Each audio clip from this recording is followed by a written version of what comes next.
silakan, supaya istilahnya kita naikkan dulu, terus Bang Juma nanti kan komposisinya, sisanya baru teman-teman yang lain gitu. Ya tadi pas aku lagi live ya, datang Cobra ngasih tahu butuh follower. Tadi pas lagi penonton ada 500 orang. Kurung katin ku pindahin ke sini. Rencana ini tahu-tahu udah gelap nyampe sini. Iya gelap dari tadi ini. Pokoknya nanti ini tadi normal.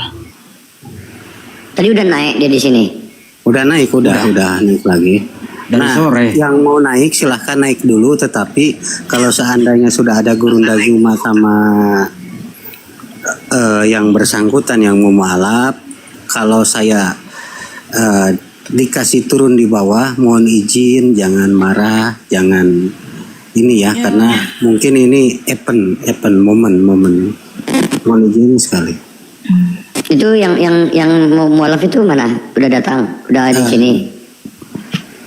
Tadi udah Bang Liping monitor Bang Liping kan moderator. Nah ini Kak Anissa naik dulu. Satu keluarga ya? Iya. Satu keluarga. Satu keluarga. Berapa orang akunnya ini? Sekitar 5. Akun Anissa ini tolong di follow ya saudara-saudara. Ya, kepada penonton yang 148 mata memandang, bantu follow akun Anissa yang diperbesar ini, yang dimana beliau akan mualaf satu keluarga besar ya. Gini buat teman-teman ya, share live ini 5 orang ke kiri kalian, 5 orang ke kanan kalian. Share live ini, ketik di bawah ketika men-share, mohon bantuan ada yang mualaf. Insya Allah mereka akan datang. Ya, buat teman-teman netizen yang berbaik hati, yang budiman, diposting ulang dan di-share ulang, biar kita bisa. Aku sapa dulu ya Kak Anissa. Assalamualaikum, selamat malam Kak Anissa. Ini cowok orangnya. Cowok. Waalaikumsalam. Akunnya. Abang tinggal di mana Bang? Disebut daerah besarnya aja. Ya, saya sebenarnya orang Morowali, tapi sekarang ini posisi di Makassar ini. Di Makassar. Yang satu keluarga ini siapa aja? Terdiri dari siapa aja? Satu keluarga ini saya tinggal di mana? ipar dengan mertua gitu. Masya Allah, Allahu Akbar. Udah disebut mohon bantuan teman-teman di Pendeta Limonois. Mohon sekali lagi saya mohon agar di follow akun Anissa ini. Sekarang udah berapa baru followernya nih? Gimana maksudnya semua? Iya. 120. Mohon di follow. Nah kita akan panggil juga. Udah ditelepon Bang Zumanya, Bang Steven? Udah, beliau lagi di jalan, nanti sebentar lagi Bang Juma kesini. Ini udah rungkat 4 kali, karena ya mohon maaf, yang namanya kita mau ada momen kayak begini, oten-oten kan panas, jadi pada nombak semua tuh. Ya buat teman-teman ya, mohon bantuannya di tap layarnya dikencangin, itu mengundang orang untuk mendatangkan penonton. Nah, Bang Steven, stikernya ganti proses mualaf satu keluarga. Jadi yang bagi melihat nanti akan ini memandang, oh ini belum mualaf, mungkin mereka akan menonton di sini. Ya, stikernya stiker di atas. Alhamdulillah mualaf satu keluarga ini. Dibuat aja stikernya apa? Proses mualaf atau Bang Zuma masih lama? Ini lagi di jalan, ini Bang Juma tadi ngirim foto ke saya. Jadi, yang penting kita siapkan dulu roomnya supaya ini dulu stabil dulu. Ya, digedein aja situ Anisanya. Nanti Bang Juma baru kita naik. Digedein Anisanya. Bang Juma. Oke teman-teman, nanti 50K baru kita naikkan Bang Juma. Nanti prosesi sahadatnya baru kita langsungkan setelah komanya kuat. Udah 4 kali rungkat ini. Buat teman-teman mohon bantuannya di follow ya teman-teman ya. Nah sebelum kita sambil menunggu follower, sambil menunggu ini kita bertanya dulu kepada Bang Anissa ini, Abang dari Katolik atau dari Protestan sebelumnya? Minta maaf, ini saya wakili. Saya ini sebenarnya menantu baru. Saya ini Islam. Cuman istri saya itu kakak. Ini kan mereka kan Chinese itu. Mereka Chinese. Masya Allah. Izin teman-teman, Gurunda Zuma telah datang. Nah, ini ada Gurunda Zuma. Oh, sudah ada. Assalamualaikum warahmatullahi wabarakatuh, sahabat-sahabat sekalian. Waalaikumsalam warahmatullahi taala wabarakatuh. Alhamdulillahirabbil alamin. Masyaallah. Puji syukur kita panjatkan kehadirat Allah Subhanahu wa taala. Salam serta taslim pada baginda Rasulullah Muhammad sallallahu alaihi wasallam. Mohon maaf teman-teman sekalian sudah menunggu lama. Maklum kita lagi musafir, lagi keliling-keliling kota Bandung ini teman-teman sekalian. Silakan, mungkin ada hal yang untuk disegerakan syahadat atau kita masih menunggu? Assalamualaikum Gurunda. Jadi gini. Waalaikumsalam warahmatullahi wabarakatuh. Anissa ini keluarganya mau bersahadat, adik ipar, abang ipar sama istri ya Bang Anissa ya, dari Chinese. Jadi beliau belum bisa open cam karena belum ada followernya. Jadi buat teman-teman mohon bantu Anissa ini di follow. Buat teman-teman ya, biar Gurunda bisa juga menyelesaikan dengan cepat dan saudara kita mengikrarkan segera ya, karena sesuatu yang baik pastilah dilaksanakan dengan cepat. Nah buat teman-teman di bawah mohon minta kerjasamanya di share ulang kepada saudaranya agar memfollow akun Kak Anissa biar kita bisa melihat, biar saudara kita ini open kamera ya teman-teman ya. Udah berapa Bang Steven? Baiknya abang ini perkenalkan dulu namanya supaya iya, orang nggak manggil Bang Anissa, Bang Anissa. Bertanya dulu sama Bang Zuma boleh, atau Bang Zuma silakan sama Anissa. Ya silakan aja dulu teman-teman. Saya sembari sedikit ada ini perbaiki YouTube-nya nih. Silakan jawab biar saya dengar. Assalamualaikum Bang Zuma. Waalaikumsalam warahmatullahi wabarakatuh. Saya ini Bang senang sekali Bang. Saya ini pengikut dari pertama lewat di Facebook. Iya, Masya Allah.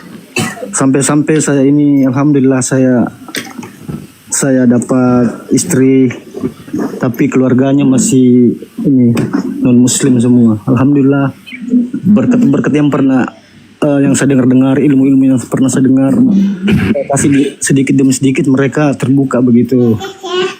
Iya. Saya juga menantu baru 3 bulan. Oh gitu. Iya. Siap. Jadi Alhamdulillah. di antara ipar saya ini ada yang Kristen, ada yang ateis, ada yang Islam tapi tidak kafir gitu. Jadi saya bingung gitu. Saya lagi ngomong dengan sahabat siapa ini? Saya ini Hamzah dari Morowali. Saya ini Hamzah. Iya. Terus tadi ada kejadian gitu. Kan kemarin saya Islamkan, saya sahadatkan mertua saya gitu. Saya sahadatkan. Iya. Ya, saya sahadatkan lalu tadi siang itu ada pendeta datang itu marah-marah gitu. Video rumah. Iya, videonya bahkan tadi sempat mau ambil semua barang-barang kayak gini. Akhirnya ada kan bukti videonya, ada itu saya videokan tadi itu. Lalu saya mikir, aduh, kayaknya harusnya ini saya harus sahadatkan ini saya punya ipar dengan mertua ini sama Bang Zuma supaya ada sertifikat begitu, supaya nggak ada yang ganggu-ganggu gitu. Iya, nama keluarga yang mau syahadat siapa aja namanya? Marcel, ibu mertua saya ini dengan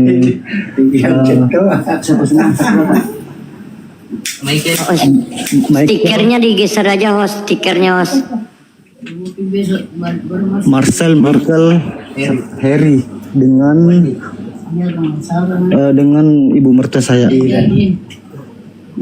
Oh ya, nama mertuanya siapa? Lani Bang Zuma, Lani. Oh gitu. Lani. Mohon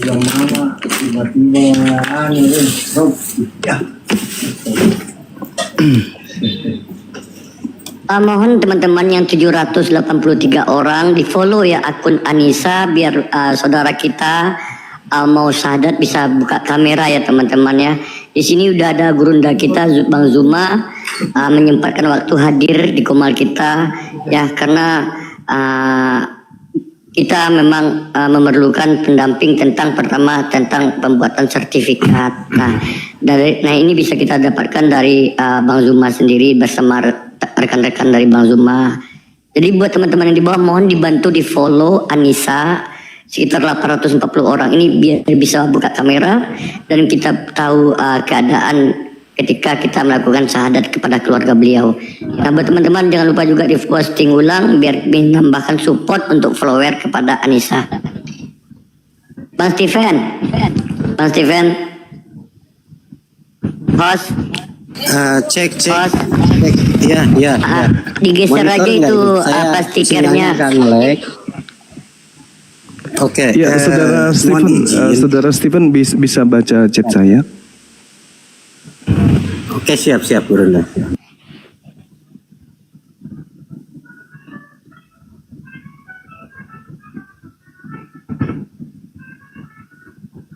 Lanjut teman-teman, lanjut. Silakan. Ya alhamdulillahirabbil alamin ya. Alhamdulillah kita mendapatkan kabar baik. Satu kabar gembira bagi kita terkhususnya umat Islam bahwa ada yang akan kembali ke fitrahnya, kembali kepada agama yang sebenarnya, kembali kepada Tuhan yang Maha Kuasa, bukan Tuhan yang dibuat-buat oleh manusia dan dikarang-karang oleh pikiran manusia. Nah, untuk teman-teman yang di bawah, mohon bantuan di follow Anissanya biar bisa buka kamera, agar bisa kita lakukan pensyahadatan kepada saudara kita ada sekitar 3 orang. Insya Allah, buat teman-teman yang di bawah jangan lupa juga diposting ulang biar cepat prosesnya. Dan ini kelar, mohon kerjasamanya agar di follow akun Anissa yang di samping Bang Zuma ya biar bisa buka kameranya dan di-share ulang atau di tap-tap layar ya teman-teman ya. Mudah-mudahan komalnya kuat ya, tidak ada penumbaan dari sampingnya teman-teman ya. Buat ini Pendeta Lemon ada yang mau disampaikan? Mohon izin, saya izin masuk dulu sebelum Pendeta Lemon. Mohon izin Gurunda menyampaikan untuk yang mau bersahadat ini terutama mertua sama keponakannya, terus yang kakak sepupu ya, Bang Apple open mic dulu Bang. Ya dari Iya, nanti disampaikan semuanya ke Gurunda ya, karena kami di sini jaringannya agak nge-lag karena pakai seluler. Mohon izin Abang sampaikan yang sebenar-benarnya bahwa yang terjadi tadi beserta yang mau mualaf nanti sampaikan ke Gurunda Zuma. Demikian, terima kasih.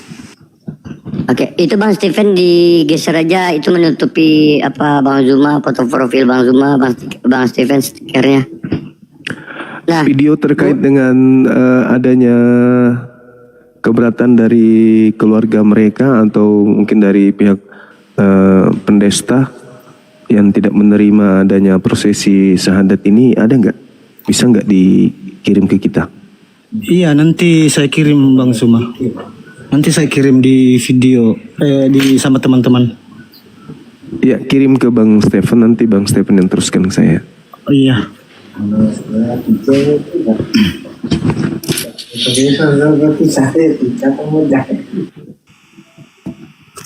Ya, saya ulangi kepada teman-teman semua yang 1.000 mata memandang ini, bantu follow akun saudara Anissa ya untuk bisa open cam secepatnya dan diberlangsungkan untuk bersyahadatnya ya, saudara semuanya. Begini Bang Zuma, begini. Siap. Ini kan saya punya ipar kan sebagian itu masih ada yang tidak tidak percaya Tuhan begitu. Artinya mereka butuh wejangan untuk apa sih Tuhan itu, bagaimana sih. Mereka pengen abang yang jelaskan gitu. Kalau saya sih kayaknya belum sempurna begitu. Iya. Iya, nanti dan sebagian juga ini ada juga yang sudah masuk Islam tapi tidak pernah sholat gitu. Saya bingung sih apa sih bagaimana cara mereka, cuman mereka tahu bahwa Islam itu benar. Nah sedangkan saya punya mertua ini semua saudaranya semua sudah Islam kecuali mertua saya gitu.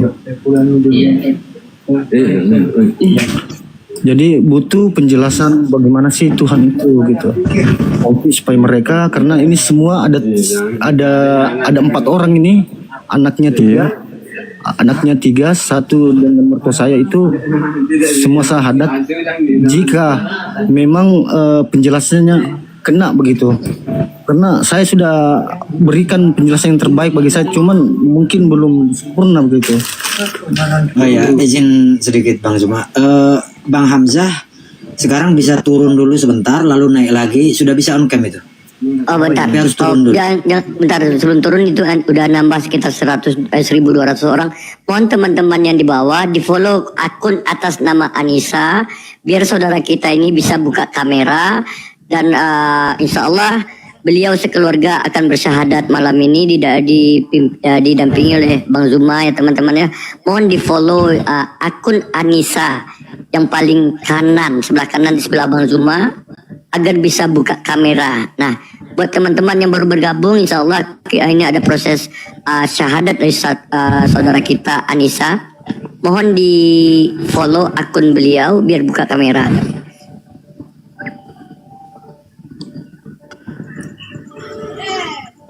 Nah, buat Anissa tadi silahkan naik lagi Bang Anissa ya. Mudah-mudahan insya Allah udah bisa. Yang di follow akun Anissa saja ya saudara, dan Bang Zuma ya. Kalau Tante Mika nggak usah ya, Tante Mika ini jalannya udah terkenal ya. Masya Allah.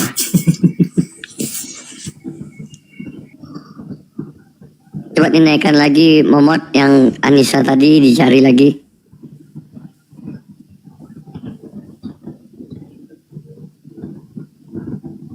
Bang Anissa boleh diminta permintaan naik lagi ya Bang Anissa ya. Insya Allah mudah-mudahan udah bisa ya. Bang Hamzah, Tante Mika. Bang Hamzah. Mas.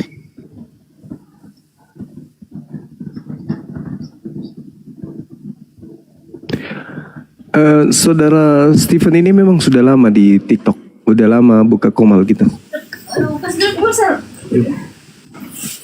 Izin saya jawab Bang Zuma. Mungkin sinyalnya susah. Jadi udah lama Bang, udah lama.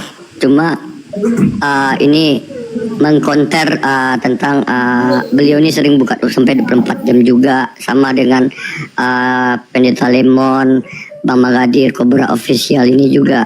Beliau konsisten buka komal untuk diskusi. Kadang-kadang yang datang Bang Palopo, Pastor Loading, dengan Unirifa juga.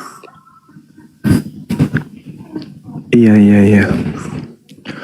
Salam kenal Bunda Zuma, salam kenal Bunda, salam kenal. Iya, salam kenal juga teman-teman sekalian. Assalamualaikum Bunda. Salam kenal, saya Cobra Official dari APPI yang diketuai oleh Bang Estetika kemarin yang ke komal beliau ya Bunda. Siap. Ya. Insyaallah. Ternyata para pejuang semua di sini. Ya. Salam kenal Bunda, saya dari orang Minang Bunda. Iya. Artinya kalau ada yang syahadat, kita butuh ustadz kita untuk membacakan doa.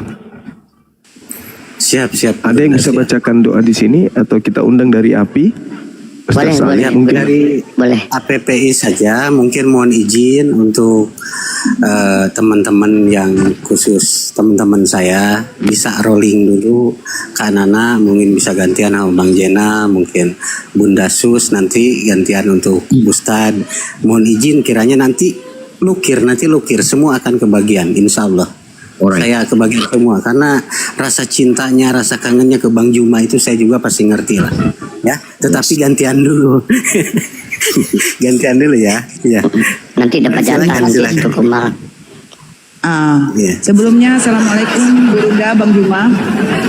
Waalaikumsalam warahmatullahi wabarakatuh. Saya Bunda Suster, biasa penginjilan mingguan Oh iya. Iya. bersama Tante Mika untuk pembacaan doa ya Tante. Iya. Saya dari Batam Bang Juma. Buat Kak Anissa coba diundang Iya, dulu, iya. udah bisa dibuka kameranya belum itu? Iya. Ya udah saya turun dulu. Belum bisa dibuka ini kan? Belum ya? Baru di sana abang ada HP nggak? Ada HP satu lagi nggak? Ku kirimkan akunku aja.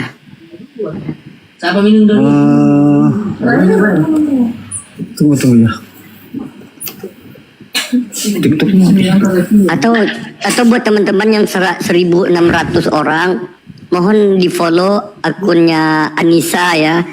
Udah berapa ya teman-teman, bisa dicek nggak followernya berapa akun Kak Anissa itu? Di follow ya biar bisa 1.000, biar bisa kita bukakan kamera buat Kak Anissa ini biar bisa nampak wajah ketika proses syahadat ya teman-teman ya. Mohon izin buat teman-temannya yang di bawah 1.700 orang agar memfollow akun yang atas nama Kak Anissa itu.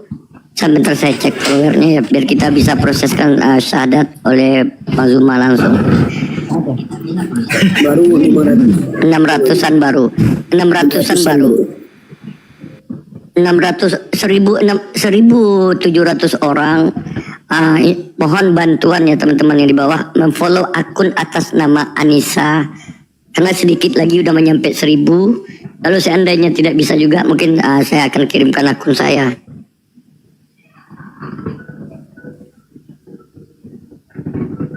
Udah bisa itu tapi turun dulu belum kayaknya Bang. Baru sekitar 607. Waalaikumsalam warahmatullahi wabarakatuh. Wabarakatuh. Ini tante saya mumut di sini jadi saya undang beliau ini nggak bisa. Assalamualaikum Bang Zuma. Waalaikumsalam warahmatullahi wabarakatuh. Sahabat, silakan. Salam kenal dari Jawa Timur, dari Madura Bang Zuma. Iya, salam kenal juga. Assalamualaikum Bang Zuma. Waalaikumsalam warahmatullahi wabarakatuh. Kenal saya Magadir. Saya ini pengawal pribadinya Bang Dalbo, khusus menangani para penghujat dengan keahlian saya sebagai pakar kampretologi. Terima kasih. Wah, mantap sekali. Wah, Masya Allah. Masya Allah.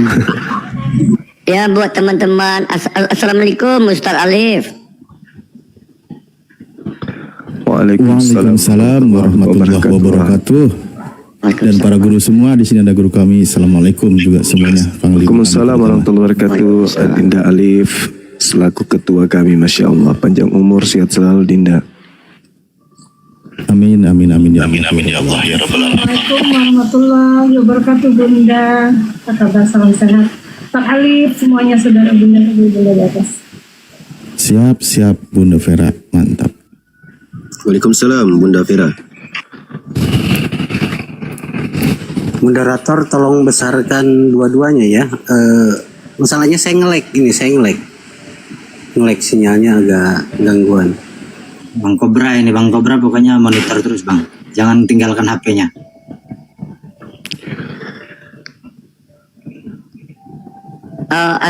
Ustadz Alif, ini ada saudara kita dari Anissa, Hamzah namanya, pemilik akun Anissa, insya Allah akan bersyahadat sekitar 4 orang dari keluarga beliau. Nah, beliau mungkin butuh wejangan dari Ustadz Alif untuk kepada Bang Hamzah dan keluarganya. Ada yang Abang Ustadz Alif mau sampaikan, silakan Ustadz. Oh, Masya Allah. Terharu. Ini yang atas nama Hamzahnya ini sudah muslim ya? Udah, jadi mendapatkan istri dari keluarga non muslim dan insya Allah keluarga istri beliau akan syahadat sekarang dengan kita. Nah Bang Hamzah. Ya bang.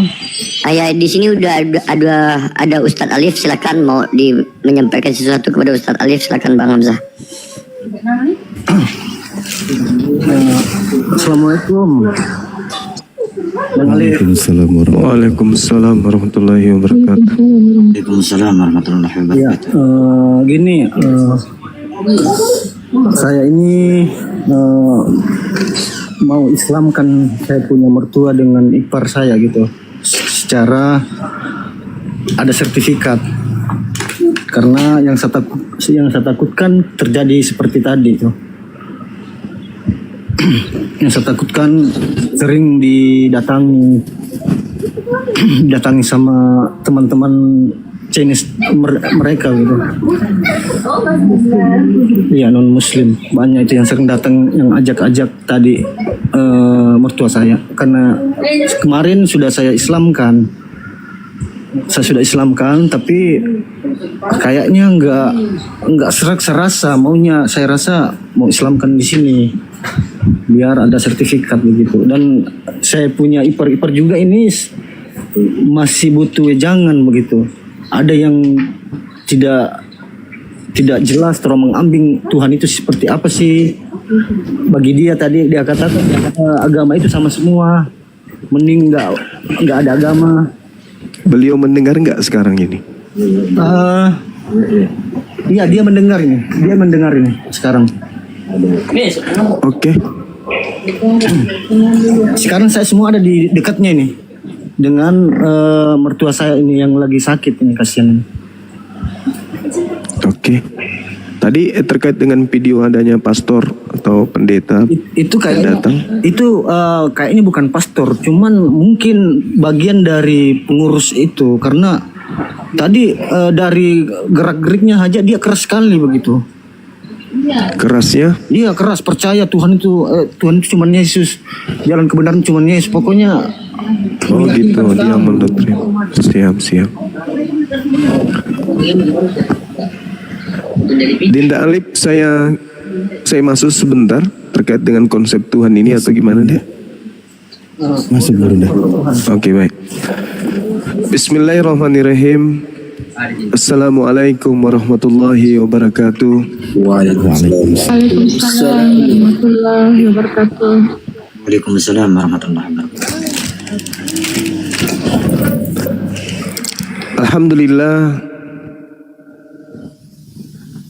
Alhamdulillahirrabbilalamin. Segala puji bagi Allah, Tuhan semesta alam. Salawat serta taslim tercurahkan kepada baginda Rasulullah Muhammad sallallahu alaihi wasallam. Berbicara mengenai konsep Tuhan atau dalam Islam tauhid, pencipta langit dan bumi itu bukan makhluk sehingga harus nampak, terlihat oleh mata manusia yang punya keterbatasan. Lalu bagaimana cara manusia menyadari bahwa Tuhan itu ada? Al-Quranul Karim menjelaskan surah Fussilat ayat 53. Bismillahirrahmanirrahim. Sanurihim ayatina fil afaqa wa fi anfusihim hatta yatabayyana lahum annahul haqqa. Awalam yakfir bi rabbika annahu ala kulli shay'in syahid. Pencipta langit dan bumi tidak memperlihatkan wujudnya. Pencipta langit dan bumi memperlihatkan kepada manusia yang punya akal tanda-tanda kebesarannya di segenap penjuru. Jadi orang yang memiliki akal melihat alam semesta ini akan menyadari bahwa Tuhan itu ada, menyadari pencipta itu ada. Sanurihim ayatina fil afaqa wa fi anfusihim. Jadi selain daripada pencipta langit dan bumi yang memberikan tanda-tanda kebesarannya, keberadaannya pada setiap penjuru, pencipta langit dan bumi juga memberikan tanda-tanda keberadaannya pada diri kita sebagai makhluk. Sehingga orang yang menggunakan akal tahu bahwa di balik kelemahan kita sebagai manusia ada hakikat yang maha kuat yang disebut Tuhan. Itu yang pertama. Lalu kemudian yang kedua, pencipta langit dan bumi itu mengetahui apa yang dibisikkan oleh manusia dalam hatinya. Walaqad khalaqnal insan wa na'lamu ma tuwaswisu bihi nafsuh wa nahnu aqrabu ilaihi min hablil warid. Dan pencipta langit dan bumi itu sangat dekat dengan manusia. Bahkan pencipta langit dan bumi lebih dekat daripada manusia kepada urat lehernya. Contoh misalnya, kita sejak lahir kita sudah memiliki kulit di bagian belakang, pundak dan seterusnya. Tapi seumur hidup kita tidak pernah melihatnya. Padahal itu adalah kita katanya, itu adalah kita, itu milik kita dan seterusnya. Tapi kita nggak pernah melihatnya. Kita punya jantung, tapi kita tidak pernah mengetahui seperti apa jantung itu. Kita punya otak, tapi kita tidak pernah meraba seperti apa otak itu. Kita hanya menggunakan, kita hanya memakai, dan seterusnya. Itulah bukti bahwa yang mengurus jasad kita ini adalah hakikat yang lebih dekat kepada diri kita, kepada jantung kita, kepada seluruh yang ada pada organ tubuh kita, daripada kita itu sendiri. Nah, ini yang kedua. Yang ketiga, keberadaan kita sebagai manusia di dalam Al-Quranul Karim, khususnya umat Islam ini, diterangkan innama tunziru manittaba'a dzikra wa khasyar rahman bil ghaib. Sesungguhnya Nabi Muhammad sallallahu alaihi wasallam hanya diberi tugas untuk memberi peringatan kepada manusia yang mengikuti peringatan, yang mau mengikuti peringatan, dan yang takut kepada Tuhan yang Maha Pengasih, walaupun mereka tidak melihatnya. Bil ghaib. Jadi orang yang beriman adalah orang yang takut kepada pencipta langit dan bumi, meskipun mereka tak melihat pencipta langit dan bumi itu. Babashirhu bimaghfiratin wa ajrin karim. Dan tugas Nabi Muhammad adalah memberi kabar gembira dengan ampunan dan pahala yang mulia dari Sang yang Maha Melihat, Sang yang Maha Perkasa, Sang yang Maha Bijaksana, yaitu pencipta langit dan bumi. Kemudian yang terakhir adalah innalladzina yakhshawna rabbahum bil ghaib lahum maghfiratun wa ajrun kabir. Sesungguhnya orang-orang yang takut kepada Tuhannya yang tak terlihat oleh mereka, mereka memperoleh ampunan dan pahala yang besar. Ini Al-Quran menarasikan seperti itu. Sama ketika kita melihat di dalam kitabnya saudara kita Kristen, 1 Timotius 6 nomor 16, di situ jelas dikatakan dialah satu-satunya yang tidak tersentuh oleh kematian. Athanasias. Athanasias dalam bahasa Yunani artinya tidak tersentuh oleh kematian, bersemayam dalam terang yang tak terhampiri, seorang pun tak pernah melihat dia, dan memang manusia tidak dapat melihat dia, baginya lah hormat dan kuasa yang kekal. Amin. Jadi yang dimaksud di sini adalah esensi di luar makhluk.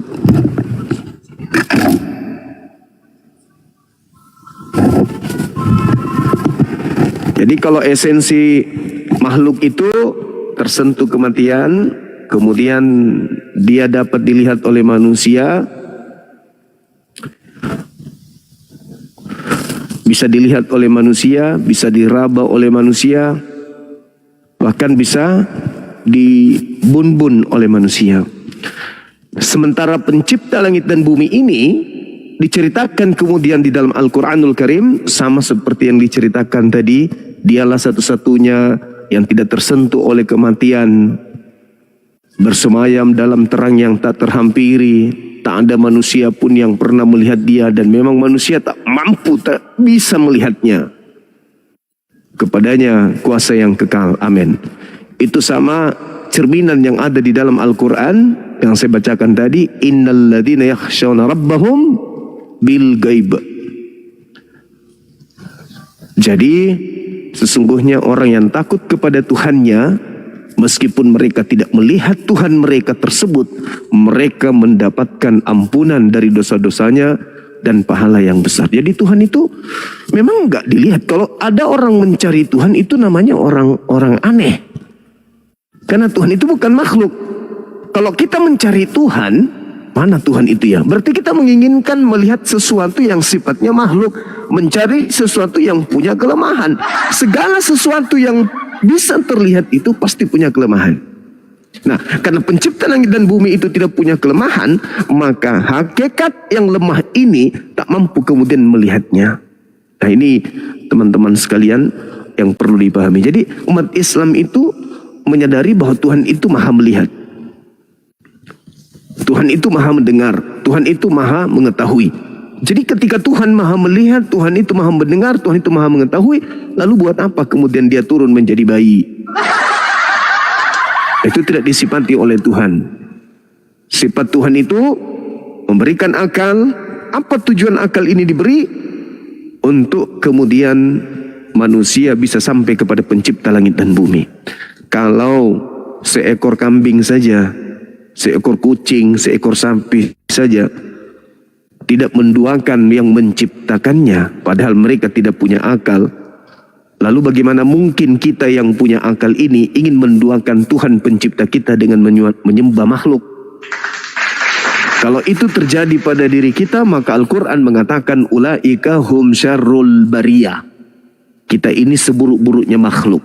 Kalau itu terjadi terhadap kita, padahal akal sudah diciptakan oleh Allah untuk kita, wa ikhwanuhum yamuddunahum fil ghayyi tsumma la yuqsirun, maka kita termasuk pasukan-pasukan iblis yang membantu iblis untuk mendurhakai Tuhan pencipta langit dan bumi.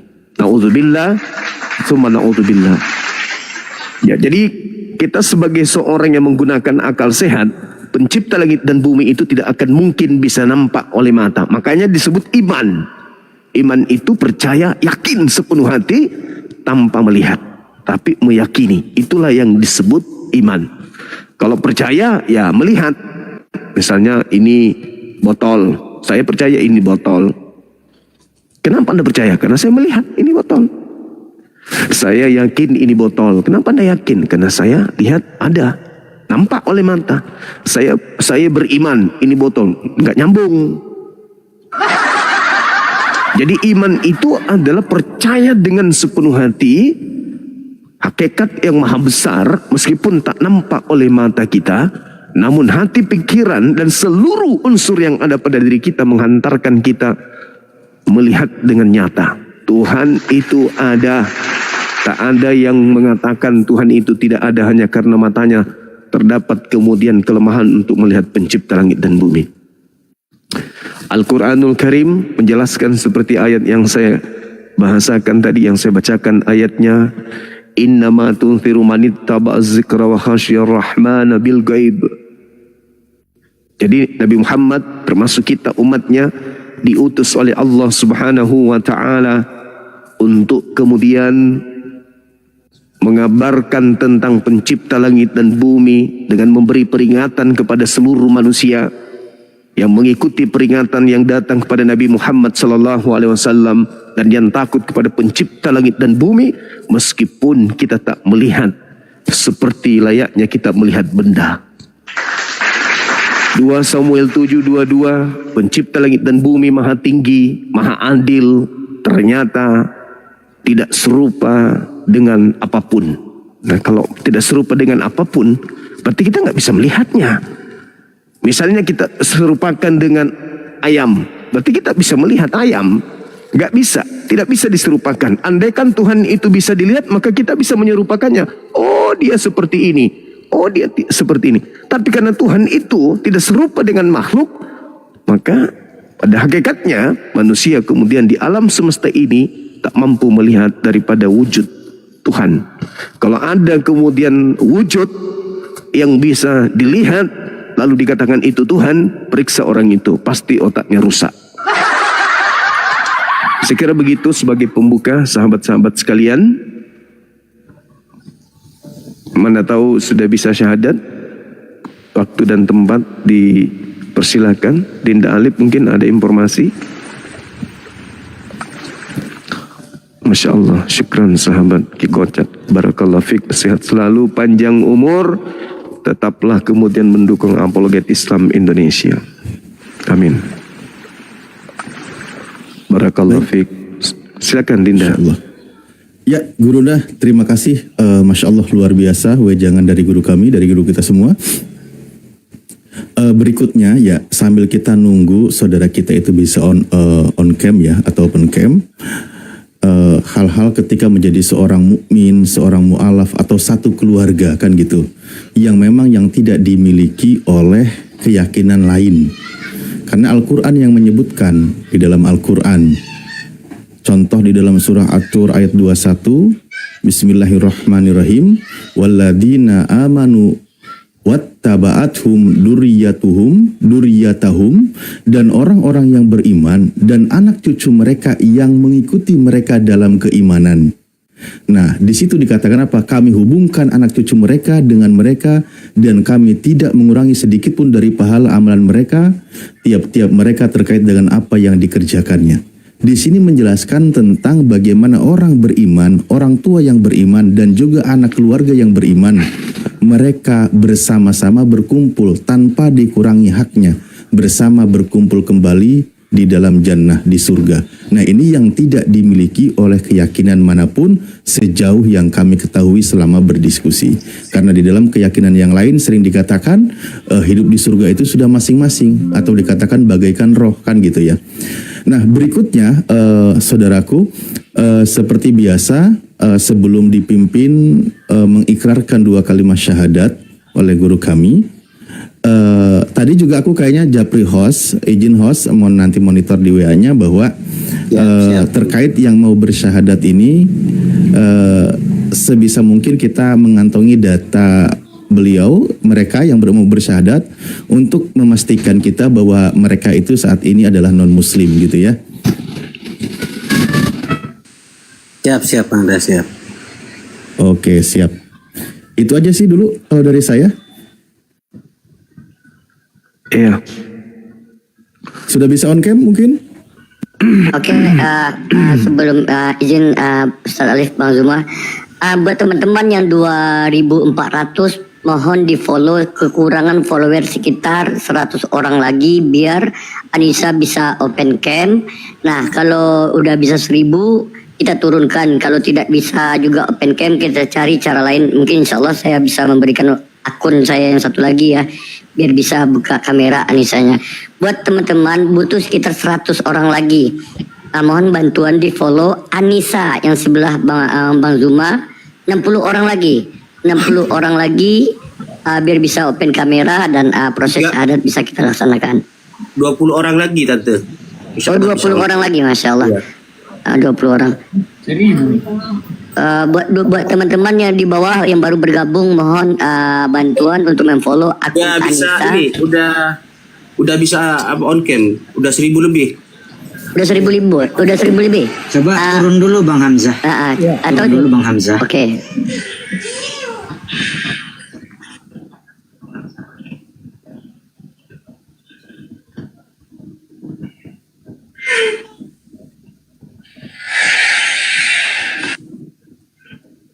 Oh, silakan Momot dinaikkan lagi tadi Bang Hamzahnya, dicari ke bawah. Takutnya nanti di kerumunan bawah nggak jumpa. Silakan Momotnya, mohon bantuannya dicari Anissa. Mohon diundang Momotnya. Ada nggak undangan di sana? Udah terbuka nggak kameranya di sana Momot? Ya, ada rekor. Ada tulisan rekor. Udah bisa Bang Anissa, Bang Hamzah? Ini belum bisa sih.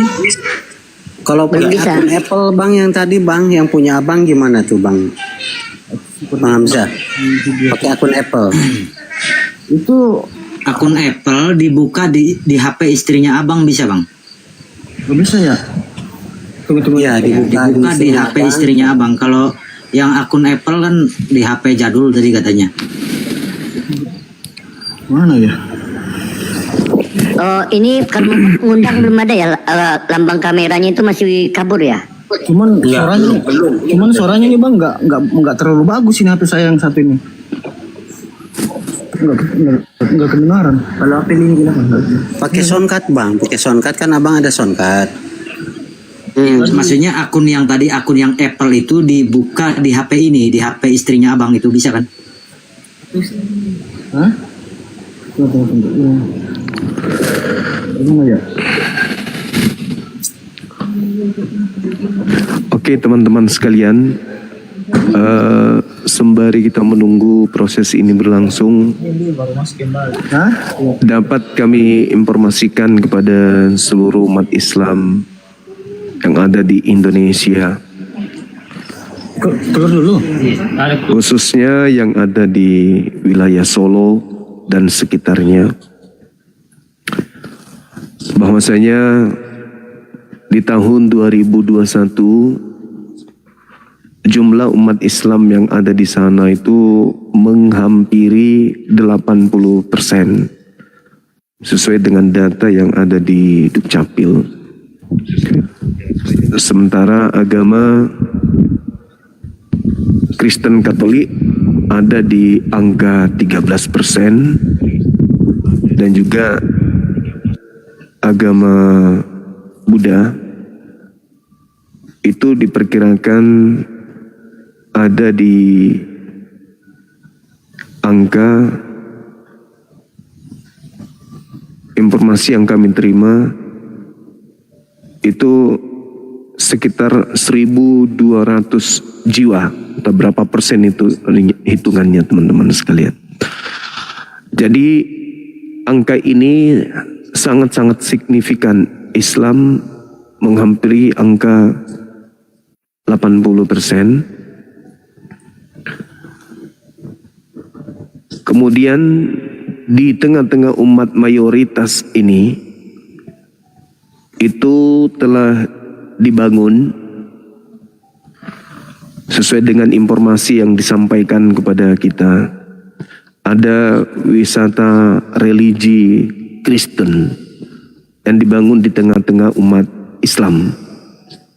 Mereka menamai proyek tersebut Holy Land Experience.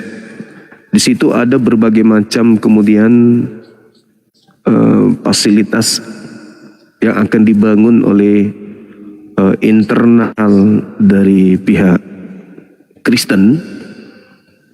Menurut informasi dari tim yang ada, mereka telah membebaskan kurang lebih 40 hektar. Itu diinformasikan di tengah-tengah penduduk Islam.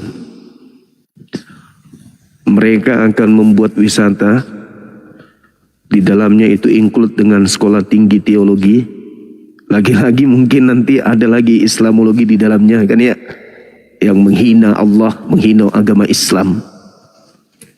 Kemudian didirikan juga ada beberapa gereja, konon informasinya, panti asuhan, di dalam juga ada properti, ada klinik kesehatan, lapangan olahraga dan seterusnya. Pada intinya mereka ingin membuat kota satelit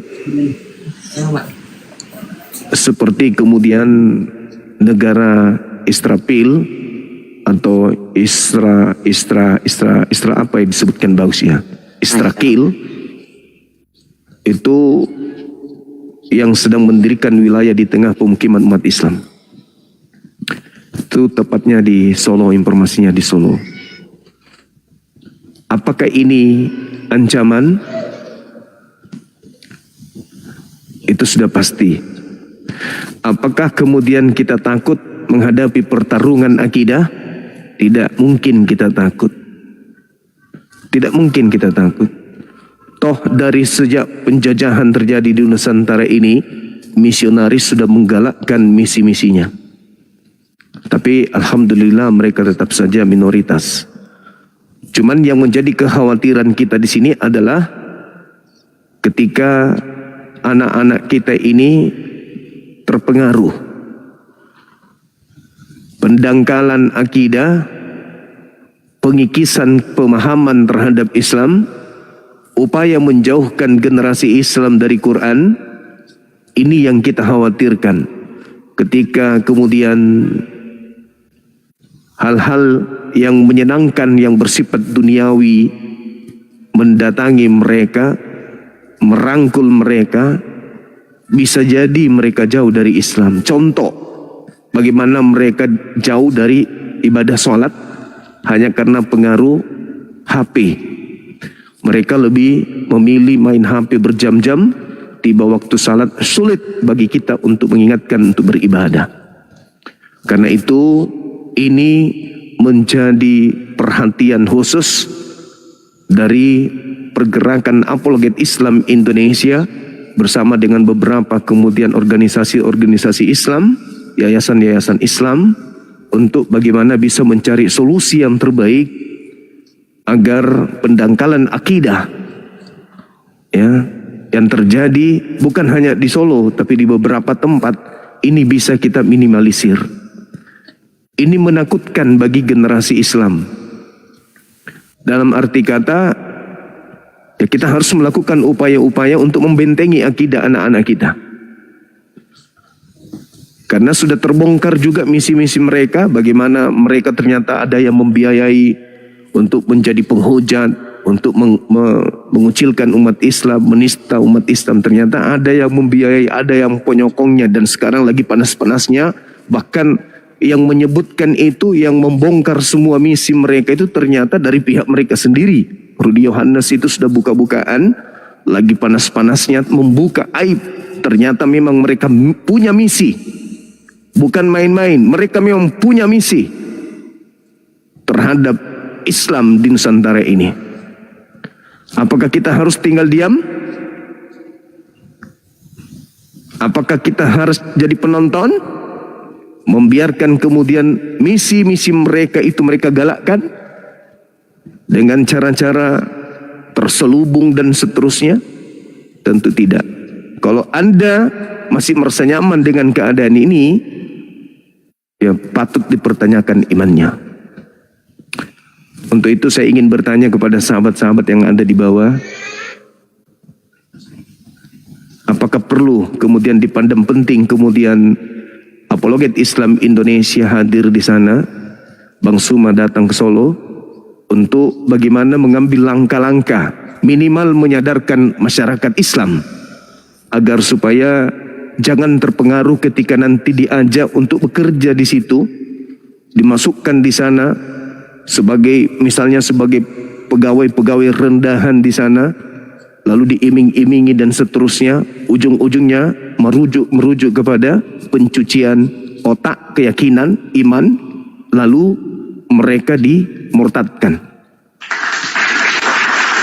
Apakah sahabat-sahabat merasa penting kami turun ke sana? Karena kami butuh dukungan umat Islam. Kami nggak mungkin datang sana dengan sendiri. Kami butuh kekuatan umat Islam. Kami akan datang di titik lokasi. Lokasi yang saya maksud adalah lokasi umat Islam, di mana mereka berdekatan dengan lokasi tersebut untuk memberikan wejangan, memberikan petuah-petuah kepada mereka, memberikan masukan-masukan kepada mereka agar berhati-hati. Agar berhati-hati. Islam di Solo menurut statistik yang ada, data yang ada kemudian di tahun 2021 itu menghampiri 80%. Artinya bahwa ini wilayah mayoritas Islam akan dibangun tempat wisata religius yang bukan untuk Islam. Mereka cuma sekian persen, mau bikin lahan seluas itu untuk apa? Untuk apa? Kalau mereka mayoritas di sana kemudian mereka ingin buat di tengah-tengah mereka, silakan. Ini mereka jumlahnya cuma berapa persennya? Cuma 13% kurang lebih. Di tengah-tengah mayoritas 80%. Ingin kemudian membuat wisata religius. Sasarannya siapa?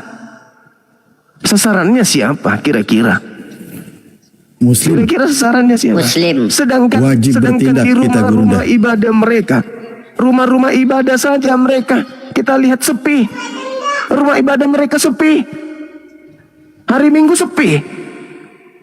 Berarti sasaran yang mereka ingin capai adalah umat mayoritas. Apakah kita tinggal diam? Kita wajib bertindak, Tidak. Bunda. Kita Saudara kita akan pedang Kalau tidak. betul. Ada misi Sampai terselubung pasti. Iya, jadi kalau teman-teman sekalian menginginkan kita hadir di Solo, silakan menghubungi tim kita. Kita upayakan kemudian bisa hadir di sana, minimal memberikan edukasi kepada masyarakat Islam agar berhati-hati. Musuh tidak kita hindari, musuh juga kita tidak cari. Tetapi sebagai umat Islam yang punya hak di Nusantara ini, juga kita punya hak untuk memperingati sesama umat Islam agar berhati-hati. Itu nggak salah, itu nggak keliru. Karena selama ini kita tahu bagaimana cara-cara mereka kemudian melancarkan aksi-aksi pemurtadan. Apalagi ini sudah terbuka, sudah terbongkar sindikat mereka melalui Rudy Yohannes sudah membuka, tidak main-main. Benar-benar luar biasa. Rudy Yohannes ini kita patut juga berterima kasih kepada dia karena dia sudah membongkar sindikat penistaan terhadap Islam yang dilakukan Taipuddin Abraha dengan Edis, dengan Kiamat, dan semua timnya mereka. Ternyata ada penggalan dana di belakangnya, ternyata memang ada asrama yang disiapkan, ternyata ada iming-iming materi untuk mereka, dan 2 orang ini tidak lolos ke sana karena karena mereka sakit LGBT atau dia HIV sampai dia tidak tembus ke Amerika, sehingga dia hanya bisa sembunyi dari lorong tikus ke lorong tikus yang satu. Ini bahaya untuk dibiarkan. Bahaya untuk dibiarkan ini. Artinya bahwa memang ada rencana mereka untuk merusak negara kita ini. Sama seperti yang saya sampaikan ketika kemarin ada tablik akbar ya bersama dengan sahabat-sahabat di Persis BMC dan juga API Jawa Barat. Saya umumkan bahwa adanya bocoran dokumen rahasia dari mereka yang kemudian terbaca di tahun 1088 di media Christian International Toronto, Kanada.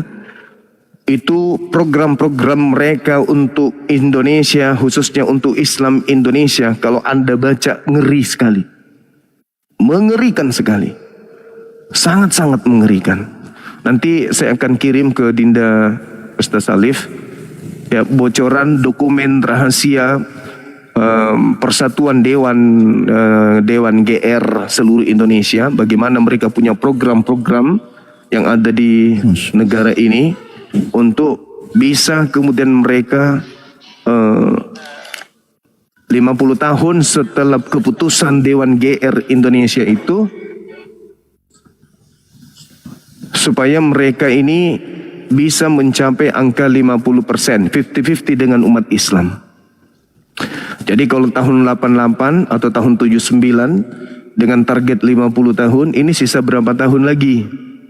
Nah, kemungkinan mereka tidak bisa mencapai kuantitas 50% dari angka Islam di Indonesia ini, tapi minimal sendi-sendi yang mereka cita-citakan diantaranya adalah terkait dengan angka kelahiran. Saya sudah jelaskan kemarin di pertemuan kemarin itu. Kemudian dari bidang ekonomi mereka menguasai. Kemudian dari segi pendidikan mereka kuasai, dari segi politik mereka kuasai, dan banyak hal lagi di bidang-bidang yang sangat-sangat sensitif di Nusantara ini.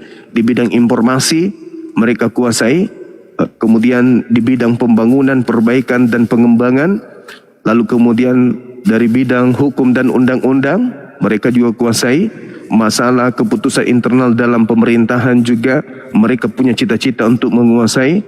Bahkan banyak hal yang kemudian mereka sampaikan di dalam keputusan secara nasional, rancangan rencana untuk umat Islam di Nusantara ini. Itu kita dapat bocoran dokumen rahasianya, dan nanti juga akan saya kirimkan ke Dinda Alif untuk dipelajari karena ini sangat-sangat membahayakan umat Islam.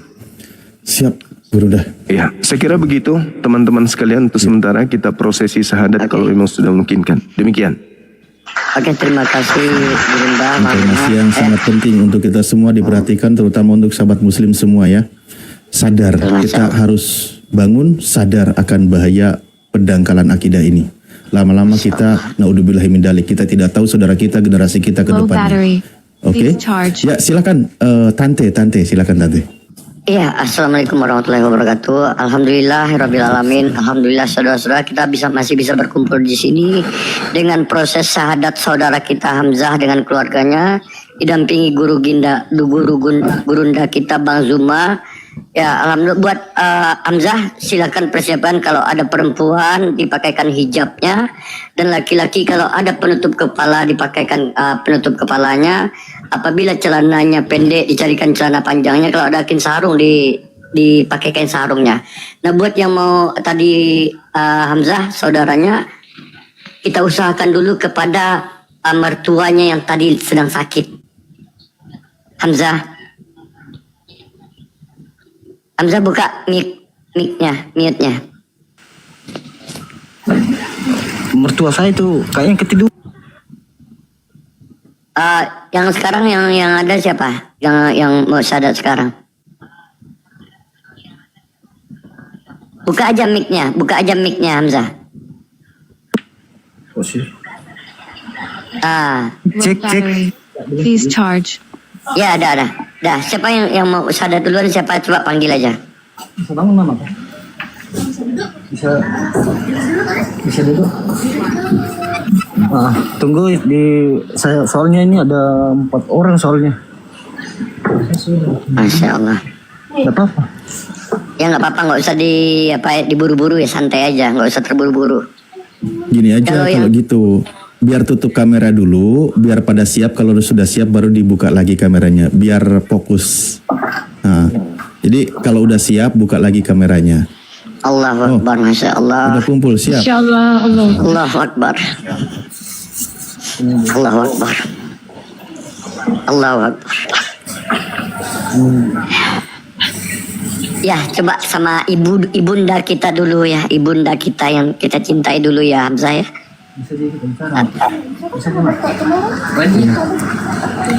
Soalnya kan sakit ini, bisa saya perdekat saja ya?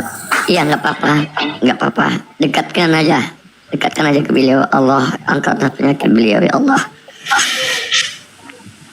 Ya, assalamualaikum, selamat malam dengan ibu siapa namanya mertua Hamzah?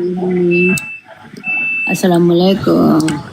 Waalaikumsalam. Dengan ibu siapa Bu? Kalau boleh saya tahu nama ibu? Ibu Lani. Ibu Lani, insya Allah akan bersyahadat dengan Bang Zuma di sini Ibu ya, tanpa ada paksaan dari pihak manapun, dengan kerelaan hati, ikhlas Ibu ya. Ikhlas. Nah, tidak ada paksaan dari pihak lain ya Bu ya. Insya Allah Gurunda silakan Gurunda. Iya, baik. Ini yang mau syahadat berapa orang?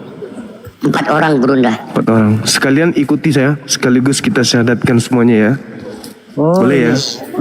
Tunggu, kalau gitu saya mana Nikal, panggil Nikal.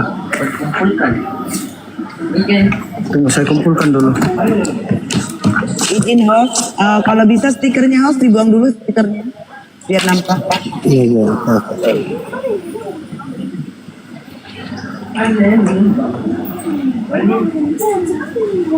Yang dimintai Ustadz Alif tadi udah Bang Steven? Baru data-data beliau. Baru keponakan yang laki-laki sama yang ini nanti menyusul. Iya, insya Allah boleh. Nanti menyusul. Iya. Iya, itu. Izin masuk dikit ya, Hamzah, ibu kan sakit, mertua itu sakit. Nggak apa-apa, Hamzah aja yang mendekat Hamzah. Ibu kan sakit, biar ibu di atas kasur nggak apa-apa.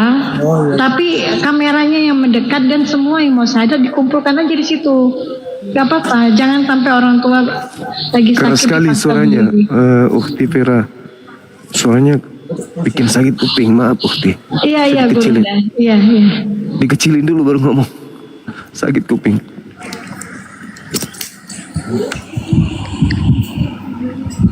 Mana? Tidak ada yang dua, belum masih pakai celana panjang.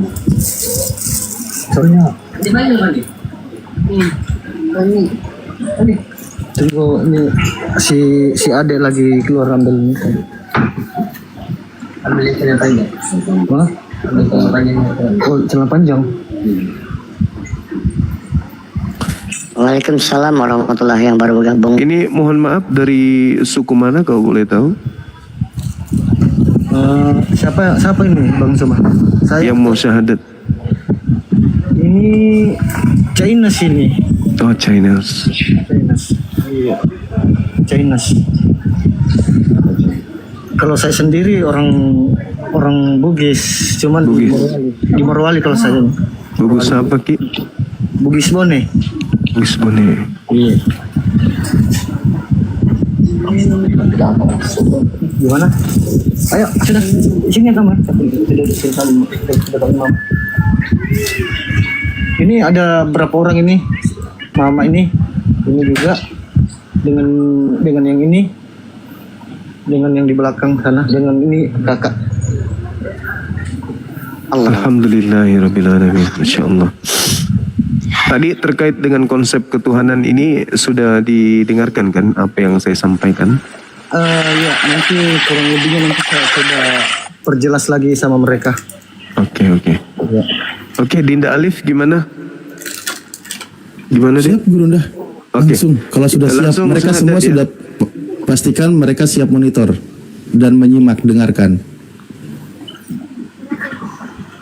Suara saya didengarkan nggak sama sahabat yang ada di sana? Dengar ini, dengar. Dengar ya? Iya. Oke, baik kita mulai teman-teman sekalian. Kita prosesi syahadat. Semoga apa yang kita lakukan pada malam hari ini dicontoh oleh saudara-saudara kita di luar sana yang juga yakin Islam itu benar, cuman mereka takut. Ya, entah ada beberapa hal yang menyebabkan mereka kurang berani untuk melakukan prosesi syahadat, padahal hati mereka sudah tahu Islam itu benar, Islam itu adalah agama satu-satunya yang benar. Boleh tangannya semuanya tauhid, simbol satu Tuhan, tauhid satu Tuhan semua kita. Masya Allah. Ya. Oke, baik. Ikuti saya. Bismillah. Ar-Rahman Ar-Rahim. Dengan menyebut nama Allah yang Maha Pengasih lagi Maha Penyayang. Asyhadu Allah ilaha illallah wa asyhadu anna Muhammadan Rasulullah. Aku bersaksi bahwa tidak ada Tuhan selain Allah. Dan aku bersaksi bahwa Nabi Muhammad adalah Rasul utusan Allah. Sah. Allahu Akbar. Allahu Akbar. Masya Allah. Subhanallah. Sahabat-sahabat sekalian, Masya Allah. Di tengah-tengah gencarnya gerakan-gerakan pemurtadan dan pendangkalan akidah, malam ini kita menyaksikan satu keluarga berikrar bersyahadat memeluk agama Islam, meninggalkan keyakinan yang lama menuju kepada keyakinan Islam sebagai jalan satu-satunya menuju kepada keselamatan. Subhanallah, ini adalah tanda kemenangan bagi kita selaku umat Islam, umat baginda Rasulullah Muhammad sallallahu alaihi wasallam. Takbir, Allahu Akbar, Allahu Akbar, Allahu Akbar, Allahu Akbar. Selanjutnya saya serahkan kepada guru kita Dinda Ustaz Nalib. Silakan dinaikkan, saya dikecilkan. Silakan. Baik, nggak apa-apa Gurunda, aman. Baik, untuk semua dan terutama terkhusus untuk saudaraku dan satu keluarga itu yang baru saja bersyahadat, kami tidak meminta apapun dari kalian, cukup bantu aminkan apa yang kami panjatkan kepada Allah, ya. Dan insya Allah kita juga akan mendoakan seluruh saudara-saudari kita yang ada, yang menyimak di sini maupun yang ada di YouTube dan di semua channel yang melive-kan ini. Ya, untuk semuanya kita fokus aminkan. Kita mohon kepada Allah, fokus. Kita berdoa dulu. Mohon izin sejenak, Kak Hamzah. Kita berdoa dulu, bermunajat kepada Allah. Kita fokuskan semuanya. Allah berikan juga kesehatan ya untuk keluarga kita. Bismillahirrahmanirrahim. Allahumma sholli ala Sayyidina Muhammad wa ala ali Sayyidina Muhammad kama shollaita ala Sayyidina Ibrahim wa ala ali Sayyidina Ibrahim wa barik ala Sayyidina Muhammad wa ala ali Sayyidina Muhammad kama barakta ala Sayyidina Ibrahim wa ala ali Sayyidina Ibrahim fil alamina innaka Hamidum Majid. Allahumma gfir lana warhamna wahdina wa'afina warzuqna. Allahumma gfir lana warhamna wahdina wa'afina warzuqna. Allahumma gfir lana warhamna wahdina wa'afina warzuqna. Allahumma ya Allah, kami memohon kepada Engkau ya Allah, ampuni segala dosa-dosa kami ya Allah. Ampuni setiap salah khilaf kami ya Allah. Dosa diri ini ya Allah, dosa diri kami ya Allah, dosa saudara-saudari kami ya Allah, dan dosa seluruh umat Islam dimanapun mereka berada ya Allah, baik mereka yang masih hidup maupun mereka yang sudah wafat ya Allah. Ya Allah, terima kasih atas semua karunia yang Kau berikan kepada kami ya Allah, nikmat yang Kau berikan kepada kami ya Allah, hidayah yang Engkau berikan kepada kami ya Allah, terutama pada malam hari ini ya Allah, satu keluarga mengucapkan 2 kalimat syahadat ya Allah, mereka kembali ke jalan yang benar ya Allah. Ya Allah, alhamdulillah, alhamdulillah kami turut berbahagia ya Allah, karena sesuai dengan janji Engkau ya Allah, ketika satu keluarga menjadi seorang mukmin, maka mereka nanti akan berkumpul bersama-sama di jannah-Mu ya Allah. Mereka berkumpul dengan orang-orang yang mereka cintai ya Allah. Satu keluarga berada di surga-Mu ya Allah, di dalam kehidupan yang abadi ya Allah. Ya Allah, dan sekiranya di antara kami ya Allah, baik itu mungkin saudara kami, di antara mereka baik ibunya, ayahnya atau adik kakaknya yang masih dikeraskan hatinya ya Allah, yang masih sampai detik ini belum mau mengucapkan 2 kalimat syahadat ya Allah, kami mohon kepada Engkau ya Allah, lembutkan hati mereka ya Allah, lembutkan hati mereka, lembutkan hati mereka, mudahkan mereka mengucapkan 2 kalimat syahadat ya Allah, karena kami ingin mereka ya Allah berkumpul juga bersama dengan keluarganya nanti di jannah-Mu ya Allah. Ya Allah, berikan juga kesehatan dan kekuatan kepada kami semua ya Allah, kesehatan ya Allah, terutama saudara kami ya Allah yang baru saja mengucapkan 2 kalimat syahadat ya Allah, yang sedang terbaring ya Allah, sehatkan ya Allah, jadikan sakitnya sebagai penggugur dosa ya Allah, dan diangkatnya derajat di hadapan-Mu ya Allah.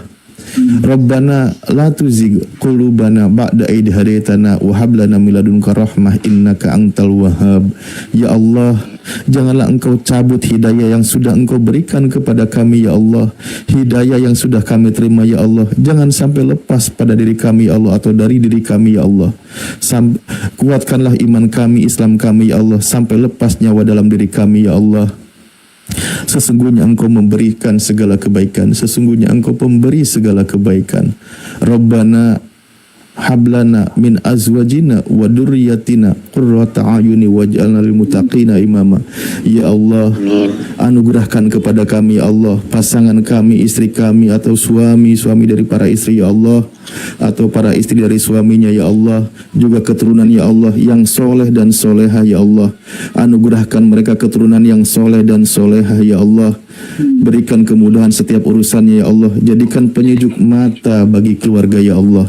Rabbana afriq alaina sabra wa sabit aqdamana wangsurna alal qaumil kafirin wangsurna alal qaumil hasidin wangsurna alal qaumil munafikin.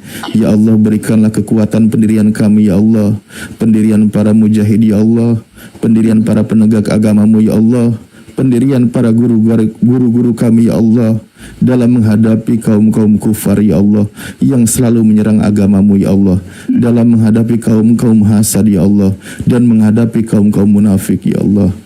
Rabbana atina fid dunya hasanah wa fil akhirati hasanah wa qina adzabannar wa adkhilnal jannata mal abrar ya aziz ya ghafar ya rabbal alamin.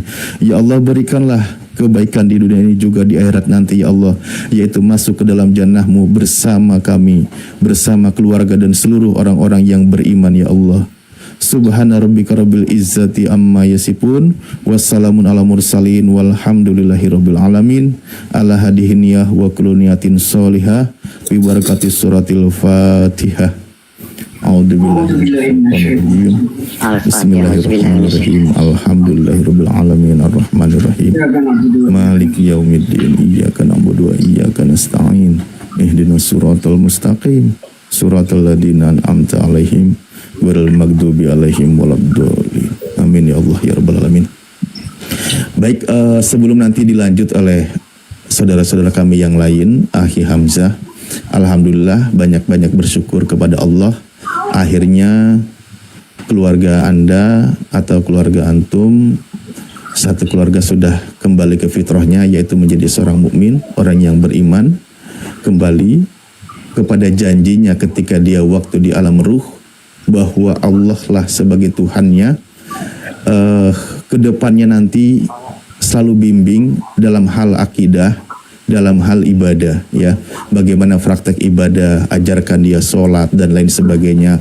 Hal-hal yang diperintahkan di dalam Islam harus dijalankan, hal-hal yang dilarang harus dijauhi, ya.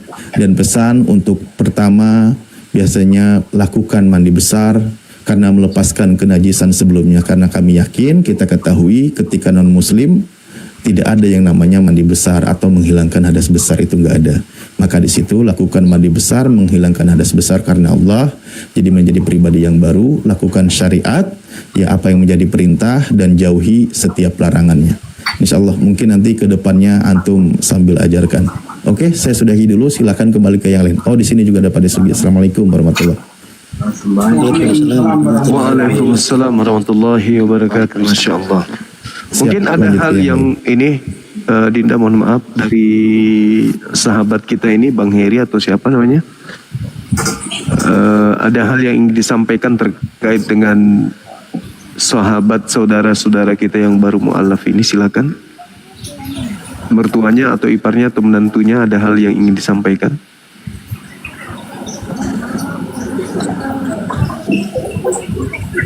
Atau ada ini dari saudara yang tadi syahadat mau menyampaikan sesuatu kepada Bang Zuma atau kepada Ustadz Alif.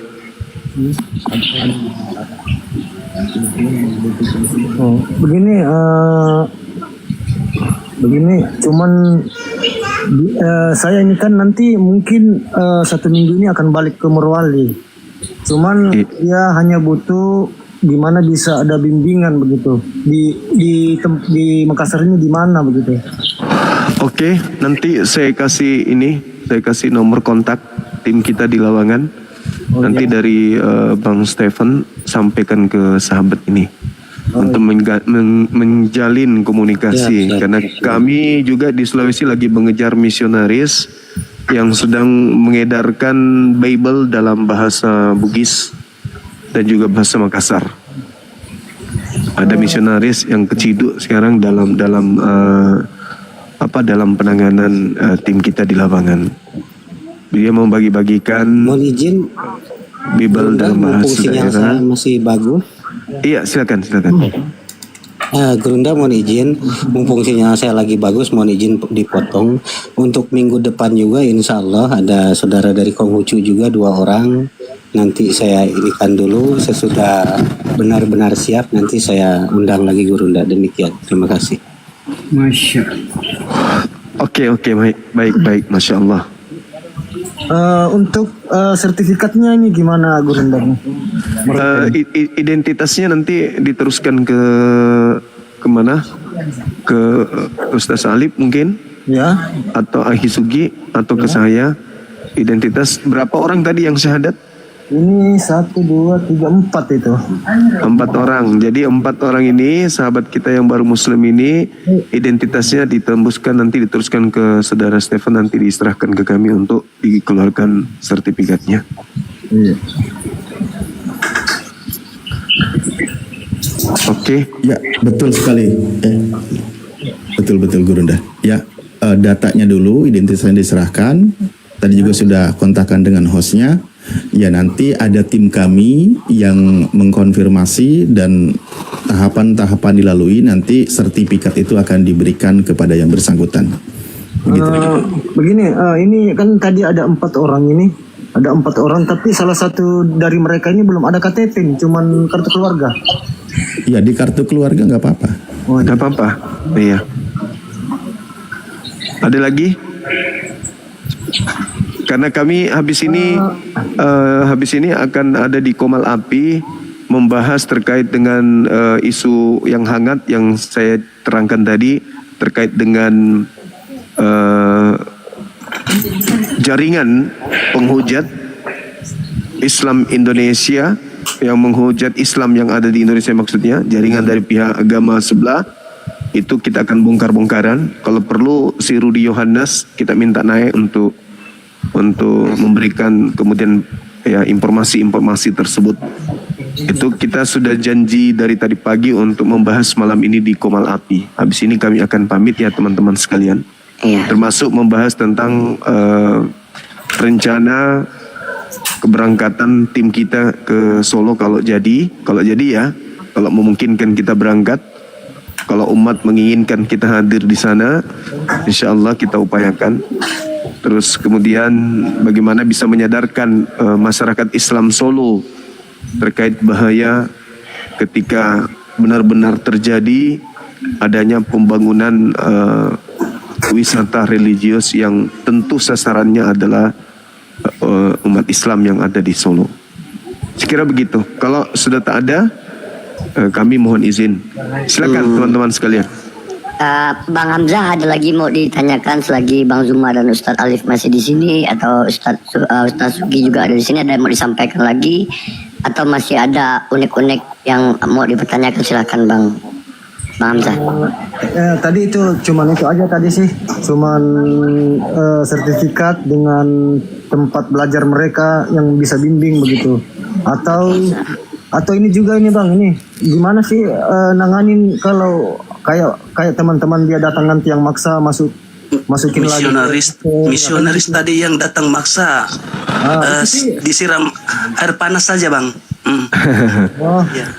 Ya, solusinya nanti laporkan sama pemerintah setempat, ada Pak RT, Pak Dusun di sana, ada lurah desa. Kalau mereka masih melakukan juga, sampaikan, kami akan melaporkan ke pihak berwajib kalau Anda masih mengganggu. Karena pada prinsipnya kami sudah bukan Kristen lagi. Mengajak orang pindah agama kepada orang yang sudah punya agama itu melanggar undang-undang dasar.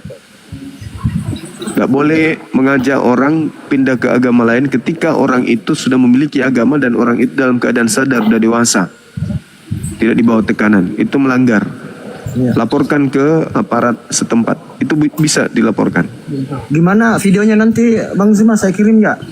Boleh dikirim, sampaikan ke Bang Stefan nanti teruskan ke saya. Siap. Terima kasih. Ada lagi? Udah itu aja. Terima kasih banyak Bang Zuma. Masya Allah, baik saudaraku, sahabatku, tetap semangat, tetap berjuang. Kalau ada apa-apa tolong hubungi kami ya.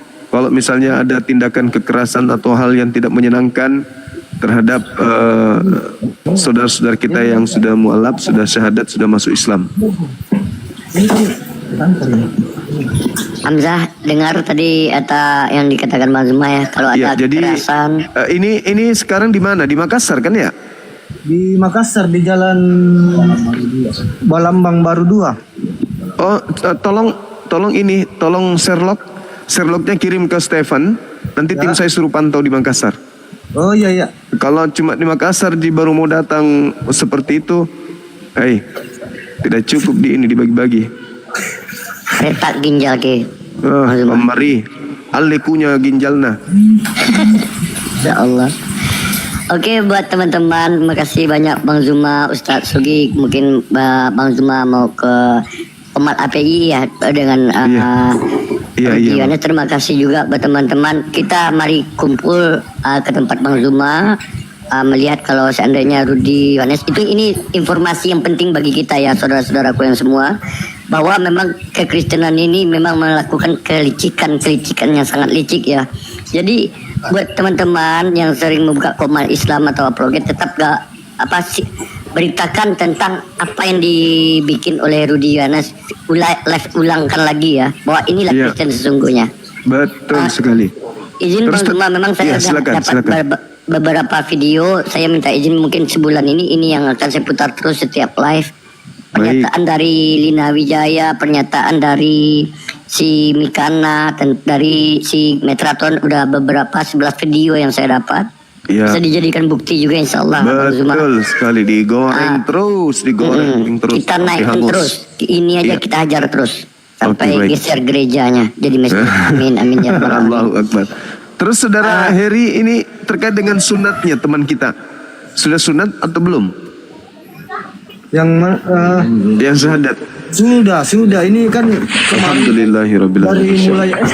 dari mulai SD disunat. Cuman berjalannya waktu sampai mereka dewasa nggak ada yang bimbing. Akhirnya ada yang ateis, ada yang nggak percaya, ada yang sudah meleset, begitu. Ada yang sudah masuk Kristen. Oke. Bahkan di kartu keluarga ini Bang Zuma ini Islam ini. Iya. Oke. Baik teman-teman sekalian, saya rasa sementara begitu ya. Kami menunggu informasi dari saudara Stephen kalau misalnya besok hari ada lagi yang ingin syahadat. Saya mensyahadatkan dalam satu hari sampai berjuta kali pun saya rela, saya ikhlas. Ya, siapapun yang mau disyahadatkan silakan naik. Ayo, siapapun itu, 1.000 manusia, 3.000 manusia, 4.000 manusia, 2.000 manusia, 1 juta manusia, saya siap kemudian mensyahadatkan tanpa dibayar sedikit pun, saya siap. Kalau bisa sampai 0% yang Bang Zuma ya, 0% di Indonesia nggak ada lagi. Kirimnya sama Bang Aditya ya? Siap. Iya. Sama Aditya ya? Iya. Oh iya. Bang Stephen hostnya ini. Bang Stephen, betul. Oke teman-teman, saya boleh pamit. Kalau aku gitu. Siap. Iya, silakan. Ahli Sugi mau di sini atau kita ikut? Baik ya. Pak semuanya terima kasih. Bentar Pak De. Sehat-sehat selalu Bang Zuma. Sama-sama sahabatku, tetap berjuang. Ukhti Vera tetap berjuang, semuanya. Siap Gurunda, siap. Ya. Allah Jangan kemudian surut sedikit pun. Ya, kita sudah niatkan ini untuk perjuangan ini. Ya, Allah mengatakan, mari kita berjuang menghadapi musuh. Kata Allah, perangilah saudara-saudaranya setan. Nah, itu kewajiban kita sebagai muslim. Demikian dari saya, subhanakallahumma wa bihamdi asyhadu an la ilaha illa anta astaghfiruka wa atubu ilaik. Salam tauhid, salam satu Tuhan. Jayalah Islam kita, jayalah Indonesia kita. Assalamualaikum warahmatullahi wabarakatuh. Waalaikumsalam warahmatullahi wabarakatuh. Allahu Akbar. Allahu Akbar. Allahu Akbar. Allahu Akbar. Ya Alhamdulillahirabbil alamin ya. Proses syahadat saudari kita Bang Hamzah udah selesai. Silakan Ustadz Sugi, ada wejangan buat kami yang masih baru. Perkenalkan, ini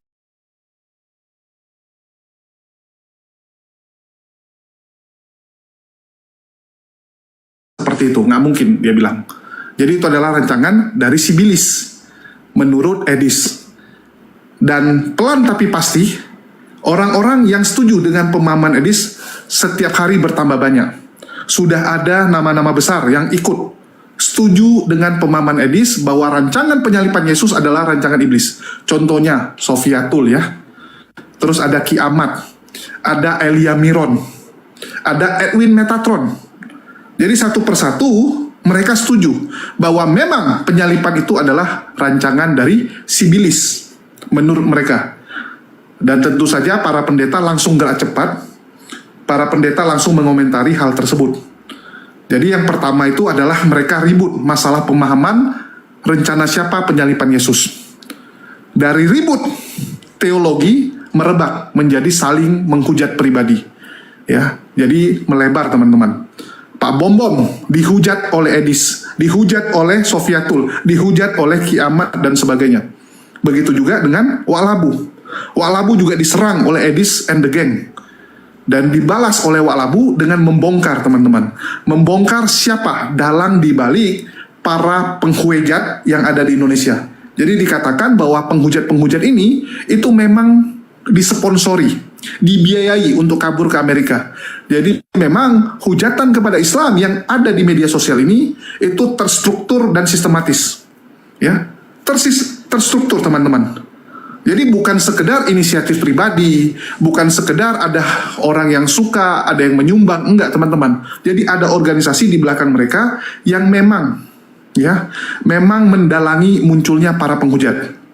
Contohnya Sofiatul, ya, ada juga Edwin, ada juga Edis sekarang. Jadi mereka ini semua dibayar. Mereka dibayar untuk menghujat, bayangkan. Jadi di Amerika itu disediakan kayak kontrakan ya, kayak kos-kosan gitu. Beberapa pintu yang dibiayai oleh seorang bapak yang bernama Harry Tarigan. Ya, dikatakan bahwa namanya adalah Harry Tarigan, dan bapak inilah yang mensponsori mereka. Membiayai mereka untuk tinggal di Amerika, untuk mendapatkan rumah di Amerika, dan tentu saja menyediakan semua fasilitas supaya mereka mau menghujat Islam dengan luar biasa.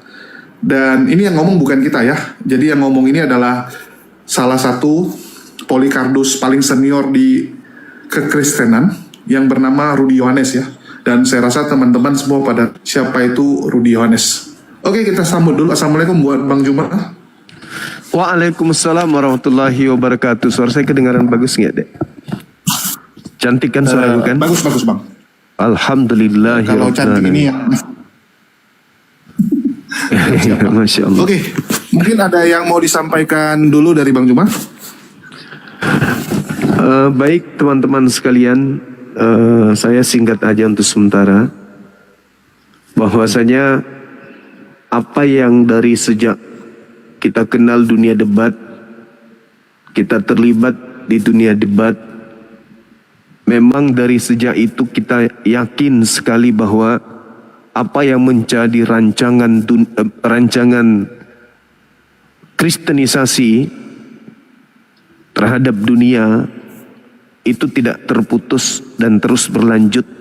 Dan yang sedang kita hadapi saat pertama kali kami terjun di Facebook itu adalah bagian daripada misi tersebut. Rancangan, program, kegiatan yang mereka galakkan kemudian itu bukan permainan orang per orang, tetapi itu adalah gerakan yang memang sudah terstruktur, terencana dan masif. Dan akhirnya apa yang menjadi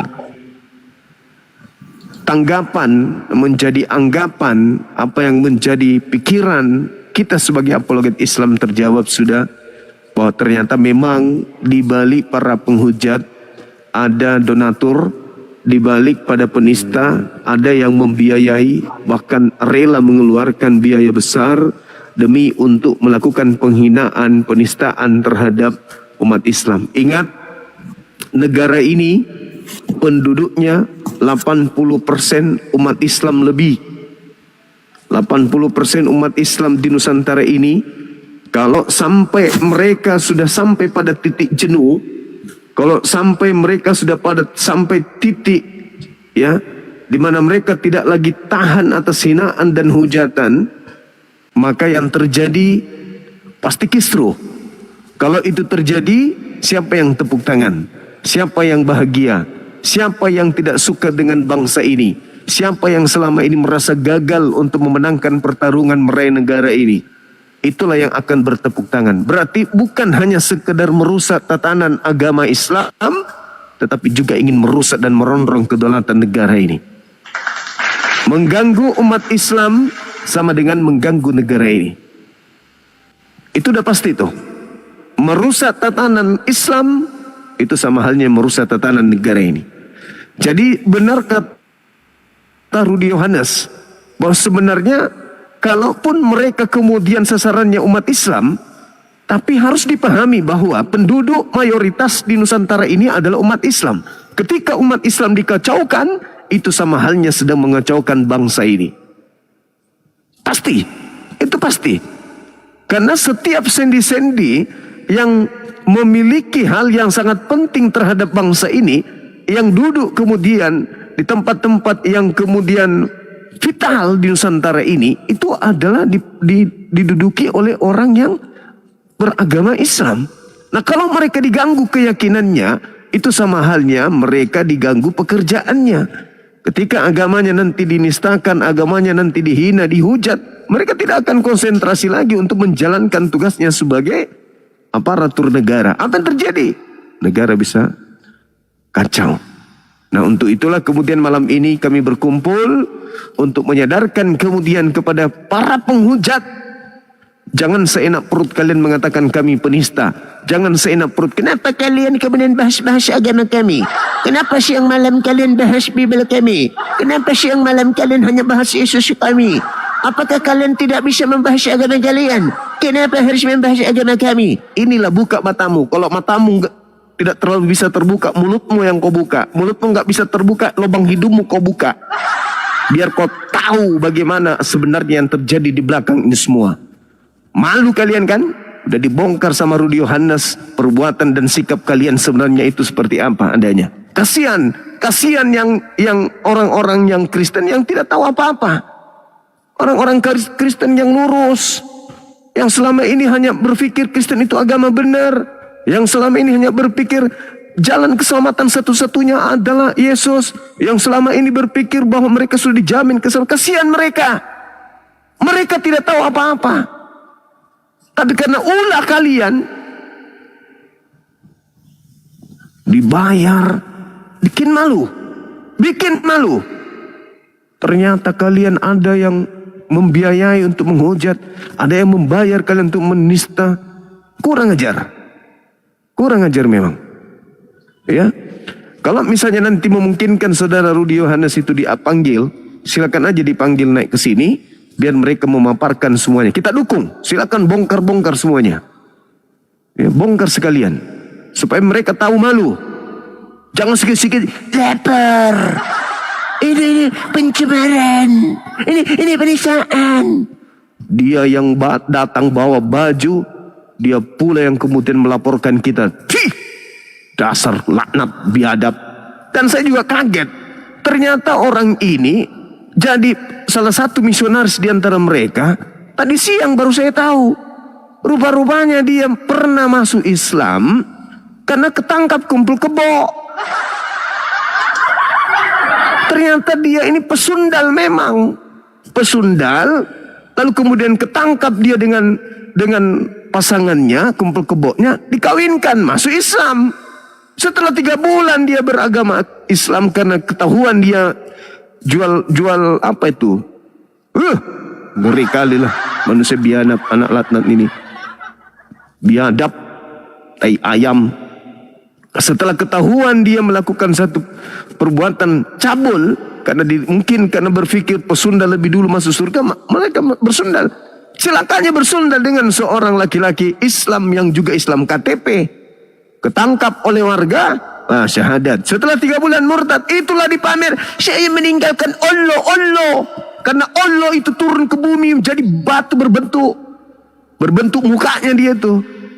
Ternyata rupa-rupanya dia masuk Islam itu karena ketahuan mencabul. Gila. Habis itu dia pamer kemana-mana seakan-akan dia itu keluar dari Islam karena paham Islam. Ternyata masuk Islam saudara-saudara hanya karena ketahuan dia pernah bersundal, ketangkap sama warga, dinikahkan dia, lalu kemudian disuruh syahadat untuk masuk Islam karena lakinya Islam KTP. Masuklah Islam 3 bulan menghina, biadab, anak babi, kampret. Rupa-rupanya saya baru tahu tadi siang. Gila betul. Berarti apa yang saya katakan selama itu betul. Dia bukan mu'alaf Islam dari lahir. Ternyata dia masuk Islam karena ketangkap. Nah, sekarang dia udah pusing tuh dengan keadaan ini. Apalagi mantan temannya dia kemarin yang dimurtadkan itu mengaku kami boleh melakukan seks bebas. Alasannya karena kami sudah dijamin keselamatan. Kampret, dasar binatang. Anak orang diajak, anak masih kecil diajak bersetubuh. Gila memang ini. Biadab pesundal. Pesundal manusia biadab, laknat anjing. Gila. Anak seorang ustadz diajak bersundal dengan iming-iming. Boleh nih, kita nak apa-apa karena kita ini adalah anak-anak Tuhan. Biar ku colok matamu, masuk mulutmu nanti. Tai sapi biar kau tahu rasa. Dasar manusia tua laknat penghuni neraka bajingan. Anak ustadz diiming-imingi masuk surga bersundal dulu. Boleh bersundal karena sudah ada keselamatan. Tai ayam. Dasar pesundal, jual agama, biadab, murtadkan anak orang. Ini udah sekalian ini harus sadar-sadar semuanya ya. Yang melaporkan saya juga kemarin, kau sadar-sadar lah itu kau biadab. Tai ayam. Kau malu nggak kau tuh? Hah? Ternyata Bang Suma, tim api berdiri, teman-teman muncul kemudian di sosmed ini karena memang ada melatar belakangi. Ternyata memang kalian itu ingin menghancurkan negara ini. Ternyata memang kalian punya misi bajingan terhadap umat Islam. Kalian punya program yang kurang ajar, biadab. Belum lagi dokumen-dokumen rahasia yang muncul, yang ada di tangan saya sekarang ini. Dasar laknat. Dokumen-dokumen rahasia yang viral sempat di Kanada, di Inggris, di Filipina terkait dengan rencana kalian terhadap Islam di Nusantara. Biadab. Semoga Allah memanjangkan usia saya ya. Supaya bisa kalian lihat bagaimana orang akan berbondong-bondong bersyahadat meninggalkan ajaran kalian itu. Amin, amin, kabul ya Allah, amin ya rabbal alamin. Ya, ini alhamdulillah tadi kita syahadatkan satu keluarga. Mudah-mudahan besok ada syahadat lagi, syahadat sehingga tinggal gigi mereka aja para penghujat ini yang tinggal. Rasakan itu. Begitu sementara sahabat-sahabat sekalian, silakan diambil alih dulu. Saya emosi kayak gini ingat si belagu babi batina itu, aku jadi lapar jadinya. Emosi aku lihat anaknya. Ya, Assalamualaikum warahmatullahi wabarakatuh. Waalaikumsalam warahmatullahi wabarakatuh. Oke, kita langsung kepada inti pembahasan yang mau kita bahas pada kesempatan kali ini ya teman-teman ya. Jadi ada berita yang cukup mengejutkan, di mana dari mulut Polycarpus senior yang ada di sebelah yang mengungkap ternyata memang ya ada dalang di balik ini semua, ada organisasi di balik ini semua yang mendukung orang-orang untuk menghujat agama Islam. Jadi siapapun yang mau menghujat Islam itu akan difasilitasi untuk kabur ke luar negeri, akan disediakan tempat tinggal dan akan diberikan gaji. Bayangkan ya, menjadi penghujat ternyata bisa mendatangkan cuan, bisa menjadi pekerjaan tetap. Pekerjaan tetap teman-teman, bukan pekerjaan sambilan ya, tapi pekerjaan tetap yang bisa menghasilkan dolar yang sangat banyak. Dan kita bisa lihat bagaimana Polycarpus satu persatu muncul karena termotivasi dengan iming-iming tawaran kehidupan dunia yang luar biasa. Dan yang bongkar ini adalah Wak Labu, dan saya rasa nggak usah lama-lama lagi ya, mungkin kita putarkan sedikit dulu karena memang banyak sekali teman-teman fakta-fakta yang diungkap. Dan sekali lagi yang bongkar bukan kami ya. Kalau kita yang ngomong, mungkin sebagian teman-teman Kristen nggak percaya, bilang wah itu karena kalian nggak suka dengan Kristen gitu kan. Enggak teman-teman ya, kami nggak ada masalah dengan kekristenan. Yang kami masalah adalah orang-orang yang suka sekali menghujat Islam dan terus membujuk rayu saudara-saudara kami untuk meninggalkan Islam dan mengikuti ajaran kalian. Ini yang kami tidak setuju, cara-cara curas dan licik tersebut. Oke, mungkin saya putarkan dulu ya, atau yang lain ada yang mau ngomong duluan? Oke, karena tidak ada yang ngomong, mungkin saya putarkan dulu. Ustaz Alif, saya kecilin dan bentar ya. Ini pada diam semua nih ya. Diam berjamaah. Iya deh, kan menunggu. Ya, lanjut dulu, Ko Jul. Lanjut dulu, putar dulu Jul. Coba kalian lihat kawan, aku hanya mengajak dia berdebat. Tapi dia apakah sportif? Enggak, kayak kanak-kanakan. Untuk Rudi Yohanes bangga kali dia tuh. Tolong itu anak Batak, aduh sudah ku jawab itu. Di balik semua ini itulah Pak Heri Tarigan tadi ya. Ada seorang kawan ditawari juga berangkat. Makanya dulu Pak Udin menelpon aku, rupanya beliau ini di belakangnya semua. Disuruh aku menghujat Islam, menghujat Muhammad, menghujat Al-Quran. Terus aku dibiayai akan lari ke luar negeri. Aku tak mau, aku tolak Pak Udin. Waktu itu dia dengan ibu istrinya menelpon aku. Kita kumpulkan kalian nanti di Indonesia serentak menghujat. Oh enggak lah, aku bilang. Aku enggak mau seperti itu, aku bilang. Ya, Pak Udin itu, teriak. Siapa tadi mau aku buka ya? Oh ini. Tapi namanya nggak tahu aku siapa ini. Aku buatlah nama-nama beletuk ya. Aku bacakannya, tidak usah aku tunjukkan nanti apa sama. Aku bacakan aja ya. Aduh, kalian kira aku bohong? Enggak, aku nggak bohong. Aku nggak bohong ya. Dia bilang gini. Nah, ini aku buka ya. Nggak usah lah, aku nampak atasnya dulu aja. Ini ya atasnya. Benar yang itu bilang. Saya juga tahu itu Heri dan kakak Deborah itu. Wah, tahu dari mana toh? Ntar ku cerita katanya kan. Nah, ini satu. Nah.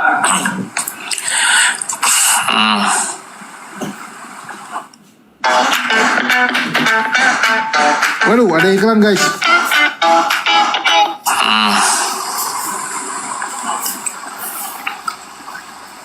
Aku nggak bohong.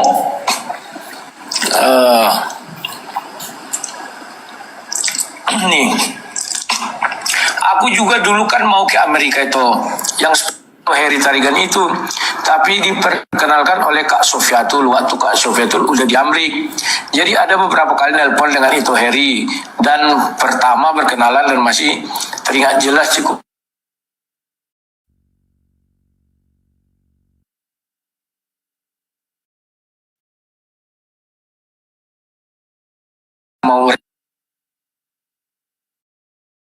Jadi yang chatting si Walabu, yang barusan ini, yang terakhir ini, itu adalah Mikana ya. Jadi Mikana itu pernah dihubungi Sofiatul untuk grup call dengan yang namanya Heri Tarigan. Ya, jadi mereka grup call untuk ya merekrut si Mikana untuk bisa ke Amerika. Tetapi karena Mikana itu viral, lantaran dia adalah Oneness, Heri Tarigan agak komplain. Jadi dia bilang nggak bisa.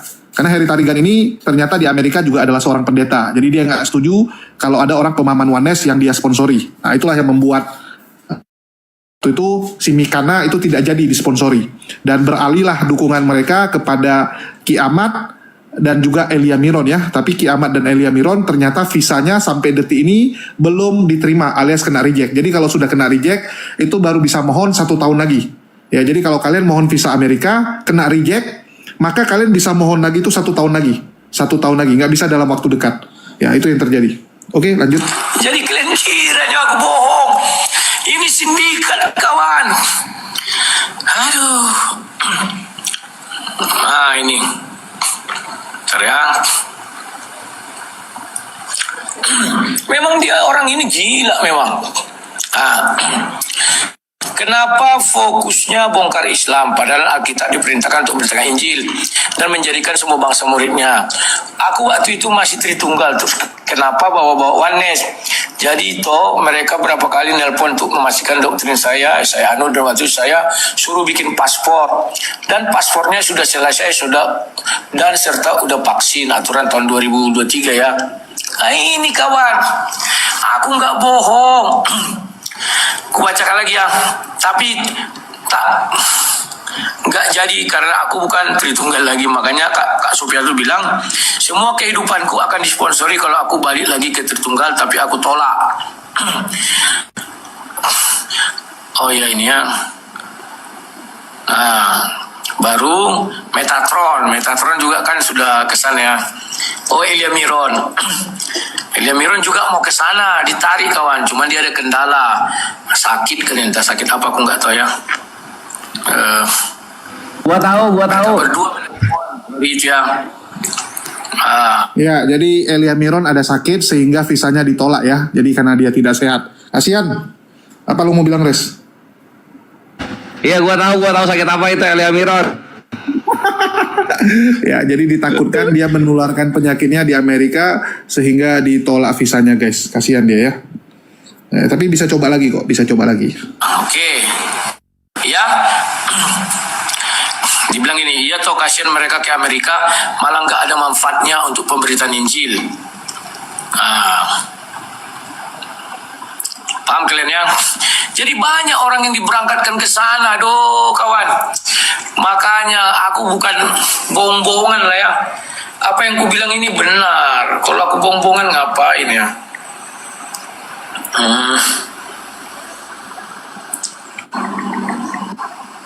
Ya. Jadi kalau kalian bilang aku bohong, buat apa aku berbohong kawan ya? Dulu aku juga dibujuk rayu, tidak mau aku. Aku orangnya teguh dalam prinsip kawan. Biarlah aku miskin, biar aku menderita, tapi aku nggak mau ulang. Ngapain aku lari ke sana? Di Indonesia aja aku bisa hidup kok. Aku ingat kata Tamparagi, bro. Buat apalah ke sana bro? Banyak direkrut orang tuh orang kawan. Sekarang kau lihatlah Paul Zhang dan kan mati-matian juga nih orang itu. Kalau hanya segitu-segitu aja ngapain ke sana? Bagus di sini katanya. Ya. Roy apologet harusnya sibuk cari jiwa, bukan gosip, bikin malu aja. Bagaimana kau mencari jiwa kalau keselamatanmu dari iblis, Roy? Makanya aku marahin nanti kalian bilang aku kejam. Sekali-sekali dipakai lah otak, kenapa ya? Aduh. Namos, kau pikir semua mau debat hanya bongkar pendapatmu dengan Elis? Tidak masalah. Kenapa rupanya? Ya kan? Dan aku kan tidak mau.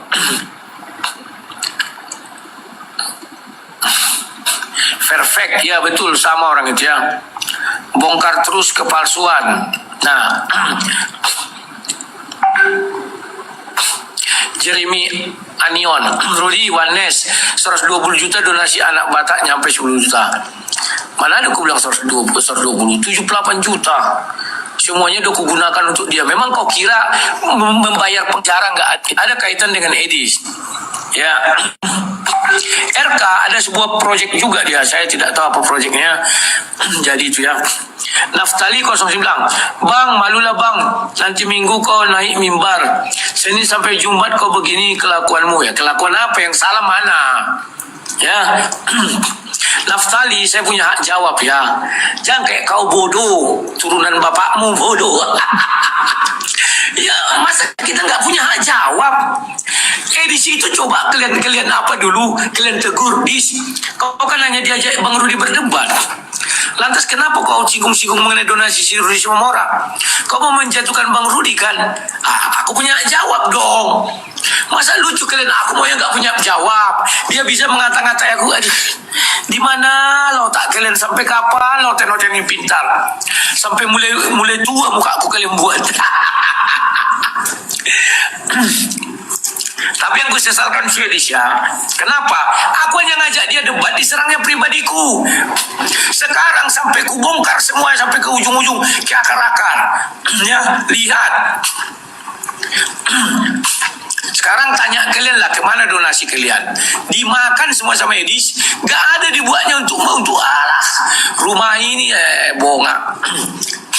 Kau lihat ini Rudi Simamora ini, baju oranye ini, baju penjara ini. Ini aku menjenguk dia di Medan, ini pengacara ini, pojok ini. Karena nggak boleh memotokan, ini dipoto pengacara, 2 pengacara aku bawa, paham nggak?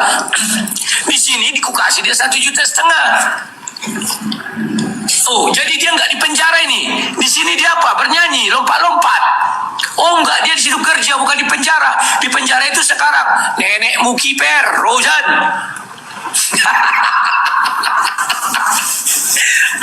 Aku jengkel kali melihat kebodohan. Mau kali kalian diadu domba sama si Edis. Semua orang membenci saya. Selalu berkata di Facebook saya, itu ditonton orang kampung saya loh di Facebook itu. Saya kan situ. Mana uang hasil donasi untuk anak si Bata? Tak kau kasih 1 rupiah pun di penjara. Bapak kau, aku bilang, kalau ada uang bapak kau, aku buat laporan. Ya, jadi kalian bisa lihat ya, Walabu ini kenapa dia bongkar? Ya bukan karena dia bela Islam, ini harus digarisbawahi ya. Jadi dia bongkar ini semua bukan karena dia sedang bela Islam, tapi karena dendam. Ya, dendam lantaran Edis dan para mendukungnya menyerang pribadi dari Walabu dan membongkar masalah donasi anak Batak. Jadi dia bilang sekarang anaknya dan keluarganya itu habis dibully oleh tetangga, oleh orang-orang sekitar dia, oleh lingkungan dia gitu kan. Nah, yang membuat dia marah itu anak-anak dan istrinya sekarang kena bully karena dianggap bapakmu, ya suamimu itu mafia donasi. Nah, itu yang membuat si Rudi ini ngamuk dan istilahnya ya udahlah mau hancur sama-sama kita hancur gitu. Jadi dia narik Edis dan kelompoknya untuk hancur bersama. Sekali lagi, jangan ada yang berpikir dia membela Islam ya. Ini kalian harus garis bawahi. Bapak kau, aku bilang. Jul, interupsi dulu Jul. Jul, apa? Interupsi Jul. Siapa yang memberi gelar Walabu kepada Rudi Yohanes?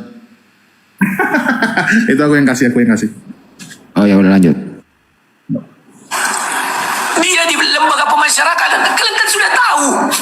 Aku bilang aku berhenti ya, gak mau lagi ngurusi Rudi Simamora karena aku sudah capek. Masa aku terus kalian suruh dari 2003, 23 ulang.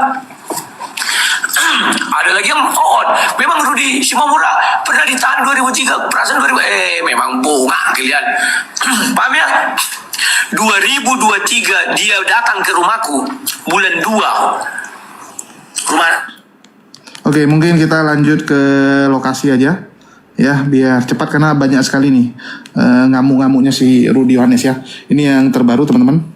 Untuk jihadis-jihadis yang ada di sana, bisalah main-main ke sana, main-main lo ya, minum kopi atau apa, nggak usah takut. Alah, orang di Amerika itu polisinya ketat, bukan kayak di Indonesia ya.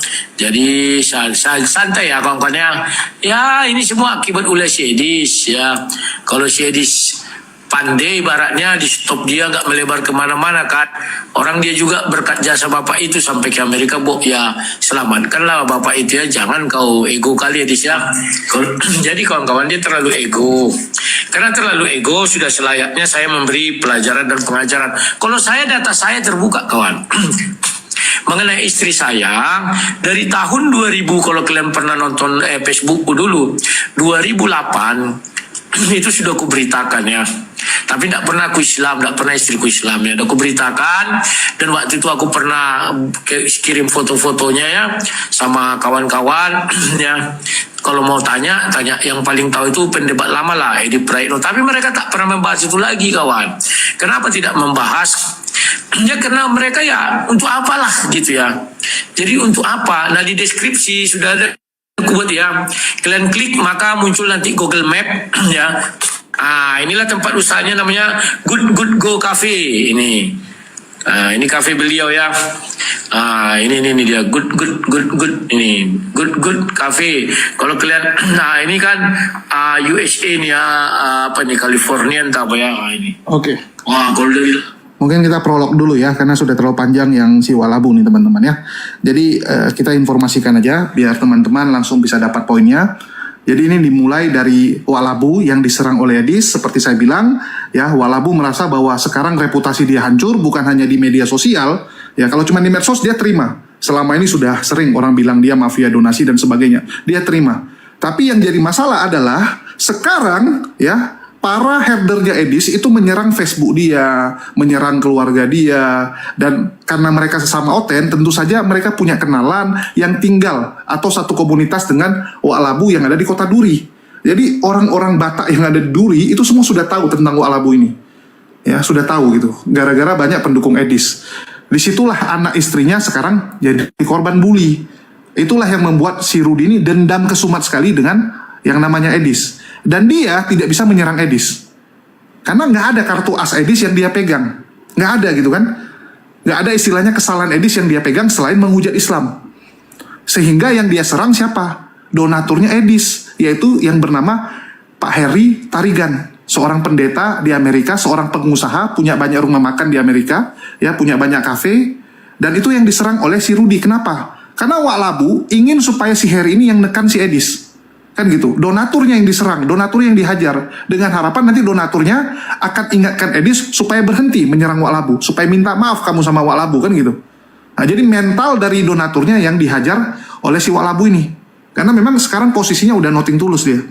Lagi nothing tulus. Mungkin itu dulu sebelum nanti kita tampilkan data-data yang lain. Ya, sambil mungkin teman-teman ada yang mau disampaikan, silakan. Siapa dulu?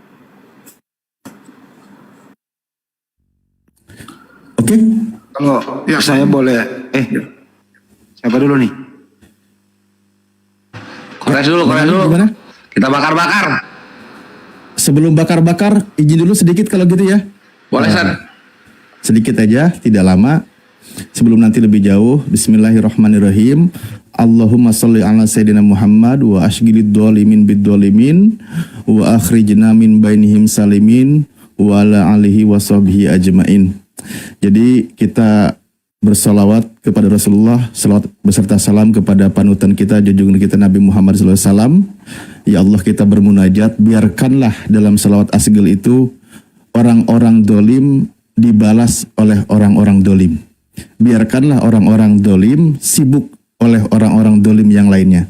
Wa akhrijna min bainihim salimin. Ya Allah, keluarkanlah saya dari antara mereka, biarkanlah mereka sibuk dengan kedolimannya, terutama dolim kekufuran ini ya, yang sangat parah ini gitu kan.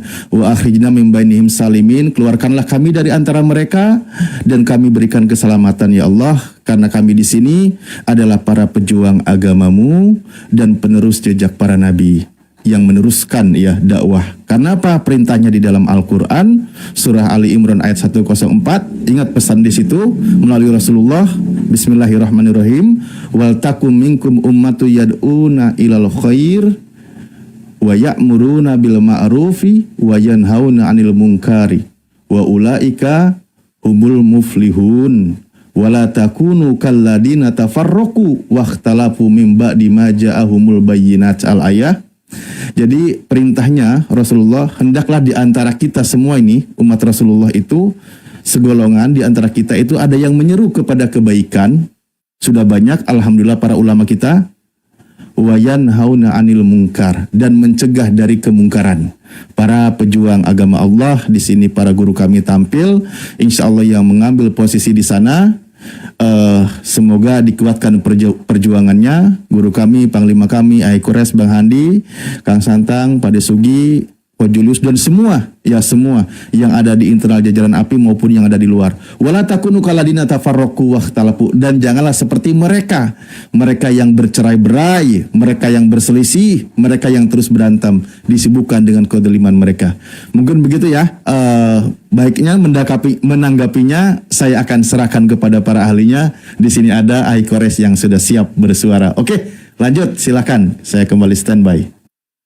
Mantap stars doanya, Masya Allah, dan juga pencerahannya. Ilmu semua kalau Ustaz Alif berbicara, Ikhwan, Masya Allah. Ya, pertama kita akan menanggapi kabar dari Gurunda mengenai ada satu keluarga bersyahadat memeluk Islam, meninggalkan agama lamanya. Alhamdulillah, Allahu Akbar, Allahu Akbar, Allahu Akbar. Dari berita tadi ya, ini untuk para penghujat Islam, satu slogan buat kalian. Kalian menghujat, keluarga kalian syahadat keluarga kalian itu ya, lu rasakan itu. Kalau ada dari kalian menghujat, keluarga kalian syahadat. Nah itu, selamat datang di kebenaran. Mantap Gurunda infonya, mantap. Lalu tadi kita udah lihat ya, Lae Rudi Yohanes itu akan bongkar sampai ujung-ujung. Lae, kami akan menikmati sambil makan kacang tanah, kacang goreng, kacang sangrai, semua data yang lu bongkar. Nanti kami insya Allah akan mempelajari gitu ya. Dan pertanyaan gue ini, Lae, kalau misalnya ini rame, lau mau jadi saksi? Mau ya jadi saksi ya kalau misalnya rame gitu ya? Kan seperti kita tahu ya kawan-kawan, para bangsawan api di sini kalau udah bergerak itu kena kan gitu ya, cut gitu. Kalau udah gerak itu kan kena gitu. Nah kalau misalnya nanti panjang gitu, Lae, lu siap jadi saksi? Itu sih pertanyaan. Nah terus berikutnya ini yang ada yang lucu di sini. Katanya duit donasi 78 juta. Ini dari para pembencinya Rudi Yohanes ya. Jadi duit donasi itu ada 78 juta. Aturan dikasih ke Rudi Simamora sama istrinya. Di sini gue mikir, ini kan untuk membantu hukumnya Rudy Simamora atau yang pakai akun anak Batak gitu. Kalau lu kasih ke dia di penjara. Buat apa duitnya, bre? Gitu loh. Mereka kan maksa itu duitnya harusnya dikasih ke Rudy Simamora. Lah orangnya di penjara. Buat apa duitnya? Beli-beli minum, rokok. Kocak banget aja. Udah bener di sini lah Rudy bener ya. Ini gue objektif, di sini lah Rudy bener. Itu duit kekumpul 78 juta dipakai untuk operasional proses hukum, kan gitu. Itu wajar, itu wajar di mata gue, itu wajar. Lah lau. Di apa ada duit 78 juta lu kasih ke keluarganya Rudy Simamora sama istrinya, dipakai apa? Dipakai beli beras. Terus Rudinya dibiarin gitu. Apa anjir otak ini? Orang-orang yang membela Edis itu. Pantesan para penghujat Islam itu selalu minoritas gitu, karena mereka keterbelakangan dalam berpikir. Lucu banget mereka ini. Sampai edisnya juga lucu banget ya. Prapet itu surat menyurat katanya. Surat menyurat toh udah kelar ya. Anjir. Ya nggak apa-apa lah, biarin aja mereka ya, itu urusan mereka gitu. Cuma lucu aja gitu. Sampai keterbelakangannya mereka dalam berpikir, apalagi untuk ranah yang mereka nggak tahu gitu, nggak tahu apa-apa tapi bacot. Terakhir ini pesan buat Lai Rudy Yohanes ya. Lai, lu harus tahu, ini kami Muslim, kami tahu bagaimana musuh kami bekerja, berpikir, bahkan bernapasnya mereka kayak gimana, kami tahu gitu. Nah, di dunianya para penghujat Islam, Lai Rudy, lu belum ngerti. Ketika ada satu penghujat Islam yang viewernya paling tinggi di antara yang lainnya, dia fitnah orang, itu didengar. Jadi lu helpless di sini. Kalau udah sampai ke dunia nyata, si fans-fansnya, kurawa-kurawanya si penghujat Islam ini mati udah lu. Maksud gua di sini mati adalah nama baik lu mati. Karena emang begitu dunianya. Si penghujat Islam yang viewernya terbanyak, bacot dikit, apalagi nyerang ke sesama imannya, habis sudah lu. Gitu. Dan di sini salah lu untuk melawan penghujat Islam yang viewernya terbanyak gitu. Di sini sebenarnya salah lu gitu. Dan karena kami adalah kaum muslimin garis terdepan yang membela agama kami, orangnya baik-baik, ganteng dan juga gaul, gaya ulama. Karena lu kebetulan di sini lagi berdiri di kebenaran, nggak tahu gua di depan lu kayak mana. Kami support, kami dukung moral gitu. Karena dari bahasa lu ya lu ngerti gitu, lu ngerti dan lu tahu yang benernya kayak gimana. Apalagi udah mengancam sampai ada perpecahan NKRI dari para penghujat Islam ininya. Waduh, ini memang harus diberantas kawan. Oke, itu aja dulu dari Kores. Satu terakhir, kalian para penghujat Islam menghujat, satu keluarga kalian syahadat. Hehehe, selamat datang di kebenaran. Lanjut. Oke, mungkin ada lagi nggak sebelum kita spill lagi ya? Karena panjang sekali. Gua dikit Jul. Gua tertarik dengan penjelasannya si Rudy Yohanes yang dia bilang ternyata Saifuddin Ibrahim ini, si penghujat ini ya, si penghujat laknatullah ini ternyata kabur ke Amerika itu bukan karena dia takut di penjara. Selain itu ternyata dia bawa kabur uang donasinya si MKC sebesar 1,5 miliar. Gila nggak tuh? Kasihan anak istri si KC. Si KC-nya di penjara, uang donasinya dibawa kabur sama Saifuddin Ibrahim 1,5 miliar. Bayangin tuh. Wah gila ini. Ini parah ini. Nah, saya minta kepada keluarganya MKC ya, ke si ibu itu sama anaknya, datangi Saifuddin. Tagih dan ambil hak kalian dari Saifuddin Ibrahim secepatnya. Lanjut Jul. Ya, kalau untuk hal ini saya harus katakan dengan objektif. Yang pertama, KC sama istrinya sudah pisah. Ya, jadi nggak bisa lagi istrinya nagih karena sudah pisah. Terus yang kedua, ya inilah yang kamu tuai dari menghujat Islam. Dia pertama lihat, ada 1,5 miliar. Ya, udah senang si KC. Rupanya tidak satu sen pun masuk ke dia ya, kasihan. Oke, kita putarkan lagi.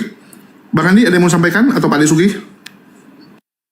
Masih boleh sebelum video berikutnya apa? Nanti. Sekarang boleh. Kalau Bang Handi transfer, ku kasih. Kalau nggak bisa. Buset dah. Nggak, to the point aja bahwa ini semua terjadi karena kami ada Apologet Islam Indonesia. Sering kita diskusi mengenai penyaliban itu, bersumber dari situ sebenarnya. Siapa yang sering mengangkat ini?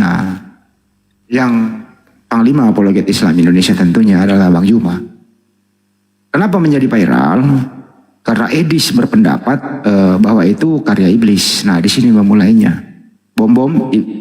Edis, dan kawan-kawan. Kemudian berpindah ke hal-hal yang menyangkut pribadi. Yang paling parah adalah beberapa pendeta senior angkat bicara bahwa sebenarnya Edis itu anak bawang. Tidak ada apa-apanya. Yang kalian itu sebenarnya yang tidak punyai pandangan ke depan bahwa sia-sialah kalian mengeluarkan duit demi untuk dibawa ke luar negeri untuk menghujat.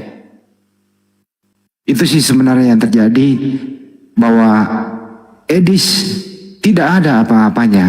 Dia ada apa-apanya karena diapa-apakan oleh orang yang tidak punya ilmu dalam hal ini. Yang penting bersatu kita menghujat Islam. Bahkan ya dibiayai, ini kan terbongkar sudah. Ternyata selama ini ada bapak donatur yang bisa membiayai orang, menghidupi dia dan keluarganya. Yang penting kamu nekat menghujat Islam. Ini sangat-sangat berbahaya dan ini harus kita proses, baik dia di luar negeri maupun di dalam negeri. Ini kalau Rudy Yohanes atau Walabu ingin menjadi saksi, ya proses hukum aja. Kira-kira Walabu kita bisa bantu dia menjadi corong dia LP kan? Kita bisa bantu, atau teman-teman yang LP kan aja. Bahwa ini berbahaya loh, ini bisa terjadi chaos di negara ini. Chaos bener. Kalau umat Islam semua tahu ini, kira-kira berapa persen umat Islam di Indonesia? Anggaplah 60% saja umat Islam. Chaos negara ini. Kalau ini tidak diselesaikan dengan baik. Kenapa? Kami di Islam tidak pernah ada hal demikian. Tidak ada komando membiayai orang kabur ke luar negeri untuk menghujat. Ini terbongkar. Sangat-sangat berbahaya. Itu sih dari saya. Nanti akan saya tanggapi pada video mendatang. Terima kasih. Oke ya, jadi kita tahu bahkan dari mulut Wak Labu sendiri itu mengakui bahwa apa yang terjadi di Sukabumi, Padang Panjang ya, itu akibat umat muslim sudah muak melihat kelakuan para Polikardus ini. Jadi yang memulai ini semua ya sebelah gitu. Umat muslim hanya bereaksi. Dan kita takutnya kalau ini terus dibiarkan bisa chaos negara kita. Dan kuat dugaan ya, yang membiayai para penghujat ini memang punya kepentingan untuk membuat chaos negara kita. Sehingga kita berharap ya, Badan Intelijen Negara, penegak hukum bisa gerak cepat. Karena kalau dibiarkan ini bahaya teman-teman. Sengaja memancing keributan gitu kan. Di mana-mana dibikin masalah ya. Dan ini tinggal tunggu meledak. Tinggal tunggu umat muslim habis kesabaran. Dan ini sangat berbahaya. Dan sekedar tambahan informasi buat teman-teman ya. Yang jadi korban ya dari pihak Polikardus sudah jatuh satu orang nih. Ini agak lucu ya. Yang ribut siapa, yang duluan tewas siapa. Jadi kita dapat kabar Pak Bom Solata BM2 itu sudah duluan tumbang. Jadi Solata BM2 itu sudah ketakutan sekarang. Dan wujud ketakutannya adalah menghapus semua videonya teman-teman. Kok jadi di subscribe? Apa ini? Kok jadi aku subscribe? Udah lah gak apa-apa lah ya. Solata BM2 51.000 subscriber. Ya, dia punya video kosong dan video live-nya cuma satu. Ini tadi satu, baru 1 jam yang lalu. Ya, jadi dia mengatakan dia akan menghapus semua videonya dan dia akan fokus dengan penginjilan saja. Dia nggak akan bahas Polikardus yang lain, dia nggak akan bahas yang lain-lain. Ya, dia akan fokus dengan khotbah kekristenan aja. Dan kita lihat apakah dia akan tahan atau tidak ya. Biasanya mereka-mereka yang sedang ketakutan kelakuannya gitu, hapus video, ya minta maaf, berjanji akan bertobat gitu kan. Nah, nanti setelah meredam, setelah kondisinya kondusif, mulai lagi tuh. Apa itu? Kenapa hilang semua ininya Bom? Karena menurut keterangan si Walabu, dia tuh dipanggil oleh pihak kepolisian untuk ya, teken surat perjanjian tidak akan mengulangi perbuatannya. Itu kan 3 tahun kemarin. Ini itu. masih belum tahu. Ada kita videonya benar atau puterin enggak. aja, Jul. Jadi ada, dia dilaporkan. Ya, istilahnya nih ada yang negur dia lagi, dibilang ada yang negur dia lagi sehingga dia memilih hapus semua videonya. Ada ketakutan dari Pak Bom Bom ya. Jadi memang keberanian Pak Bom Bom itu nggak sebesar badannya, kasihan. Oke, kita lanjutkan lagi. Ya, ini yang diduga sebagai tempat persembunyian Edis dan Sofiatul ya. Dikirim oleh orang di Amerika. Oh, inilah tempatnya Bu ya. Ini tempatnya. Ambil, inilah tempat mereka berbakti. Ini nih, banyak nak kapal lebar kan dari belakang sana. Ini suite ini satu. Inilah entrance-nya. Dari sini entrance. Inilah tempatnya. Udah lihat kan? Ini Bu. Ini ku dengar, ini juga katanya dia punya atau gitu ada C, B atau hanya ini dia punya Bu. Yang itu dong. Itu kayaknya hanya ini dia punya Bu. Karena di depan itu satu paket ini A, B, C. Ini B, ini B, ini B. Iya. Nah, kawan-kawan, itulah tempat orang Syris berkumpul melaksanakan aksi mereka yang hujat menghujat. Dan mereka membuka lowongan bagi siapa saja orang dari Indonesia mau menghujat Islam, datang ke sana, diongkosi, dibiayai, semualah pokoknya. Kalian tinggal berangkat enak-enak, duduk di manis di sana, ya pokoknya semualah disiapkan oleh orang-orang itu ya kawan-kawannya. Dan saya akan baca nanti sebuah WA, tapi saya tidak membuka orangnya siapa. Dan ini sangat-sangat saya bukan bilang tapi sangat-sangat pasar ibu doa waduh HP ngamar janji Tadi apa tempat apa itu Jul? Pabrik pupuk kah? Janji Enggak, ini kayak kos-kosan lu. Ya tahu. Nih. Gitu ada C. Jadi setiap Oke gitu, ya, ini kayak hotel. Jadi ini ada. Ya ini kan langsung ini buka kan masukin mobil. Gimana sih? Kayak pabrik. Atau kayak hotel. Dia punya Bu. Kayak hotel gitu, kayak hotel langsung masukin mobil. Ya udah di situ di dalam. Jadi kayak flat gitu. Jadi setiap unit gitu. Jadi Edis, Sofiatul semua masing-masing dikasih satu unit untuk dipakai sama mereka jadi markas untuk menghujat Islam. Jadi memang kayak dibikin ini ya kos-kosan gitu, kayak rumah kontrak lah. Ya kalau di Indonesia kayak rumah kontrakan gitu. Jadi setiap orang dapat satu rumah kontrakan, mereka berkumpul di situ untuk menghujat. Dan selain menghujat, Edis juga disuruh bantu-bantu gitu. Disuruh bantu-bantu karena kan mereka kalau minta jadi warga Amerika kan nggak mungkin nggak ada kerjaan gitu. Kamu nggak bisa apply kalau nggak ada kerjaan. Jadi Edis dimasukin sebagai pekerja juga. Ya, dia jadi tukang cuci, tukang bantu-bantu di dapur gitu. Selain menghujat. Jadi pekerja menghujat, sedangkan pekerjaan sambilannya dia bantu-bantu di rumah makan. Pijit keretak katanya dia. Pijit keretak. Apa? Pijit keretak. Apa?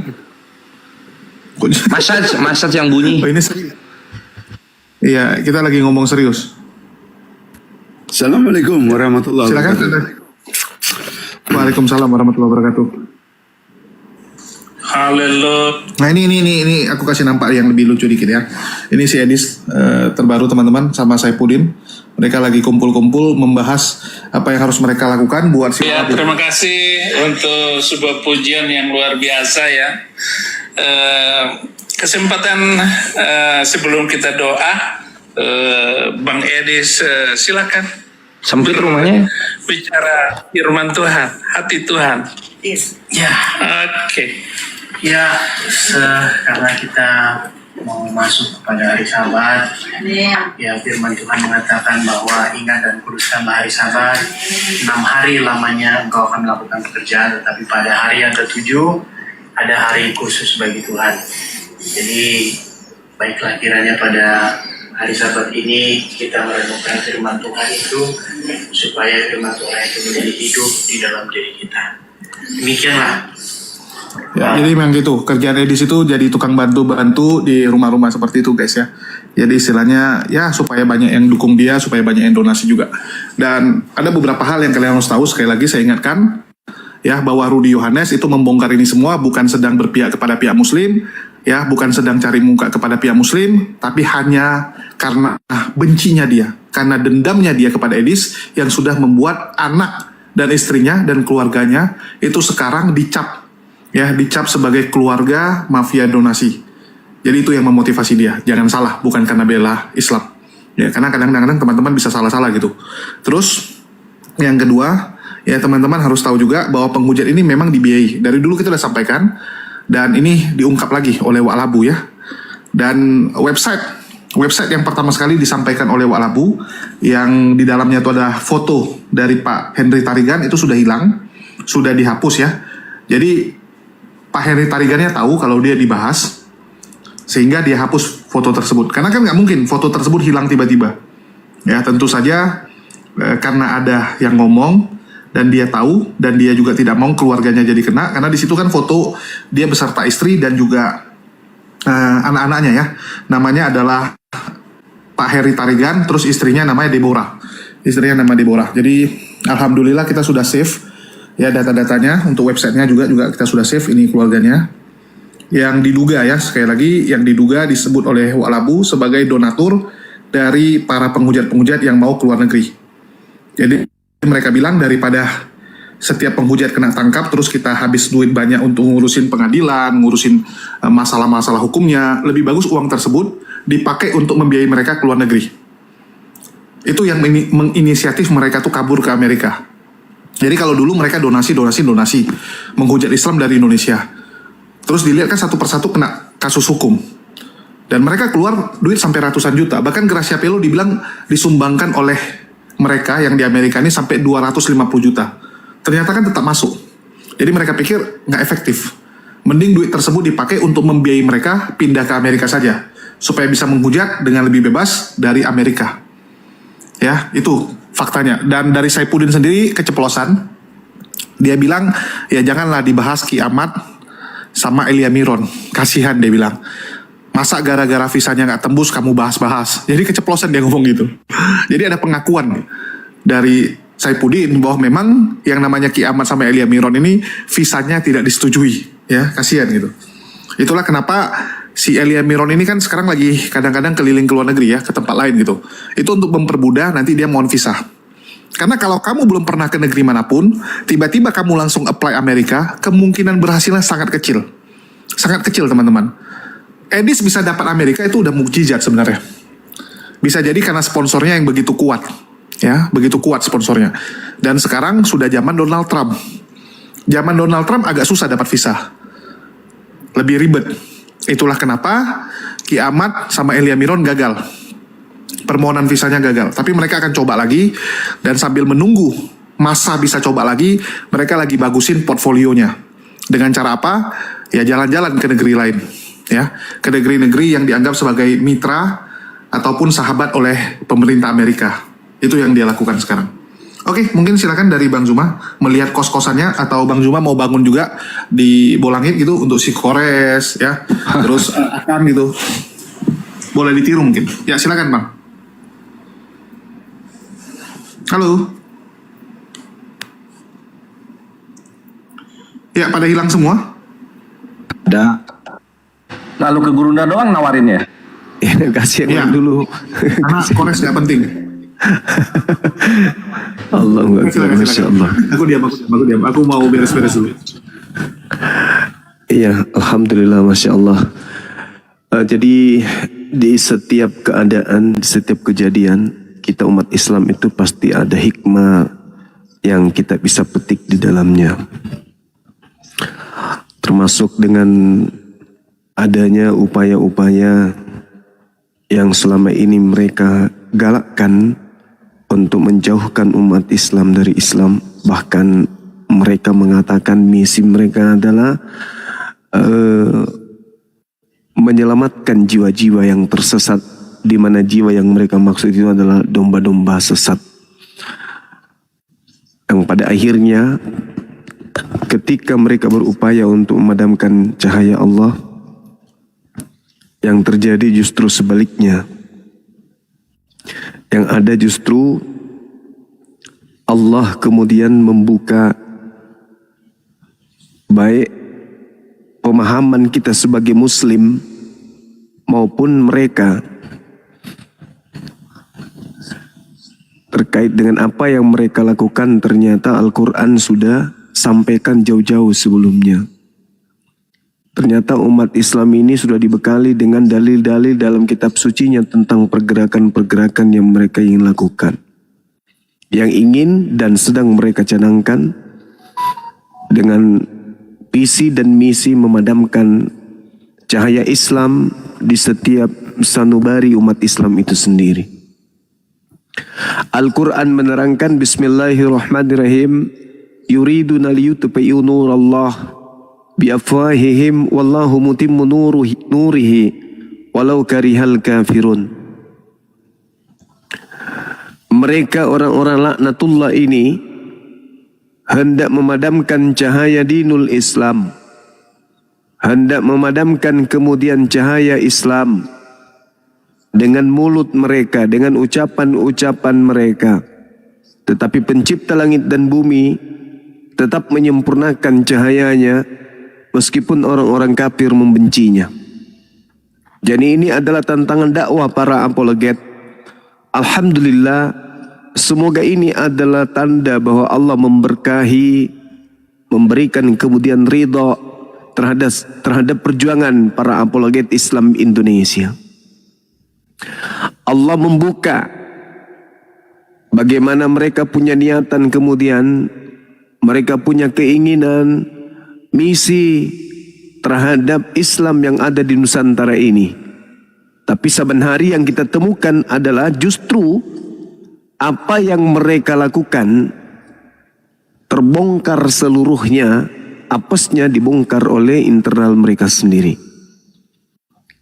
Ini sahabat-sahabat perlu kemudian kita renungkan, kita pikirkan baik-baik bahwa ini adalah satu pencapaian yang luar biasa yang dilakukan oleh apologet Islam Indonesia, sehingga musuh oleh Allah dibuka kemudian tabir rahasia yang mereka lakukan di belakang layar.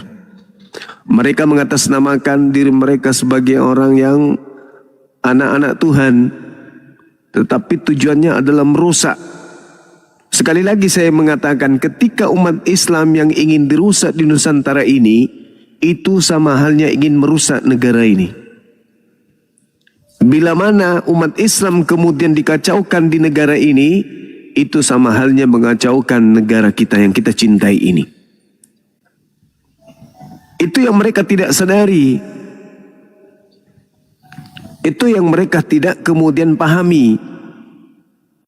Bisa Anda berbangga, busung dada, politik, ekonomi, pendidikan, kalian yang menguasai, boleh kalian mengatakan itu, bisa. Tapi sayangnya umat Islam ini diajarkan dan ditanamkan kemudian dalam benak mereka untuk menganut paham dalam beragama, yaitu paham jihad. Umat Islam itu seperti lebah, bermanfaat bagi seluruh makhluk yang lainnya selama mereka kemudian tidak diganggu. Umat Islam akan memberikan manfaat kepada makhluk lainnya, kepada agama di luar daripada Islam, yang penting jangan diganggu. Tapi kalau umat Islam itu diganggu, jangankan tubuhmu yang lunak, tubuhmu bagian yang paling terkeras pun bisa dibuat benjol.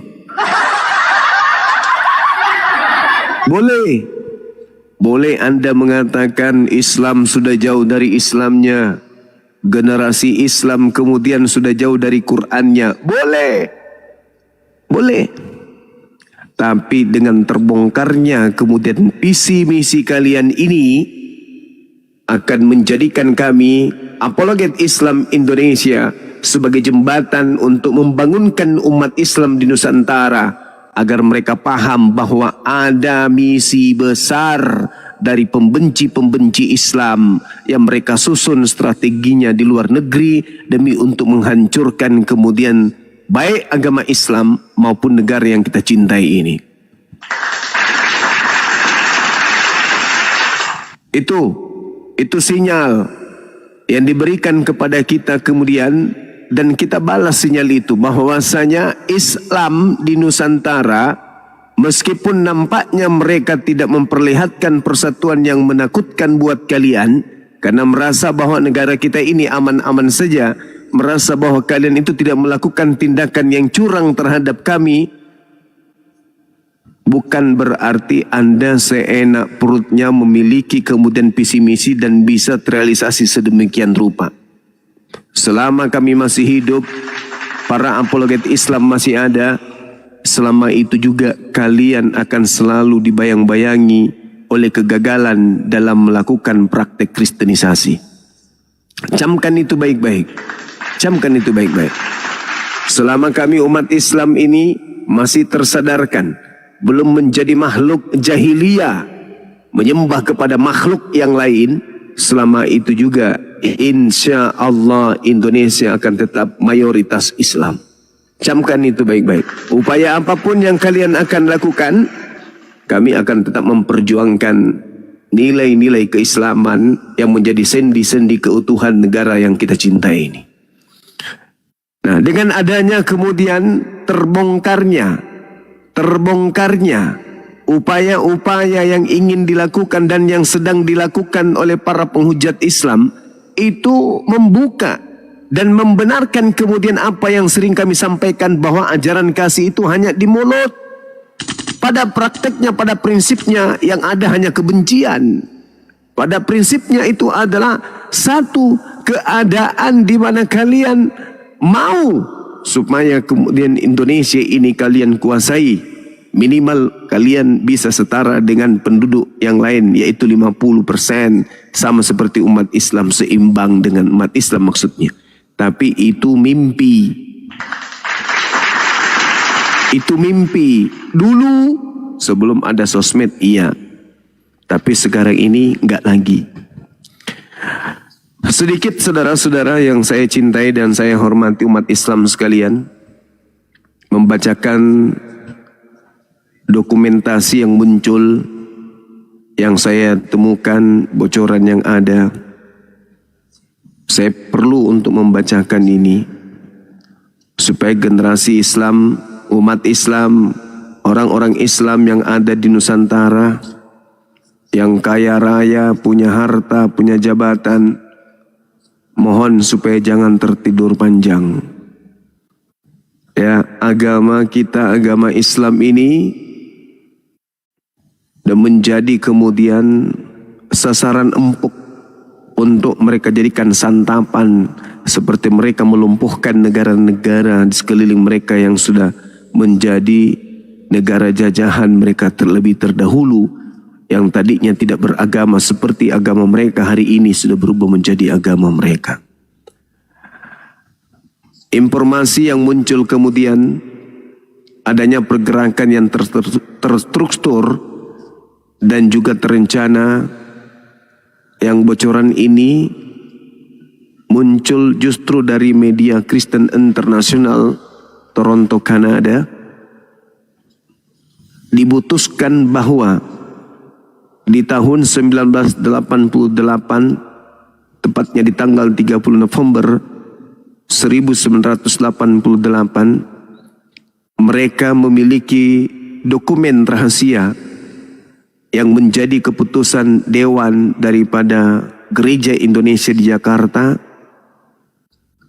yang mana hal ini mereka putuskan di tanggal 19 November tahun 1979. Mereka kemudian memutuskan beberapa program yang menurut kita sebagai umat Islam itu sangat-sangat mengerikan.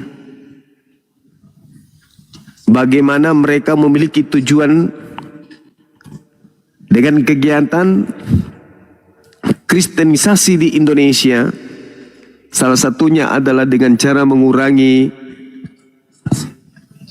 kelahiran umat Islam.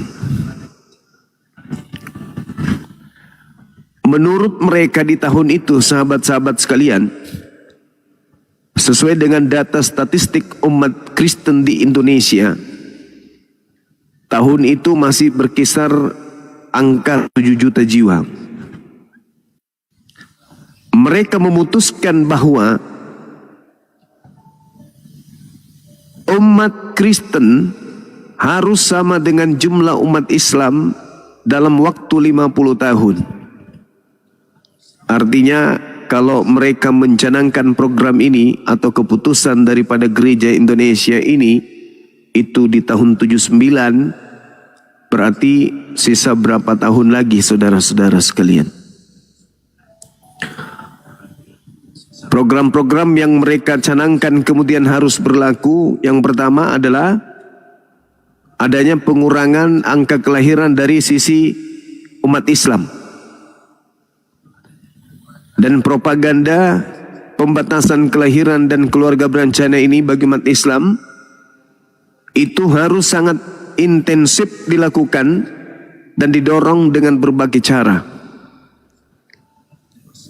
Sedangkan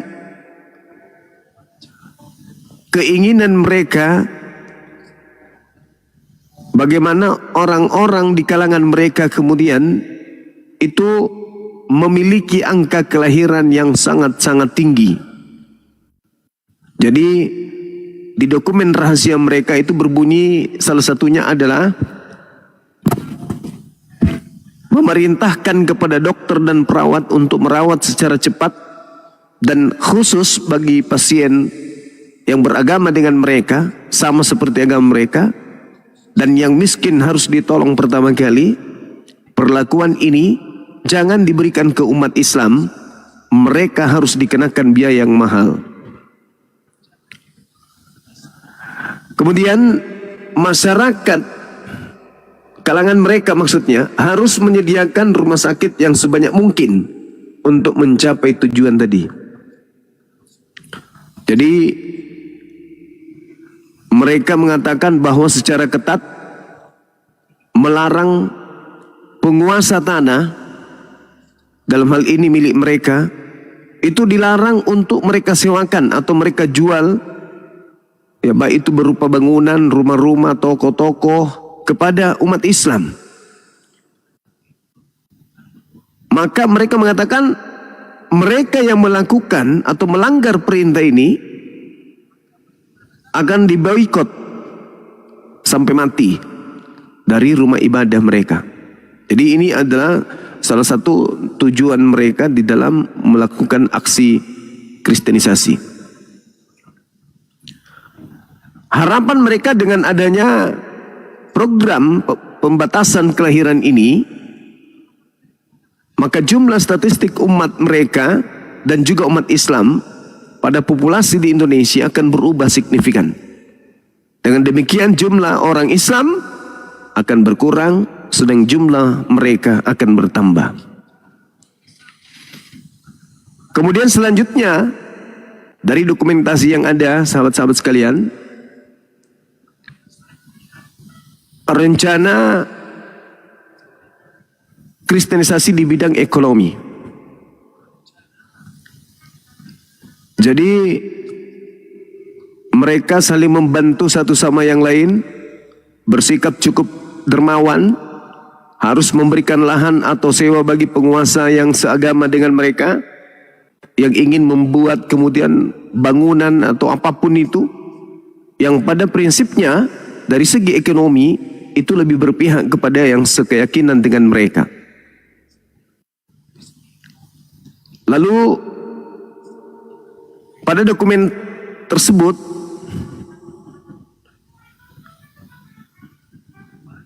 orang-orang mereka ini yang kaya harus membantu misi-misi kristenisasi yang dilakukan oleh Dewan GR Indonesia.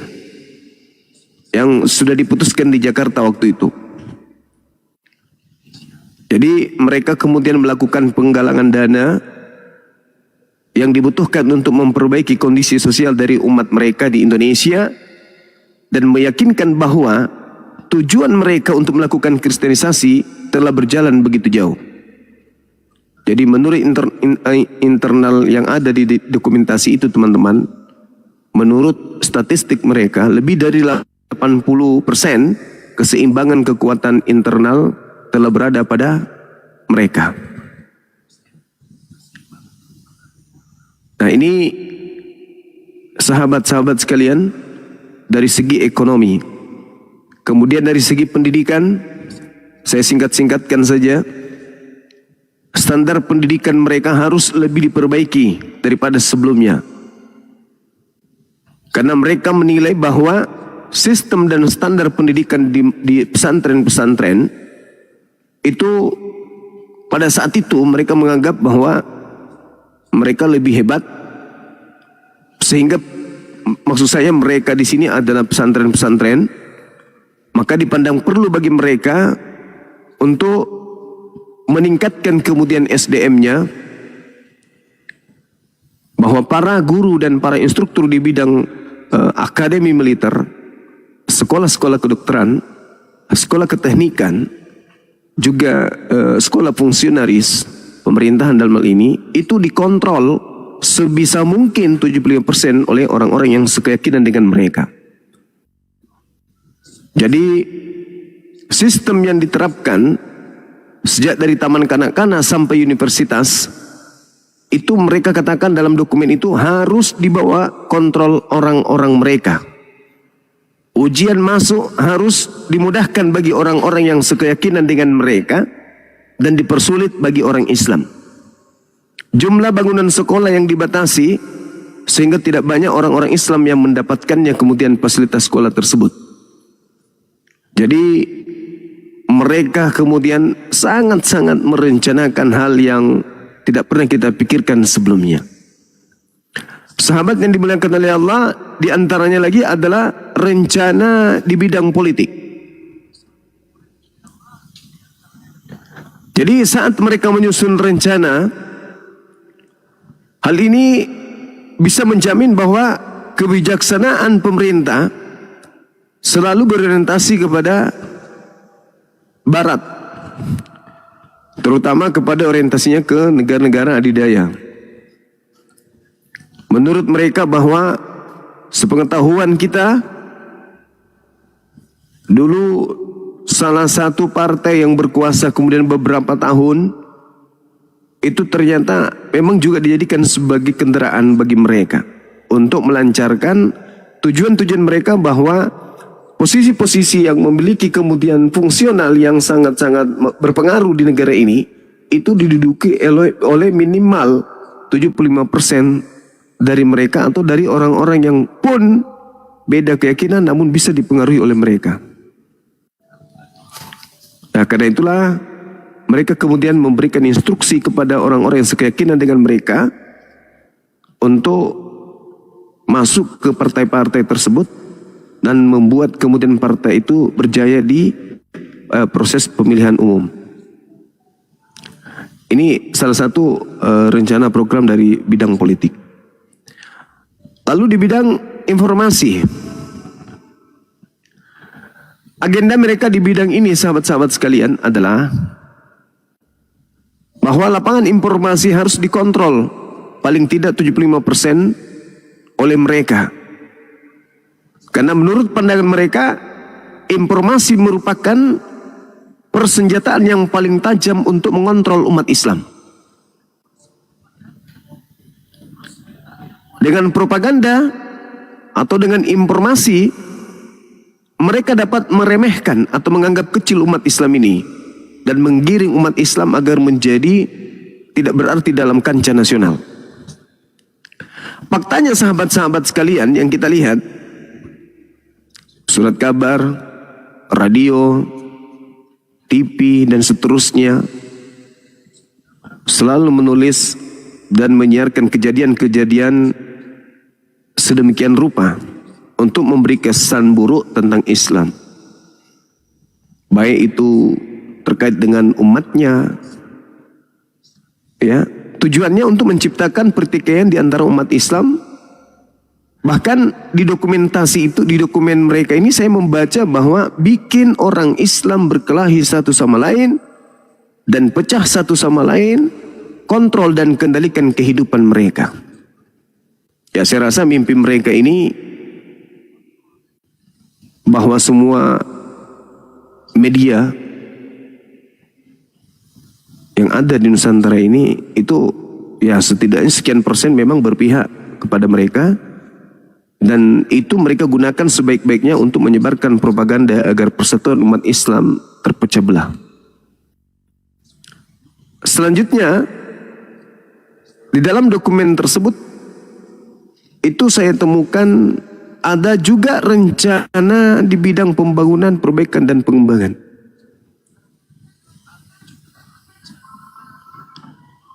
Di situ mereka mencanangkan bahwa pembangunan dan pengembangan ditempatkan di daerah-daerah yang dihuni oleh orang-orang yang sekeyakinan dengan mereka, ya seperti yang ada di Indonesia Timur, Indonesia bagian timur maksudnya. Di dalam dokumen tersebut tertulis gini, kita telah melihat bahwa pemerintahan pusat mempunyai kebiasaan memberi kesempatan bagi perwira ABRI, masih ABRI yang tertulis di sana ya teman-teman, yang sekeyakinan dengan mereka, ya di situ dikatakan kita, untuk menduduki jabatan dan posisi penting, baik di pusat, di daerah-daerah. Itu nama mereka berubah menjadi nama-nama Islam, dan kadang-kadang bertitel haji untuk mengelabui umat Islam agar kehadirannya itu bisa diterima. Itu saya singkat-singkat aja supaya umat Islam benar-benar meyakini bahwa memang ternyata dokumen mereka itu masih ada sampai sekarang, apa yang menjadi pencanangan mereka terhadap Nusantara. Selanjutnya di bidang hukum dan undang-undang. Jadi mereka ini di dokumen ini dikatakan bahwa umat mereka tentu saja diperkenankan untuk bertingkah melawan hukum dengan dalih mendukung kepentingan negara. Jadi semua umat mereka itu yang mengisi atau menduduki mayoritas hakim atau kejaksaan atau apapun itu yang saya sebutkan tadi, dianjurkan agar memutuskan untuk di kalangan mereka selalu benar dan orang Islam itu selalu dipersalahkan. Ini dokumen mereka, itu cita-cita mereka. Tapi apakah itu terjadi? Wallahu a'lam bishawab. Kalau perlu dihukum lebih berat, walaupun yang salah itu adalah dari kalangan mereka. Kemudian rencana keputusan masalah internal dalam pemerintahan. Jadi dikatakan bahwa permintaan-permintaan umat mereka harus dibuat sebaik mungkin di dalam pemerintahan itu sendiri. Pemerintah harus bersedia mengakui status apa itu ya, status daripada tokoh agama mereka, kalau seperti kita itu seperti ulama-ulama kita gitu ini ya, sebagai petugas protokol negara, dan tokoh-tokoh agama mereka harus mempunyai hak untuk didengar oleh penguasa. Semua menteri yang penting harus diangkat berdasarkan mandat dari orang-orang mereka. Jadi termasuk ABRI selalu dimanuver untuk selalu bermusuhan dengan umat Islam. Dan umat mereka mendapat keuntungan dari keadaan yang demikian. Pemuda-pemuda dari kalangan mereka sebanyak mungkin harus masuk ke profesi militer. 75% kepala dari departemen-departemen yang ada di pemerintahan harus disusun oleh pejabat yang ex-militer yang beragama mereka. 75% kepala seluruh agen-agen sipil dan pemerintah provinsi harus juga dari mereka. Jadi sebagai orang yang menentukan prinsip tertinggi, semua orang mereka di pemerintahan, baik itu di menteri, di kementerian maksudnya, gubernur, atau yang umum, atau prajurit rendahan sekalipun, harus menurut perintah dari tokoh agama mereka yang mereka tuakan. Jadi umat mereka ini harus punya radio transmitter nasional sebagai kepunyaan mereka untuk propaganda yang ampuh.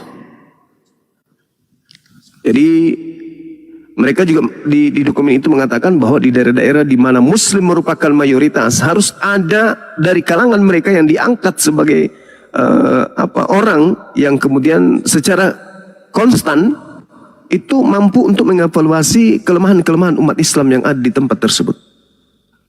Pertanyaan saya sekarang ini, apakah itu sudah terjadi teman-teman sekalian? Atau itu hanya sekedar dokumen saja? Keputusan-keputusan yang tak berarti, rahasia-rahasia mereka yang kemudian tidak terrealisasi, ataukah memang hal ini sudah terjadi? Nah, kenapa ini saya sampai kabarkan kepada teman-teman? Karena informasi ini memang sudah pernah bocor. Bagaimana majalah Christian International terbitan Toronto di Kanada edisi 16-30 November tahun 1988 itu pernah kemudian bocor dan sampai diketahui oleh direspon balik oleh internal kita dari umat Islam, dari guru-guru kita yang ada di Indonesia ini. Itu sudah pernah mereka kemudian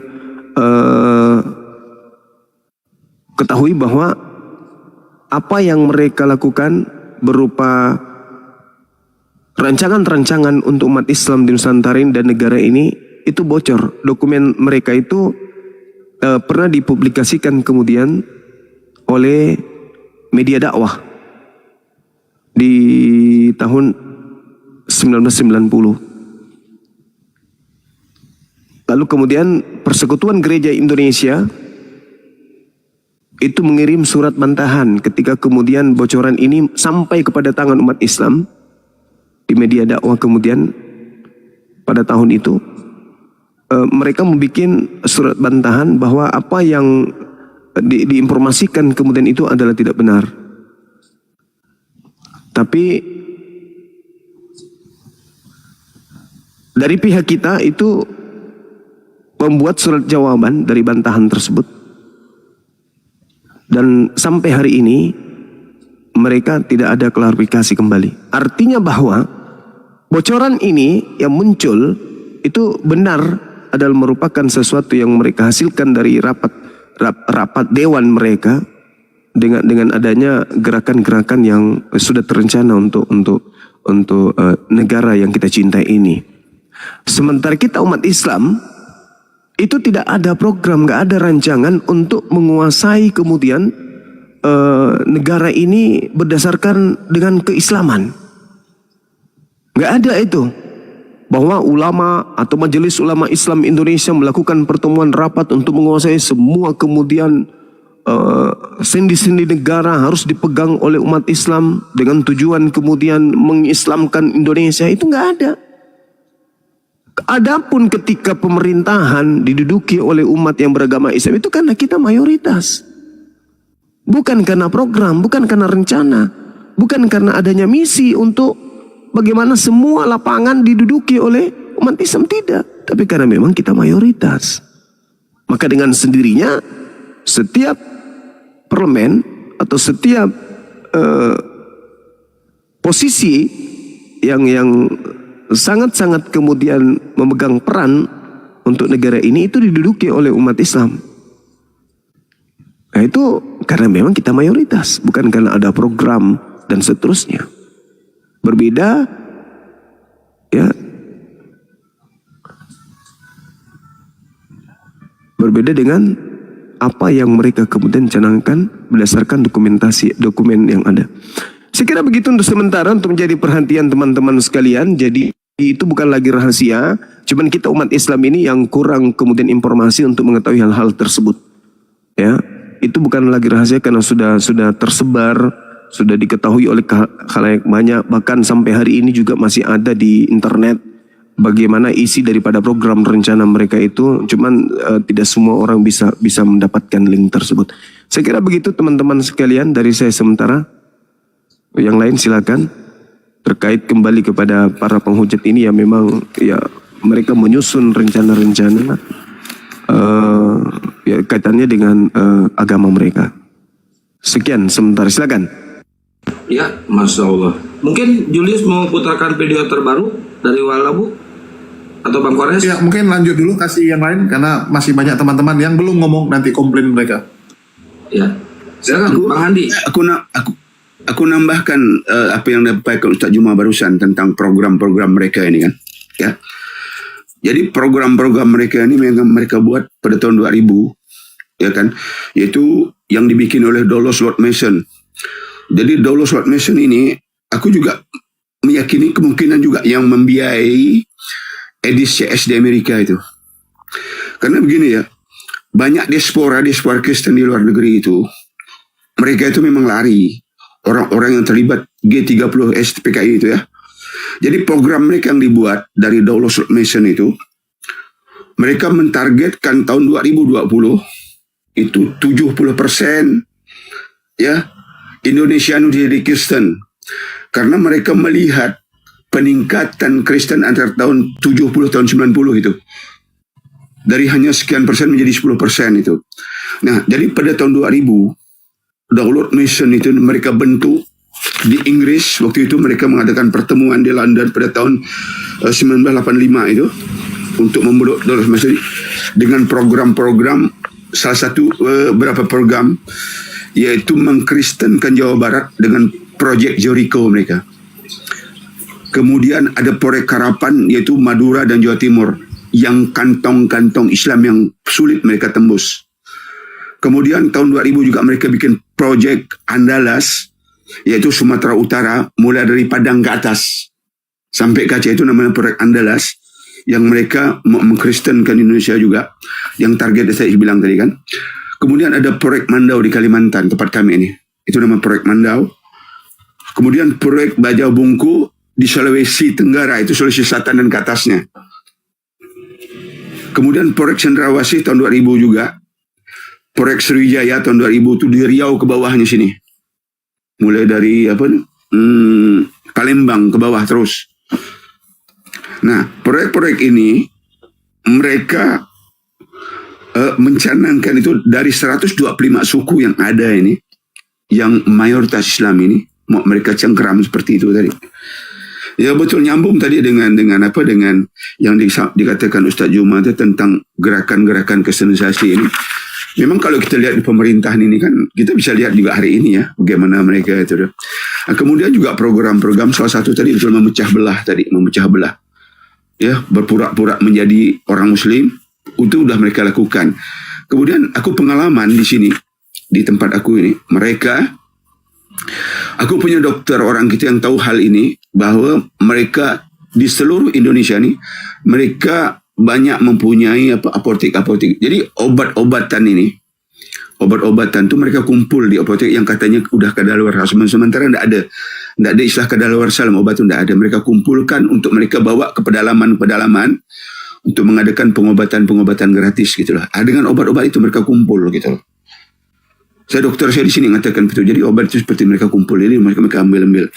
Nah, seperti itulah gerakan-gerakan mereka. Alhamdulillah gerakan mereka ya malah makin menurun. Betul, untuk program KB kan waktu itu kita lihat kan bagaimana umat Islam dipaksa harus 2 anak, kalau enggak lebih didenda dan sebagainya. Sementara mereka di pedalaman tuh anaknya kayak anak babi, banyak anaknya, enggak peduli mereka gitu. Nah, tapi kalau untuk pendidikan sekarang kita lihat juga banyak sih bangkrut, mereka banyak tutup juga sih. Rumah sakit juga banyak tutup. Alhamdulillah juga dengan ada program BPJS ini. Dan saya juga terima kasih dengan kawan-kawan di IZMI. Kawan IZMI juga Ikatan Sedekah Muslim, saudara-saudara kita sana juga, mereka pun udah bertindak. Cuman kita kan juga tidak tahu banyak ya tentang itu, tapi ada sebagian yang tahu ya. Sementara itu ya mungkin ya. Untuk kawan-kawan sila lanjut lagi. Standby.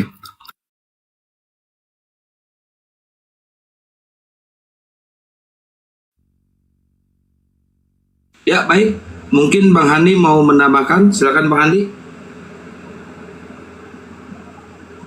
Bang Kores, Ustadz Alif, Pak Desugi. Cek pada jauh dari perangkat sepertinya. Oke, sambil nunggu mau dilanjutkan videonya, saya cuman sedikit teringat ya teman-teman. Mungkin Ikhwan Fillah juga semua, dan saya salah satu adalah orang yang pernah hadir di sana. Jadi Ikhwan Fillah semuanya, peristiwa dulu yang disebut 212 itu bukan hanya tentang bagaimana berawal dari sebuah peristiwa politik dan sebagainya. Jujur, itu adalah sebuah peristiwa di mana umat Islam itu masih bersatu di Indonesia, umat Islam itu masih ada taringnya di Indonesia, dan membuat kaum kufar itu berpikir dua kali kalau mau berusaha mengadu domba atau menghancurkan umat Islam di Indonesia. Karena teriakan satu ulama di Indonesia, umat Islam Indonesia bisa berkumpul di waktu yang singkat. Makanya Ikhwan Fillah semuanya, ingat, bisa jadi beberapa kali Indonesia, negara kita yang kita cintai ini, yang kita sayangi ini, Allah lindungi terus diri kita, keluarga kita dari peristiwa-peristiwa yang mengganggu akidah kita. Karena apa? Karena begitu kencangnya, kuatnya doa para ulama di sepertiga malam. Kuatnya doa mereka, sehingga setiap apapun peristiwa yang mau mengguncang, yang berkaitan dengan umat Islam dan negara, stabilitas negara kita Indonesia, Allah hadirkan pertolongan dengan berbagai macam peristiwa yang ada. Jadi alhamdulillah, bahkan menggagalkan setiap rencana apapun di luar umat Islam yang tujuannya untuk menghancurkan negara kita, dan terutama adalah umat Islam di dalamnya. Begitu Ikhwan Fillah ya, salah satunya. Ya, mungkin kita kembali lagi ke yang tadi dilanjutkan. Silakan.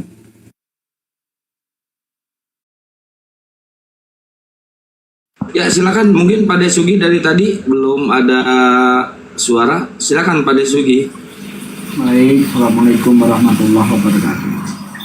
Jadi memang keadaan umat akhir zaman ini ya, itu sudah diprediksi oleh Rasulullah 1400 tahun yang lalu, di mana di salah satu hadisnya mengatakan bahwa keadaan umat Islam di akhir zaman itu seperti hidangan di atas meja, ya, akan diserbu dari berbagai macam sudut, ya, keroyokan untuk merebut hidangan itu.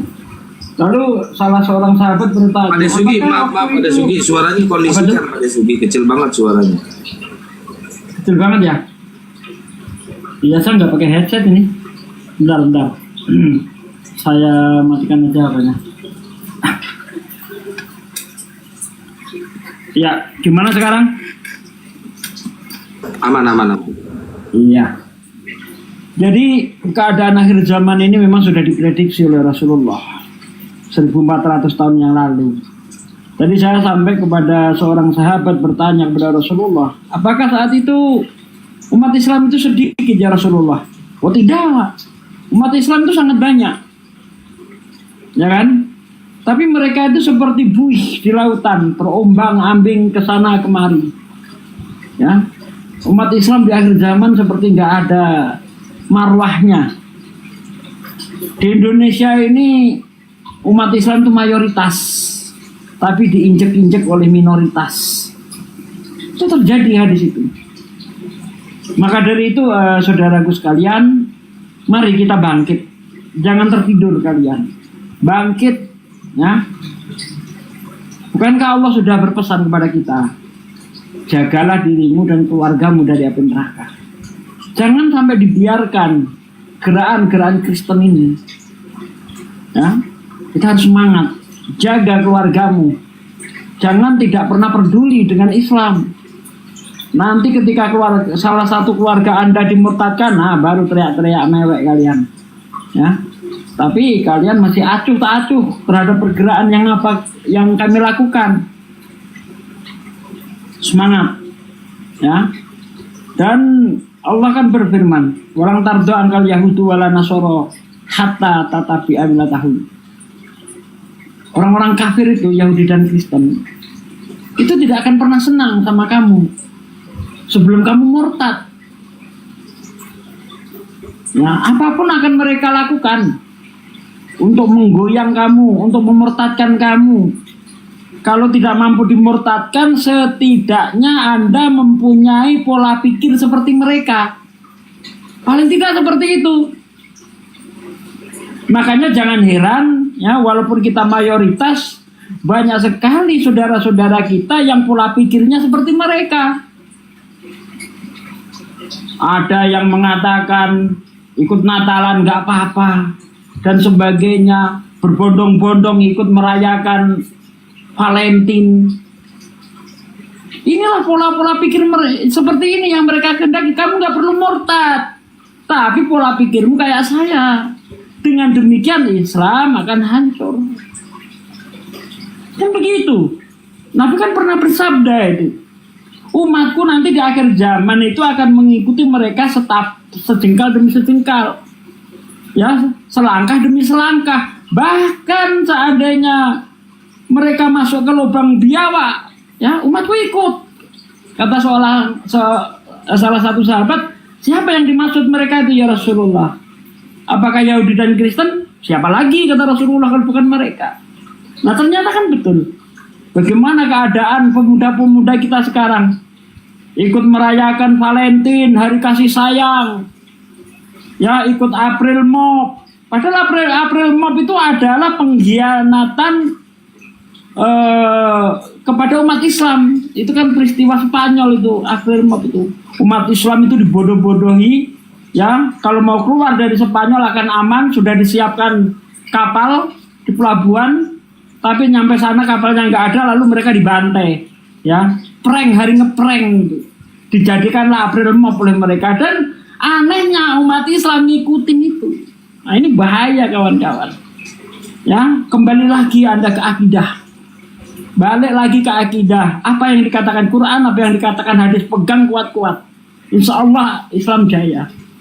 Tapi kalau tidak, naudzubillahi min dzalik, ya, Anda ini seperti hidangan dari berbagai macam, Anda ingin dimangsa. Saudara-saudaraku, sadar terjadinya penghujatannya dan sebagainya, itu karena mereka benci sekali kepada kita. Mereka hanya nampak baik di luarnya saja. Ketemu selamat pagi Pak, Bu, padahal di hati mereka sangat benci kepada kita, ya. Kepada orang kafir kita wajib suudon, wajib hukumnya suudon, jangan sampai husnudon. Kepada sesama muslim kita husnudon, kepada kafir harus suudon. Kenapa? Karena mereka mempunyai rencana untuk memurtadkan kita. Itu kawan-kawan. Itu saja yang saya sampaikan. Semoga kawan-kawan yang lain bisa menambah. Terima kasih. Baik, saya sangat setuju sekali dengan narasinya Pak Desugi. Sekarang Bang Handi Calebes. Bang Handi Calebes. Bang Handi atau Bang Kores? Ada video terbaru kah? Wah, pada mute. Sebelum ke mereka ya teman-teman. Mas. Izin Jul. Buat teman-teman yang yang ingin order kaos, ya, kaos produknya Gurunda Juma yang terbaru, silahkan hubungi ke saya di nomor 08121 474 9002 08121 474 9002. Silahkan di-order ya produk terbarunya kaos dari Gurunda Juma. Harganya 169.000. Ada lengan panjang dan ada lengan pendek. Sama harganya. Silakan Jul. Oke, jadi ini ada dapat kabar terbaru teman-teman. Jadi kurang lebih 1,5 jam yang lalu, Bang Zuma baru saja mensyahadatkan satu keluarga ya, satu keluarga untuk masuk Islam. Dan setelah disyahadatkan, datanglah para pemuka dari agama sebelah untuk ya mengembalikan orang-orang tersebut kembali mengikuti ajaran Yesus. Ya, jadi yang baru syahadat tadi tiba-tiba didatangi rumahnya oleh pendeta. Mungkin kita putarkan dulu ya supaya teman-teman lihat apa yang terjadi. Ini memang lah ya lucu, apa ya, orang mau mualaf kok dilarang-larang, aneh.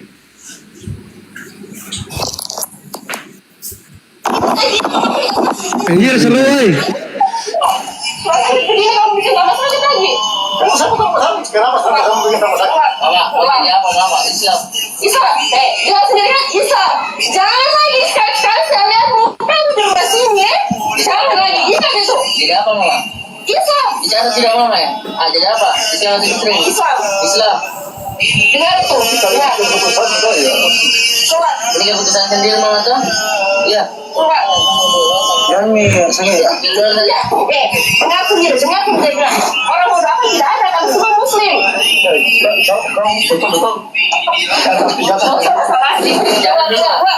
Di luar saja itu, betul di luar saja. Iya. Itu masuk di luar mama dan Kristen. Betul mama. Ya.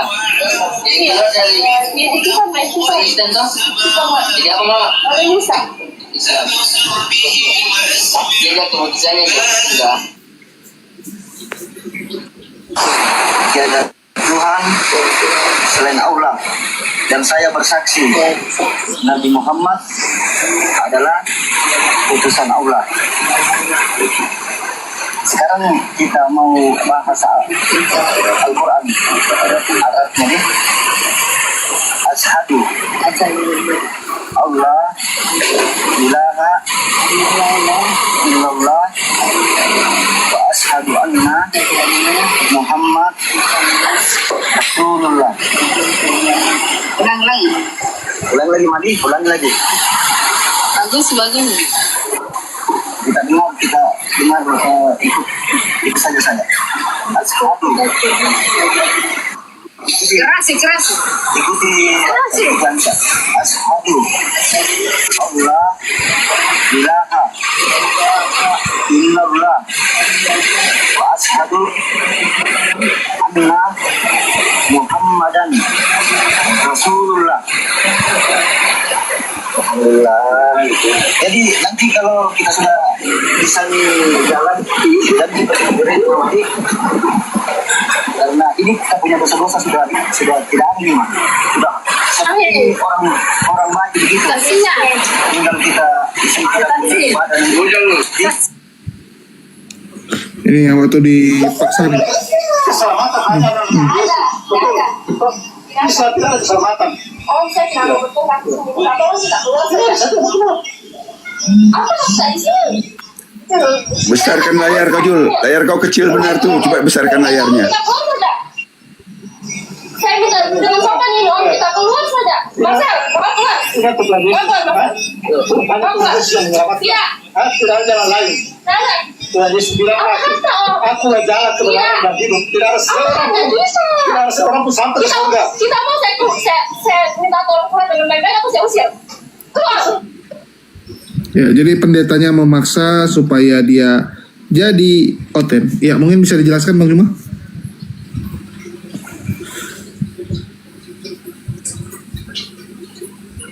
Halo, monitor Bang Juma. Ya, jadi pendetanya ngotot supaya ibu itu kembali menjadi Kristen, guys. Ya, jadi terjadi pemaksaan dari seorang pendeta. Padahal sudah dibilang kamu harus keluar dari rumah ini ya. Jangan kamu masuk rumah orang sembarangan, memaksakan kehendak kamu gitu. Ini yang di Makassar ya, tadi ya? Ada yang mau tanggapi? Yuk, yang tadi 1,5 jam yang lalu yang disyadarkan sama Bang Juma. Langsung ngamuk mereka. Gara-gara tahu mualaf, pendetanya langsung datang. Ini kalau menurut saya ya, karena ini sudah terjadi pelanggaran hukum. Ya, karena memang tidak boleh memaksakan agama di negeri kita kepada orang yang sudah beragama. Dan mengenai masalah agama itu kan hak asasi, dilindungi oleh undang-undang. Setiap warga negara itu berhak memilih agama, menjalankan agama sesuai dengan kepercayaannya masing-masing. Dan itu tidak boleh diganggu-gugat. Ini pendeta ini sudah menyalahi aturan ini. Sudah tidak toleransi lagi. Karena memang di Kristen nggak ada ajaran toleransi, nggak ada. Ya. Nah, harapan saya untuk API Makassar ya, coba diselidiki itu. Ya, kalau perlu dilaporkan kepada yang berwajib. Dilaporkan itu. Kalau enggak ini bisa berbahaya itu. Nanti umat melihat ini bisa murka, gerak, datangi pendeta digebukin kan bahaya. Laporkan aja ya, jangan sampai kita anarkis. Iya benar. Hukum tidak boleh melanggar hukum begitu. Betul. Daripada digebukin pendetanya itu terlihat terkesan memaksa, mending diamanin dulu ke kepolisian. Amanin dulu pendetanya. Kasihan loh. Tahu, Makassar tahu sendiri loh. Texas. Fanatik terhadap Islam. Jangan macam-macam. Ajaran kasih. Jadi ajaran kasih itu memang kedok aja gitu. Kedok untuk menutupi kebiadaban Kristen itu masa lalu dan hari ini gitu. Itu ditulis oleh David Lamar ya, penulis buku American Holocaust. Jadi tidak ada itu bullshit itu ajaran kasih. Dan mereka di mana-mana kalau mereka itu minoritas, mereka licik memaksakan kehendak gitu loh. Tapi kalau mereka mayoritas, mereka tuh menindas, jalim, biadab mereka. Iya. Bayangkan mereka masjid kita dilempar pala babi. Iya. Mereka berani mengklaim satu tempat itu bilang ini tanah Kristus, tanah Kristen. Berani mereka klaim gitu. Contoh di Papua itu mereka berani klaim, padahal Raja Empat lah mengizinkan mereka masuk ke sana waktu itu. Para pendeta pastor-pastor ke sana kan. Kemudian diklaim.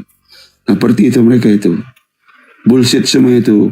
Betul tadi itu harus ada tindakan, ada itu sebenarnya itu delik aduan, bukan delik umum, itu bukan delik aduan karena dia maksa. Enggak boleh maksa orang seperti itu.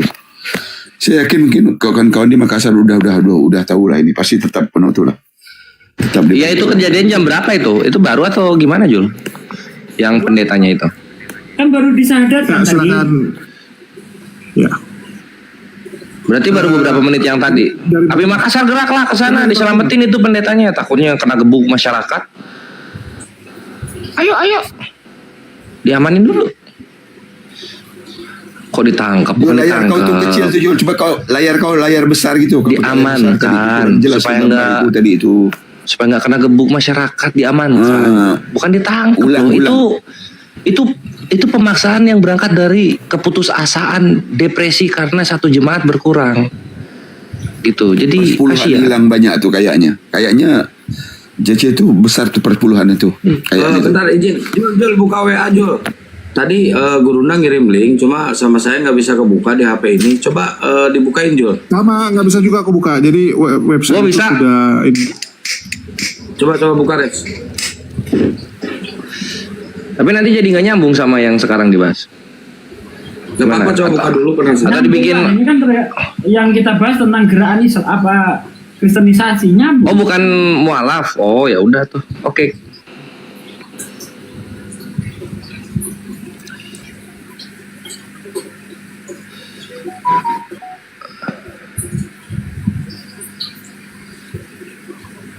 Tapi nanti muslim kaget lagi, muslimnya. Nggak apa-apa ini muslimnya kaget.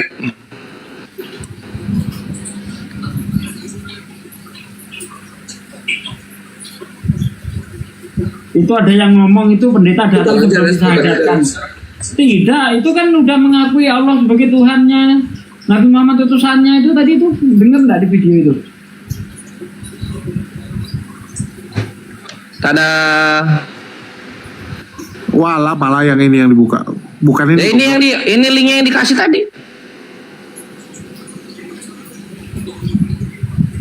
Ya kalau ini kita juga bisa buka. Yang mana sih? Udah nggak apa-apa, itu nggak apa-apa juga. Silakan, lu mau sampaikan apa?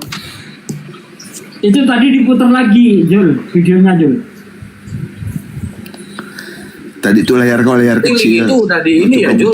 Link itu udah dihapus berarti Jul. Oh, tunggu.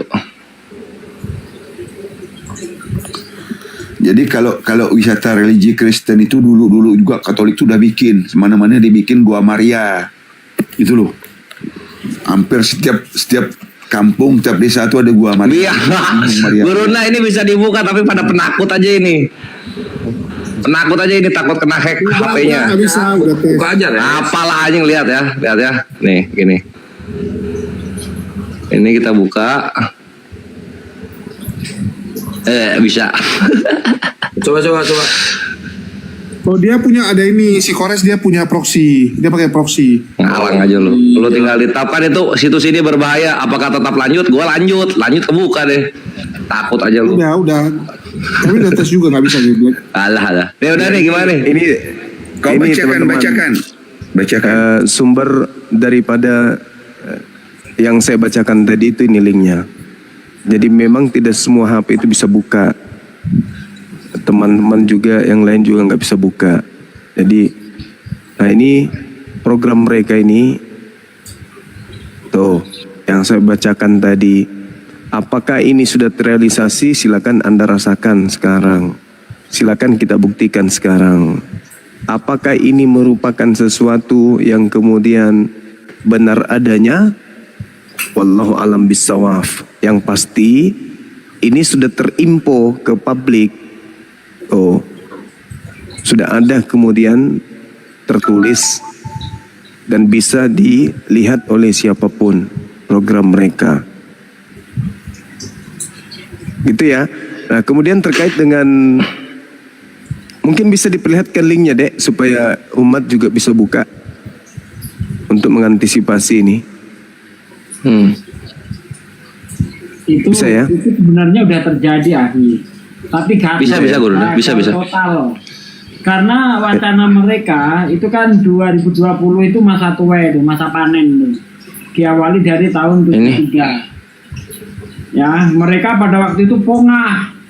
Karena dari 2% menjadi sekitar 6%. Dikarenakan adanya perpindahan agama dari ex-PKI dan Cina waktu itu, kan negara kita membuat program setiap warga negara itu harus beragama, tidak boleh tidak beragama. Nah, ex-PKI ini tidak mungkin masuk Islam. Pade, ini direvisi dikit, Pade. PK1 aja, jangan langsung, bahaya itu. Ya, PK1 mereka tidak mungkin masuk Islam. Bahkan Keuskupan Semarang saat itu menginstruksikan umat Katolik tidak boleh ikut memburu PK1. Tidak boleh, bahkan mereka menyantuni. Nah, itu bisa kita baca di Republika ya, bisa kita baca di situ. Nah, mereka itu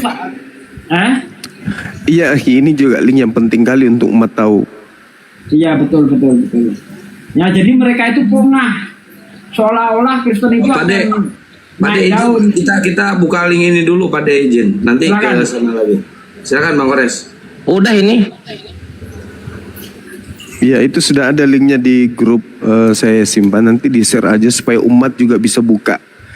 Kemudian yang terkait dengan ini, Ahi, yang tadi yang syahadat itu, tadi itu sudah disahadatkan oleh menantunya sendiri, oleh keluarganya sendiri. Disyahadatkan langsung di video itu. Setelah disahadatkan itu, datanglah tokoh dari agama sebelah, datang mempengaruhinya kembali dengan cara itu, ngancam-ngancam gitu. Nah, ada kemudian keselamatan, akulah jalan, bla bla bla, kayak gitu-gitu. Nah, karena mereka khawatir, mereka takut, maka mereka minta perlindungan kepada yayasan yang bisa memberikan kemudian sertifikat bahwa mereka betul-betul syahadat, mereka betul-betul sudah pindah agama secara sah, bukan hanya sekedar KTP tok, bukan hanya sekedar kakak tok, tapi memang betul-betul mereka ini terjun langsung bersyahadat, disaksikan oleh umat Islam. Makanya dia mau dipublish tadi itu. Oh gitu ceritanya. Ya, setelah mereka mengalami pengancaman dan penekanan. Nah, ini orang sakit loh, orang sakit digituin, orang sakit kan kasihan. Terus sakit. Gimana ini Guru? Udah Api kirim sertifikatnya atau gimana? Nanti diminta kemudian identitas mereka semua masing-masing, tapi ada kakaknya kok. Itu tinggal bisa itu ya, Dek. Kakaknya itu langsung ini ya. Ya bisa, asal aktif aja Sekum kita sama Wasakum ya. Iya, tadi saya sudah kirim ke Dinda Alif. Jadi memang dibuatkan kakak di situ, Islam memang, tapi keluarganya belum percaya dikarenakan itu cuma kakak, tapi tidak ada proses, seakan-akan mereka dipaksa untuk masuk Islam waktu itu. Oh, kalau kayak gini Guru, kalau kayak gini posisinya Guru, mau kertas apa aja pasti mental sama mereka, harus dikasih orang juga di sana. Ya itu dia makanya. Api Makassar ini berarti harus disounding gerak. Udah. Sudah juga saya sampaikan tadi. Terus kemudian saya minta menjalin komunikasi bila mana ada sesuatu lagi yang mengancam saudara kita yang tadi sudah syahadat. Iya. Terlalu memaksakan gitu loh. Nah, kemudian link yang tadi ini teman-teman, link yang tadi yang ditunjukkan oleh Dinda Kores, tolong dibuka, disimpan, dibuka, disimpan, dibagikan kepada seluruh umat Islam agar mereka tahu, gitu. Biar kita tidak mudah kemudian percaya dengan iming-iming mereka. Anak-anak kita jangan kemudian mudah terperdaya dengan apa yang mereka janjikan dan seterusnya. Silakan. Mantaps, infonya hangat sedap. Dan ikhwan ya, kalau misalnya kalian terjadi kebetulan di posisi itu atau sanak saudara kalian terjadi misalnya diikat dengan sembako atau Indomie atau beasiswa atau rumah atau mobil, ambil itu semua, Tuhannya yang dibuang gitu bre. Jangan gak enakan ya, gas aja itu. Di sini baru kalian harus nggak enakan gitu. Oke, mantap. Ajarkan itu kepada saudara-saudara muslim kalian. Ya, ambil hartanya, buang Tuhannya. Mantap. Lanjut. Tindakan si pendeta itu bisa ditindaklanjuti nggak? Itu kan melanggar hukum itu. Bisa. Makanya tadi saya sudah sampaikan, saya udah kasih caranya begini. Kalau ada kasus begitu caranya dia mereka sudah iyakan, udah amankan. Jadi link yang tadi teman-teman disimpan baik-baik, itu dari generasi ke generasi itu harus selalu disampaikan tuh. Ya, jangan terputus di generasi kita. Ya, aku tambahkan sedikit ya tentang konsep pergerakan kaderisasi itu dari link yang tadi itu ya. Ya, jadi prinsip pertama mereka itu ada 4 atau 5 prinsip yang mereka buat untuk mengkristenkan tadi program yang mereka buat untuk dituai tahun 2020 tadi itu, ya kan? Prinsip pertama tujuan mereka itu ya, agar semua orang itu yang di daerah muslim mayoritas seperti tadi kan, Jawa Barat, Jawa Timur, Padang, Aceh dan sebagainya itu menyebarkan Injil tadi, ya kan? Kemudian mengemban amanat agung, C-nya bahwa dalam ajaran Islam tidak ada keselamatan. Itu yang selalu mereka seperti tadi kan, dan lain tidak ada keselamatan itu satu. Kedua, bagaimana mereka itu memurtadkan orang Islam itu menggunakan ayat Al-Quran, membuat orang-orang Islam ini ragu. Kemudian juga B-nya, jauhkan kaum muslimin dengan ajaran Islam. Pertama dengan cara apa tadi? Merusak akhlak. Ada Valentine, ada mob dan sebagainya, banyak berjenis itu kan. Kemudian membuat ragu ajaran Islam. Nah tadi itu didatangkan dia dari orang-orang kayak Edis. Mereka pakai itu orang-orang orientalis yang udah tidak dipakai lagi di luar negeri gitu kan. Menghancurkan persatuan umat. Ini mereka adu domba kita nih. Ini juga termasuk berhasil mereka di sini nih. Kemudian agama palsu. Gimana? Masa berhasil ya mengadu domba umat? Iya, dia sekarang ini kan antara Habib dia dua-dua dia kan. Oh, itu kerjaan terhitung itu. Oh ya iyalah. Yang terhitung itu. Gitu kan. Elit itu, permainan elit itu. Iya, kemudian strategi lagi memutasi rohani, yaitu dengan menenangkan, membina dan melatih. Jadi membina ini maksudnya beberapa orang tertentu untuk mereka latih gitu. Oke. Agak noise. Kemudian taktik mereka nomor 3, kristenisasi berkedok Islam. Ini yang banyak, ini tempat Manubulu nih banyak nih. Kemarin tuh pura-pura jadi Islam, membantu orang desa, membagi sembako. Ini kan seperti Manubulu, seperti apa? Usia Lubis tadi kan, memberi pelayanan kesehatan, obat-obatan. Ini terjadi dengan apa? Dengan pengobatan masalah dan sebagainya itu. Atau datang ke rumah sakit untuk memberi doa. Ini di mana-mana di rumah sakit ini. Datang pastor pendeta. Buat teman-teman yang ingin linknya udah bisa saya tempel tuh, nanti saya tempel di YouTube Bang Juma juga, karena ini aman insya Allah. Udah saya tempel di YouTube Panglima Apologet Islam. Silakan sama kalian di save di sana. Bentar saya pergi ke YouTube Bang Juma dulu. Ya, jadi nanti kalau udah ditempel, ya boleh. Gue lanjutkan dulu bentar ya. Kemudian di Panglima Apologet Islam ya teman-teman, sama di Julkipli 15 official. Silakan kalian ke YouTube tersebut dan kalian save ya linknya. Oke, aku tambahkan lagi. Jadi di bagian nomor 3 tadi, bagian B-nya itu terpecah lagi itu, meniru-niru kebiasaan adat umat Islam, pakai jilbab, kayak si RK itu kan yang waktu kemarin kumarahkan dia kan, pakai songkok putih, pakai itu kan. Ini cara licik ini memang diajarkan Paulus. Hendaklah kau tuh licik seperti ular gitu kan, seperti iblis gitu kan. Berpura-pura masuk Islam untuk tujuan perkawinan. Ini banyak terjadi ini. Tempat aku juga pernah terjadi, ya kan? Bawa dia ke sana sekarang dan juga. Kemudian mengaku mantan kiai, mantan ustaz dan sebagainya. Ini salah satu trik mereka. Karena mereka ni kan tak ada halal haramnya boleh semua. Ya kan? Karena kelicikan kujarat kalian tu dengan tipu daya, menawarkan pekerjaan, membuka-buka kursus-kursus gratis, kemudian mengadakan penyembuhan massal, menggalang dana. Jadi kayak si Simon itu kan. Sambar gitu kan. Kemudian nomor 4, taktik muka juga menulis kitab terjemahan dari berbagai daerah. Mereka bikin itu buku itu kan. Menulis buku-buku berjudul Islam, ini banyak ini. Ya kan? Menyebarkan buku-buku, brosur-brosur dan seterusnya, membuat film-film, lokakarya dan pemimpin seminar dan sebagainya. Ini mereka buat semua ini. Gitu kan? Dan untuk di pemerintahan kita lihat sekarang ini. Ya kan? Menteri-menteri strategi itu mereka pegang semua hari ini. Ya kan? Itu tidak terlepas juga tadi orang-orang munafik di antara kita kan banyak itu. Nah, jadi seperti itu ya. Tapi walaupun begitu ada juga orang-orang kita yang punya idealis di mana-mana pun tetap ada menghalang-halangi perbuatan mereka ini gitu lah. Oke, lanjut lagi, silakan. Aku standby lagi. Nanti aku tambahkan lagi ini tentang program tadi itu. Wores. Ya.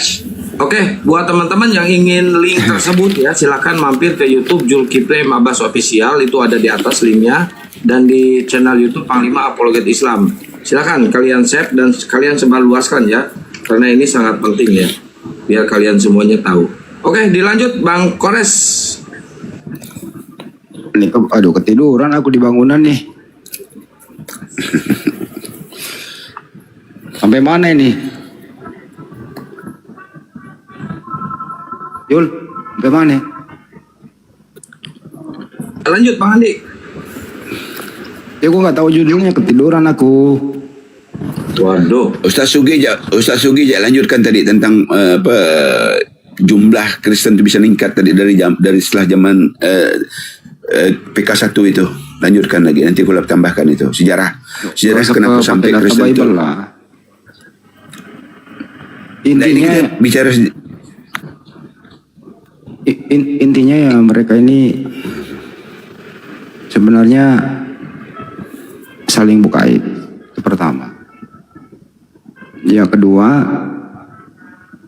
penghujat ini terbongkar bahwa ada bosnya, ada bos yang melindungi mereka dengan uang, dengan janji-janji. Mereka harus diekspor ke luar negeri. Biasanya kan kita ini ada pahlawan devisa gitu ya, itu bermanfaat buat keluarganya dan negara ini gitu. Kalau ini enggak, ini spesial diekspor ke luar negeri untuk merusak tatanan bangsa ini, untuk merusak toleransi. Nah, ini kalau dibiarkan sangat berbahaya kan begitu. Aduh Pak De lagi. Jadi gitu teman-teman. Tetap kita harus waspada di sekeliling kita ya. Memang terbukti bahwa samping ada misionaris juga ada peran masing-masing gitu. Tapi alhamdulillahnya adalah semakin lo menghujat Islam ya, itu Islam tidak kekurangan nilainya. Tidak akan pernah nilainya kekurangan Islam itu kalau lo menghujat Islam. Justru hujatanmu berbalik kepada kamu gitu ya.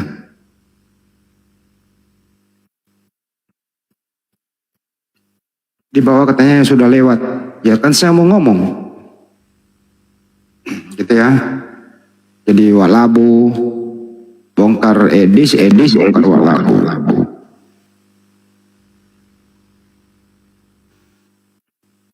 Kayak udah standby dah, mundur katanya. Lanjut. Ini saya masih noise bang.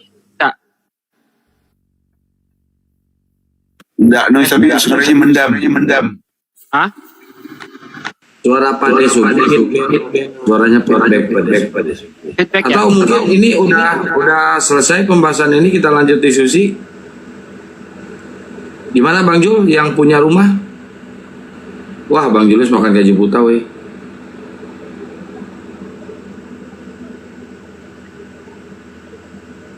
Yang bawah tuh minta lanjutkan gerakan kristenisasi, beberapa komen di bawah itu gitu loh. Ya aku lanjutkan dikit lah tentang gerakan-gerakan kristenisasi ini, kenapa sampai ada orang-orang yang dibayar untuk membuat rusuh atau memancing kerusuhan di akar rumput, ya kan? Sebenarnya ini tidak lepas dari donatur-donatur yang ada di Dolo Slot Mason itu, karena mereka gagal untuk mengkristenkan Indonesia ini tahun 2020 ini gitu loh. Kemudian mereka ditagih kemana ini duit udah banyak-banyak ini, kalian melihat Kristen kok tidak berkembang gitu, tidak bertambah gitu, malah turun kan hari ini, ya kan? Dulu itu lebih kurang 10%, 6% lebih itu di Protestan yang banyak jenis, 3% ini di Katolik gitu loh. Kenapa di sana? Karena waktu itu Konghucu belum diterima di Indonesia. Dan setelah Konghucu diterima, orang-orang China sebanyak Konghucu, mereka balik lagi, maka turun, bahkan banyak turun ke sana.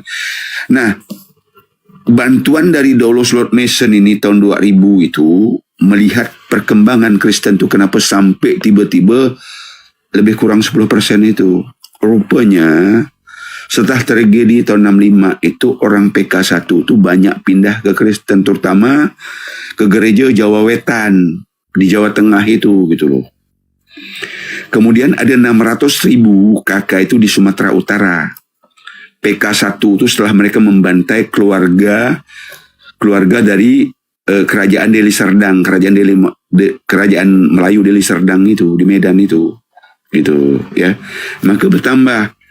Nah, orang-orang dari World Mason ini, dari Dolo Slot Mason ini, kan lihat, kok tiba-tiba, karena pada zaman Belanda, itu tidak sampai 2% gitu loh. Orten-orten itu tidak sampai 2%, itu peninggalan Belanda aja lah. Nah, mereka bantu habis-habisan. Mungkin kalau kawan-kawan yang ya tahun 80-an, atau itu kan aku dengar cerita itu, yang pernah ikut Natal bersama di gedung-gedung besar di daerah masing-masing kan. Nah kan yang datang-datang itu kan lebih banyak kita kan waktu itu kan. Maka pendeta-pendeta bajingan ini bikin dokumentasi, oh ini jemaat kita udah banyak kan. Maka dibikin seperti itu ya. Jadi sebenarnya kebencian ini perkembangan mereka itu tidak lepas dari itu tadi. Orang-orang itulah, orang-orang G30 itu gitu loh. PK1 itu yang membuat mereka jadi 10% gitu. Kemudian pemaksaan pemerintah yang di bawah di kekuasaan mereka itu dengan program KB itu tadi, nah, itu membuat mereka sempat lebih kurang 25% lah katanya waktu itu, tapi tidak seperti itu benar gitu. Maka dibantah, maka rahasia mereka itu bocor tadi itu, bocor hari ini gitu, ketahuan ya, itu sekilas. Nah maka kalau kamu mau jelas lagi tadi, link tadi itu dibaca pelan-pelan. Apalagi dengan media yang luar biasa hebat ini kan, bagikan semua ke grup-grup kita, grup ormas Islam, so bagikan berulang-ulang gitu. Bila perlu bikin pamflet, bagikan ke masjid-masjid gitu loh, tiap Jumat tuh bagikan gitu. Nah, bikinkan ini gerakan mereka bikinkan biar mereka lebih tahu. Kemudian bila perlu hujatan-hujatan orang itu kita putar di masjid gitu loh. Kalau tempat aku udah aku bikin kayak gitu. Oh gitu ya mereka, iya aku bilang. Nah, jadi dan kita tidak juga menutup bahwa di antara mereka itu ada yang baik, tapi sedikit aja yang baik itu sedikit gitu. Tapi kebanyakan mereka ini fasik semua gitu loh. Karena tadi kebencian tadi di Al-Quran kan kebencian dari mulut mereka itu udah nampak, apalagi dalam hati mereka. Nah, ya. Oke, yang lain tambah-tambahlah. Suara aku nih gak serak-serak soalnya. Lanjut.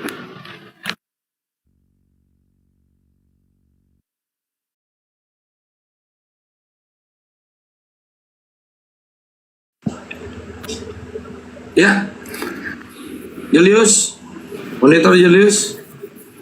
Jul.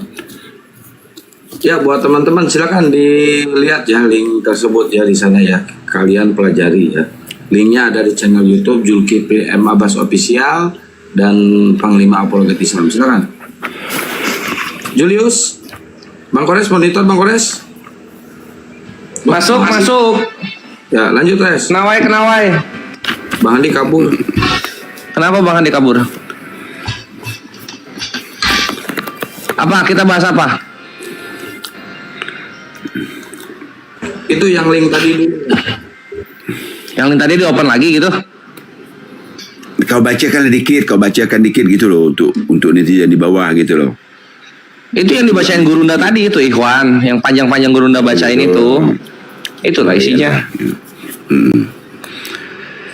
Jadi di bawah ini ada tempat aku baca komen data tahun 2024 Kristen Protestan 6,9% itu terdiri dari, kalau tempat aku ini yang terdaftar ya di Bimas Kristen itu aku pernah datang itu ada 513 itu sekte yang terdaftar gitu loh.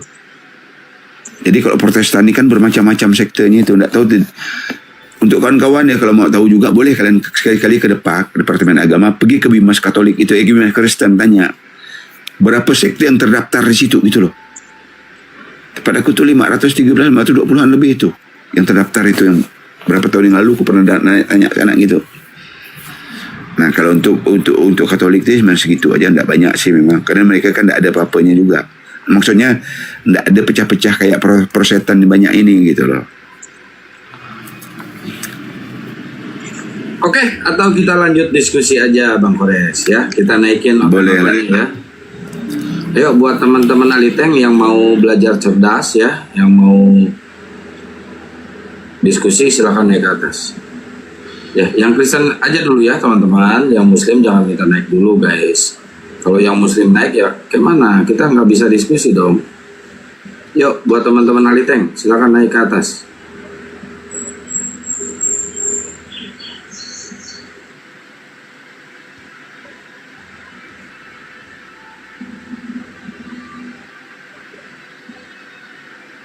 Wah, saya tengok ternyata bersih, nggak ada Alitengnya guys. Udah mulai bubar mereka kayak gini. Gara-gara Walabu nih. Gara-gara Walabu ngebongkar aibnya Tritung penghujat guys. Kita kasih aplaus dulu sebenarnya buat Walabu ya, yang udah ngebongkar nih. Temanya ganti, Juliusnya kabur, Juliusnya tidur. Gimana nih hostnya nih? Gak bertanggung jawab Julius Res. Ustaz Alif terpanggil. Aduh parah ini Julius emang nih kelakuannya begini, mau ditinggal-tinggal dia. Duh. Makanya mana ini Julius ini. Ya jadi kalian perlu pahami ikhwan ya. Alhamdulillah ada Jundun min Junudillah berlaku di sini, di mana mereka saling menghancurkan diri sendiri dengan cara salah satu dari mereka berpijak pada koridor yang benar, sedangkan yang lainnya berpijak pada viewernya gede. Nah gitu. So, mereka saling berantem, hancur mereka. Cuman di sini Rudy Yohanes terlihat tajam sekali membuat kocar-kacir koalisi Edis TV, anjir. Buset. Dengan Rudy Yohanes seorang mereka kocar-kacir anjir. Donaturnya ditahu, rumahnya ditahu, kebobrokan donasi rumah apologetnya Edis ditahu sama si Rudy Yohanes. Buset dah.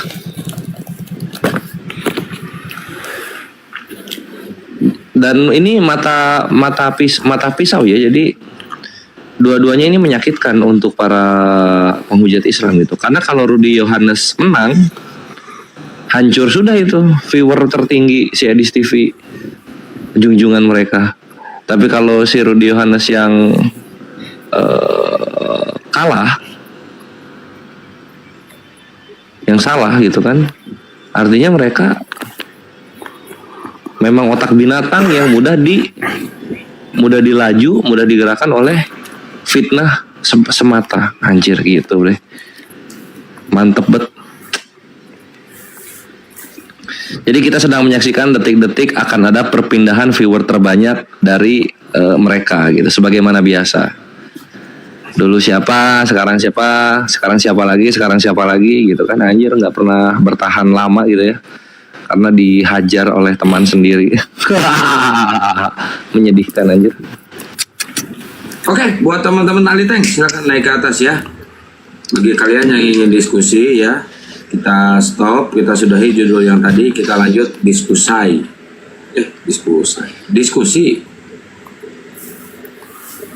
Yuk, digaspol dulu yuk, tap-tap layarnya guys, posting ulang, di share-share ya, biar teman-teman Ali Tank mau naik. Virgo dari tadi di tagar terus di Virgo, mau diskusi Virgo silakan naik ke atas. Ayo Virgo, lapor polisi Virgo, lapor polisi cepat. Akunnya privat, nggak bisa dengan. Ayo Virgo, cepat. Cepat lapor polisi. Ayo gas Virgo. Lu kalau di sini doang nggak ngaruh apa-apa, bre. Lu ketek-ketek di sini doang nggak ada ngaruh apa-apa, kayak api dong, gerak di luar gitu kan. Bubukin di medsos, nyiduk-nyidukin di luar kan gitu baru. Kayak Tuhannya berfirman dalam hati, nggak kedengeran guys. Ayo naik ke atas ini. Aduh, Virgo gitu. Masa dari dulu mulut doang diandelin, otak juga dong sama badan. Kayak mana mau bisa melenyapkan api ini kalau lu nggak gerak kan gitu. Ayo lu pengen api lenyap, gerak lah. Apa kayak lapor polisi kayak koalisi kayak sama apa kayak nabung kayak tabungan lu terus lu kasih ke Edis TV gitu kan.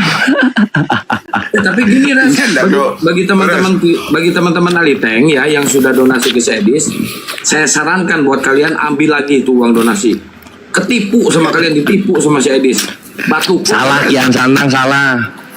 Kalian untuk para yang viewer Edis TV yang sangat cinta mati karena Edis TV mempunyai harapan untuk membuat Indonesia satu iman sama Edis TV, kalian harus memberikan seluruh harta kalian kepada Edis TV. Kalian punya rumah, jual.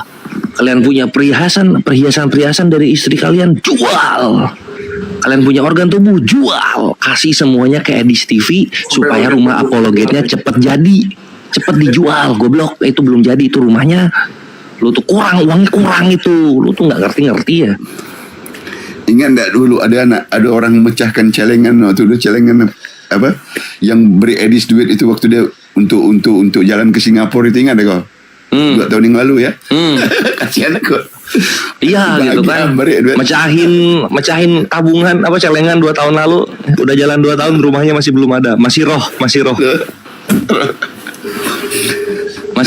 si Edis itu daripada kau bangun rumah. Virgo ini di privat terus dia nggak minta naik, nyepam aja terus, gua bisukan lo. Jadi gini kan, di Amerika itu kan banyak gereja yang dijual itu, ngapain susah-susah bikin lagi? Kan goblok nih. Cobalah kau belilah kau gereja yang kecil-kecil itu kan, di situ rumah apologet kalian gitu loh. Kayaknya udah jadi gitu. tapi bentuknya rohani, kayaknya begitu. Iya betul, masih rohani. Maksudku kan beli aja gereja-gereja mau dijual kan banyak itu di Amerika itu. Beli itulah. Ngapain lu mau bikin lagi? Kau bikin rumah, mau beli rumah itu kayak kau beli goreng pisang. Ya kan? Kau gimana apa yang kau lakukan di sana? Pesuruh-suruh di restoran kerja kasar gitu mau beli rumah, mana orang percaya? Oh mereka di sana aja homeless banyak. Kau nambah aku minta aja si Trump ini nanti apa untuk imigran untuk tanggap dia kan pelasah dia nanti. Memang balon, memang tolol. Jadi betul lah kalau Wak Labu tu bilang ya, Oten ni memang kan dulu aku sering bilang kan apa manusia berotak keledai itu kan. Domba berotak keledai itu. Bilang gitu sering Oten ya. Internal memory 2 kilobit, kena bohongi terus. Dan memang mereka ni dari kecil memang dibohongi gitu loh. Dari kecil itu dibohongi bapaknya, nanti di besar bohongi lagi gitu loh. Hidup dari kebohongan dan jadi pembohong mereka ini gitu loh. Hidup ditipu dan jadi penipu udah besarnya. Jadi seperti itu mereka. Tetap akan seperti itu. Dan kedengkian sesama mereka itu kan, kalau kita lihat tuh bukan beda pendapat juga dengki, yang lebih parah lagi beda pendapatan. Itu yang membuat mereka buat labuk tuh ngamuk gitu loh. Pedas. Ya, buat teman-teman yang merasa suka makan ginjal babi, silakan naik ke atas, kita diskusi ya. Yuk naik ke atas. Yang ngerasa suka makan ginjal babi, silakan naik ke atas ya. Kita diskusi baik-baik ya. Jangan ada hujatan, jangan ada caci maki. Ayo naik.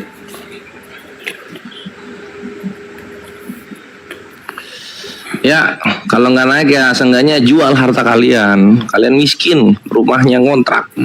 Kalian cuma punya motor butut tahun 2001, jual anjir, walaupun cuma laku 700.000, lo kasih itu ke Edis, lo kasih makan itu kan, supaya cepet jadi kan rumah apologennya kan kurang uangnya itu. Biar kau ditampung ke Amerika sana, kau cepat kau sana. Siapa tahu hoki-hoki kan anak lu bisa dibawa Edis itu kan untuk menjadi apologet, anjay, keren gak tuh? Gas gitu kan. Siapa tahu lu kalau di Indonesia ditanya agama, kalau beli nasi di warteg kan agamanya apa? Oh bukan Islam, ya udah ini 150.000. Siapa tahu kayak gitu, siapa tahu. Kalau di Amerika kau Kristen, iya ini gratis kata orang Amerika gitu kan. Gitu, betul gak Keras? Di Amerika kau, agama kau apa di Amerika? Agama aku nih Orten, Kristen. Dah kau makan gratis nih. Baik tuh orang Amerika tuh, aku bilang kau. Julius, Bu Yosi mana? Aku hilang kontak sama dia. Karena HP aku tuh rusak yang kemarin tu hilang kontak. Kau kirim lagi nomor Bu Yosi sama aku ya. Julius ya. Aku suruh Bu Yosi cari dia. Dia kan di Los Angeles juga tuh Bu Yosi kalau tidak salah aku tuh. Jadi aku bilang kan noten, kalau kalian tuh menghujat Islam, menghujat Nabi, aku tidak tenang hidup kalian. Sampai mampus hidup kalian tidak tenang. Kecuali kalau kalian bertobat, minta maaf terbuka, baru tenang hidup kalian. Kasman curut tu nyaman sebentar, jak kaci itu kasman curut nyaman sebentar masuk penjara. Kau pikir tenang gak yang lari di Amerika tu? Di Amerika tu lebih sadis lagi orang-orang sana tu, ya kan? Kau tengok kemarin tu, ya, dari leher bercocoran apa dari leher kena tembak dari jarak jauh tu. Sana lebih gila-gilaan lagi orang itu, bilang kau, daripada tempat kita sini. Nyaman kalian di tempat kita ini. Masuk penjara pun kalau paling kau makan kotoran kau sendiri. Makan kayak kasman curut. Itu kau keluar dapat donasi. Ya kan? Gitu loh. Anak batak, anak babi betul. Kayak nama marga tak sebut, tak rasis aku tak mau sebut suku lah ya. AB itu kan anak babi itu yang kemarin itu kan dah baru keluar kan, banyak dapat donasi. Gitu loh. Kemudian siapa lagi Manu Bulu dapat donasi, masuk banyak itu keluar enak gitu loh. Daripada kau di luar negeri nih. Ini bentar lagi musim salju nih, mampus kau. Kedinginan kau sana tuh. Bayangkan minus 70 derajat, minus 50 derajat kedinginan. Kau tak pecah bibir kau tuh, tak pecah kulit-kulit kau tuh. Gitu. Wah, loh. Ini kayaknya habis Les, kayaknya umat Ayub 27 pasal 3 ya, Pres. Habis kayaknya ya. Iya, mereka lagi malu. Kenapa orang-orang yang kita dambakan, kita banggakan malah saling menghancurkan diri sendiri di media sosial. Apa ini? Gitu nangis. Lagi nangis mereka. Enggak juga gini Korea, kan di atas ini kan balak 6 semua nih, dia berani. Balak 6 semua di atas nih.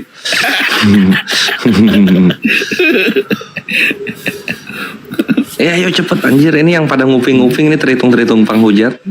Kalian tuh transfer itu tabungan kalian ke Edis TV supaya banyak penghujat-penghujat yang lain yang masih miskin di Indonesia bisa diterbangin ke Amerika. Berarti beda ya, kalau gua mah Res, ambil lagi donasi kalian yang udah donasi ke Edis, kalau Kores tambahin lagi gitu ya Res. Tambahin lagi anjir, jual rumahnya gitu.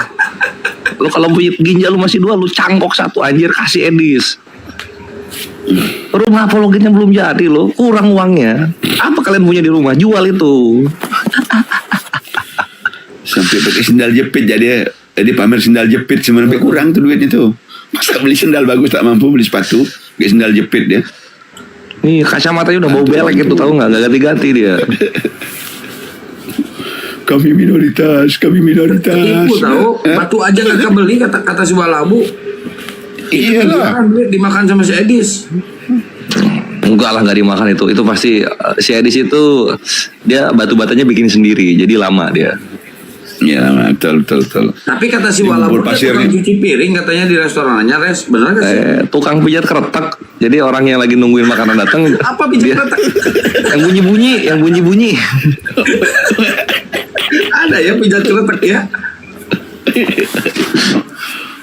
Krek anjir. Edis tuh. Bukan. Edis kok pijat keretak di sini? Iya. Karena saya nggak di Indonesia. Di Indonesia saya nggak kerja kan gitu dia curhatnya. Oh, jadi kacamata itu dibeli untuk mijit berarti ya? Pura-pura untuk buta dia ya? Pura-pura buta dia. Tapi bisa melihat dengan rohani kan gitu.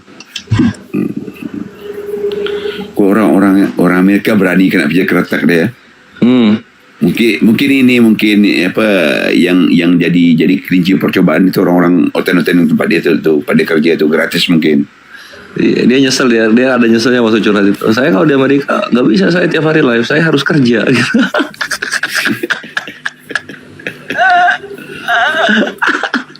Terus dia curhat kayak gini juga.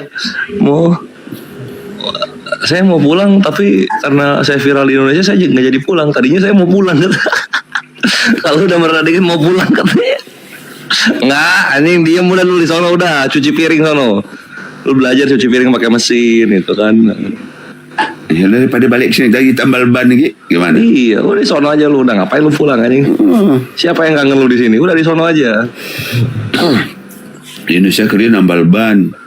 Nanti bulan puasa lari ke masjid, cari makan gratis, cari tajil gratis. Ngapain senang Edis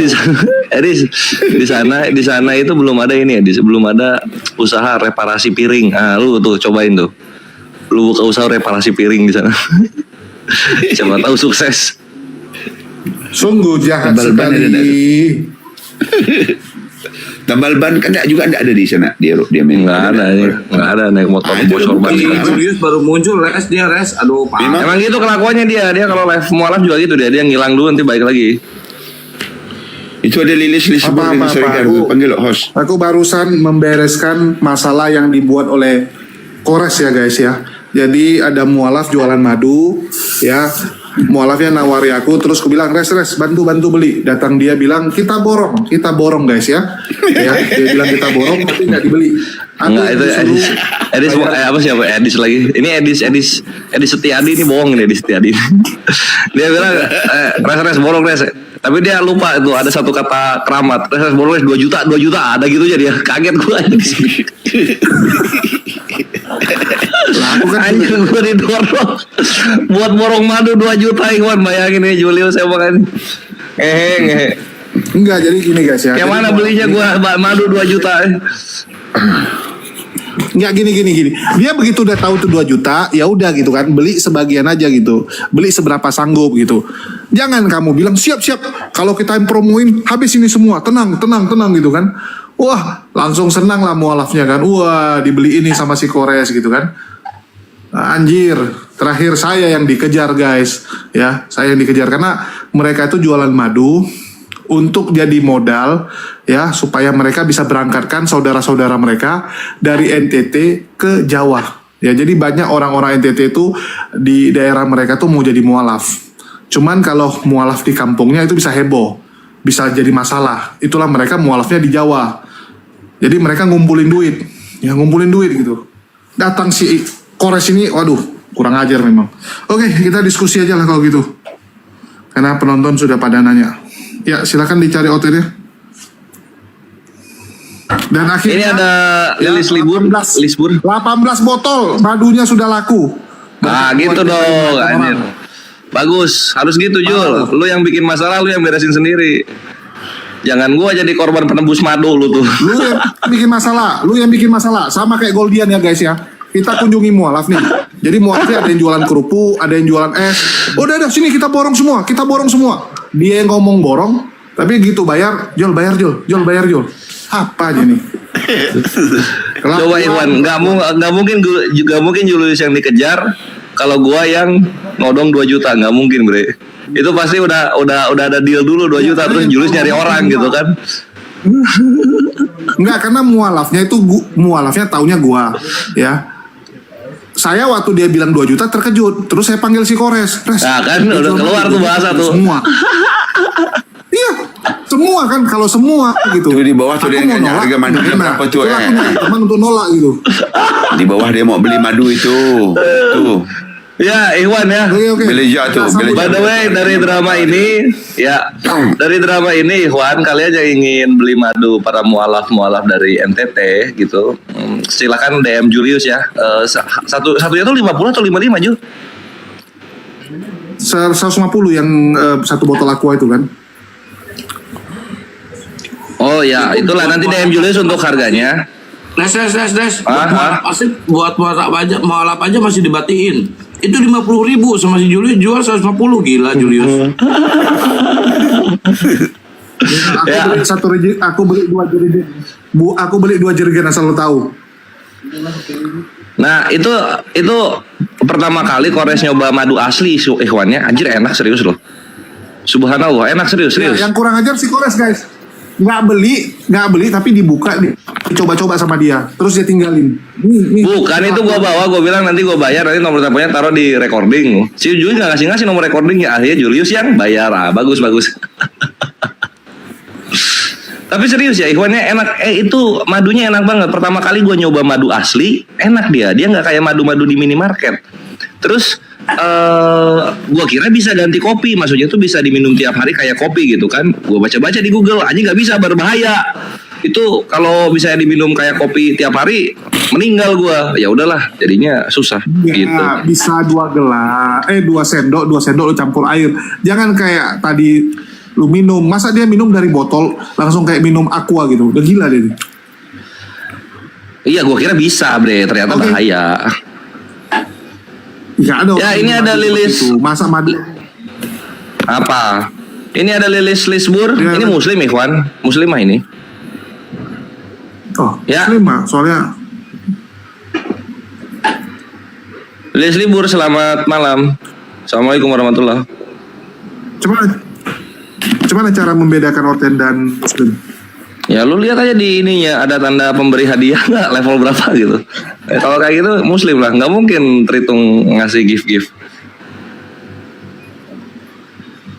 Yo next Osmon, selamat malam.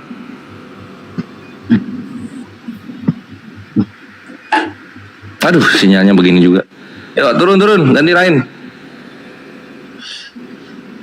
Itu madunya madu asli karena kan dicoba pertama dibakar itu dia nggak apa ya, lupa, meletup waktu dibakar. Terus ketika ditaruh di tisu dia nggak merembes ke tisunya, diem dia di tisunya gitu. Terus ditaruh di celana juga sama. Terus waktu ditaruh di kuku dia menggumpal, dia nggak melebar cair kayak gitu. Madu asli itu suka banget gue, serius. Nggak boleh tapi tiap hari, ya udahlah. Nggak gini, kalau kau ganokkan ke jari, kau gosok-gosok gitu, dia tuh licin kayak yang aslinya, licin kayak ada minyak gitu loh. Iya, kayak gitu dia. Kalau ada belum musim nih. Iya, tapi tetap nggak boleh kayak kopi. Mualafnya itu tahu siapa dari mana? Dari pulau NTT yang ini, Soe, tempatnya si Romo Patris. Jadi di daerah itu kan ada 400 kakak yang sudah mualaf. Waktu itu kan pernah berantem Saifuddin sama Romo Patris ya. Jadi Saifuddin bilang gini, ini Romo Patris kerjanya bahas ya, serang-serang Protestan, bukan diurusin itu jemaat-jemaat saudara-saudara satu kampungnya. Satu kampungnya 400 orang jadi Islam. Terus dibalas sama ini ya, dibalas sama Romo Patris. Loh, yang mualaf itu kan Protestan. Ya kenapa saya yang disalahkan, dibilang itu Protestan yang mualaf, itu salah kamu, dibilang gara-gara kamu kesana KKR, ya setelah dia KKR jadi dia pada mualaf, dibilang. Ya ini ada Osmon, ini Osmon nggak ada suaranya, ganti. Wan, selamat malam. Ya, silakan Wan.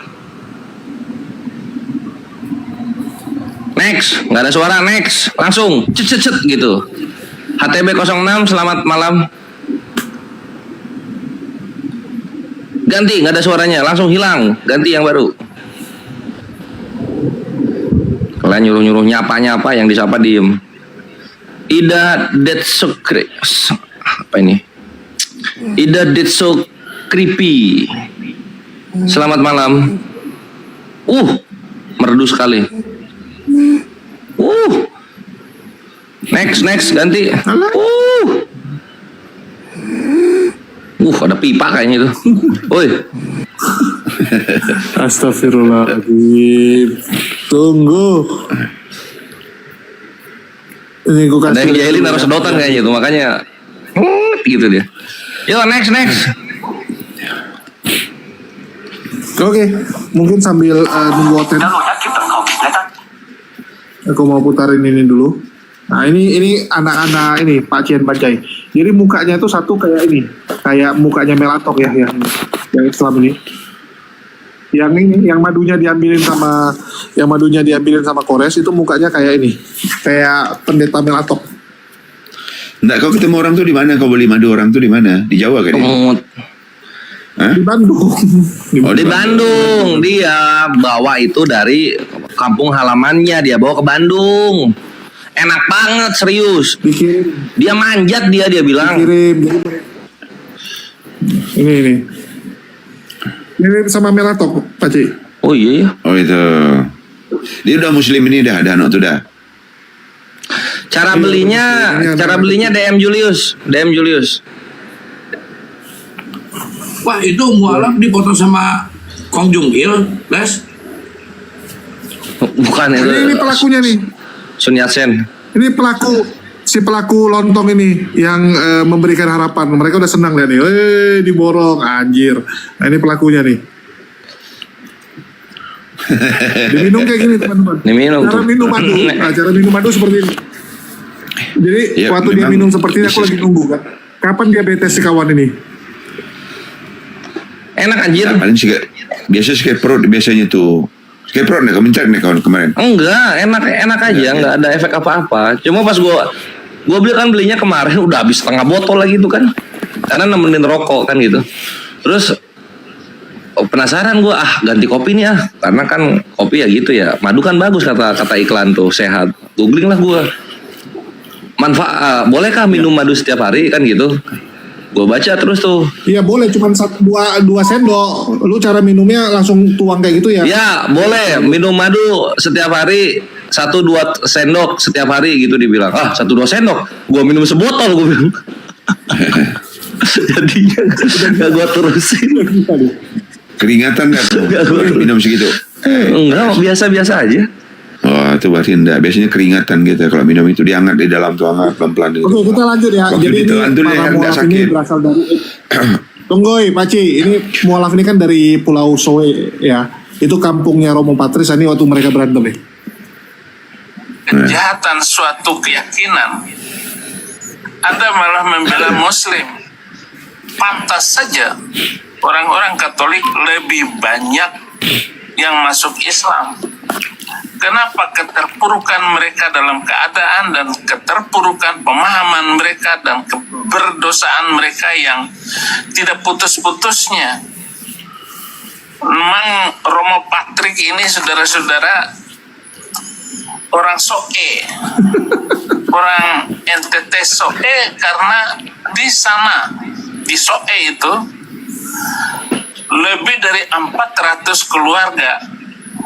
Saya sudah pergi ke Soe, ada satu desa yang sudah 400 keluarga masuk Islam.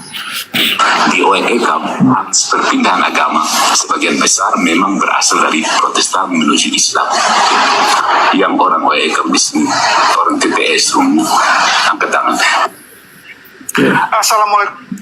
Jadi desa OEKAM itu desa anak-anak itu ya. Desa OEKAM itu desa anak-anak yang tadi kita kasih lihat ya, yang madunya itu